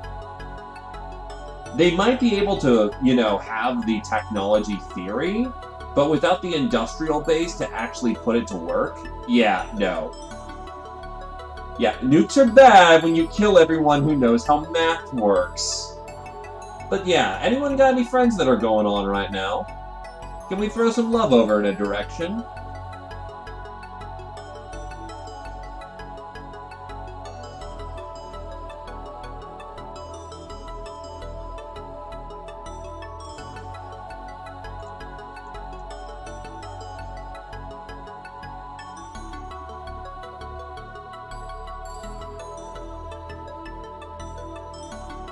Otherwise, I could just pass it down the chain.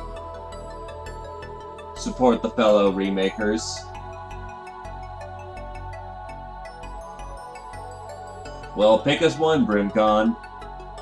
Lead the way. Okay, fine then. Because I'm biased against... No, the Exodus, took the SLDF. They became scientists and engineers, but they in themselves were not the brightest minds of the Inner Sphere. They were a bunch of gun monkeys that fought off against Amaris.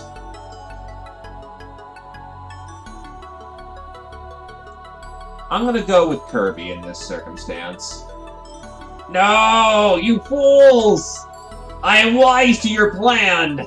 Brimcon, tell me the Kirby or else I'm throwing it down the chain.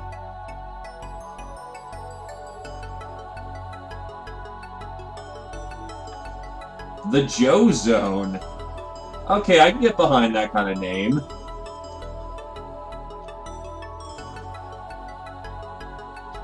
Look, one of these days,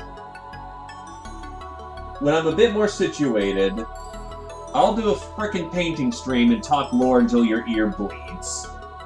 I am down to do that. Okay. I approve of this Joe Zone. Either case, thanks for coming on down. Hope everyone has a good evening. Congratulations on making it to Friday. Give yourself a nice, you know, something to drink and a good thing to eat. You made it through the week. Always worthy of a salute. Keep warm. Have a good night, folks. Bye-bye!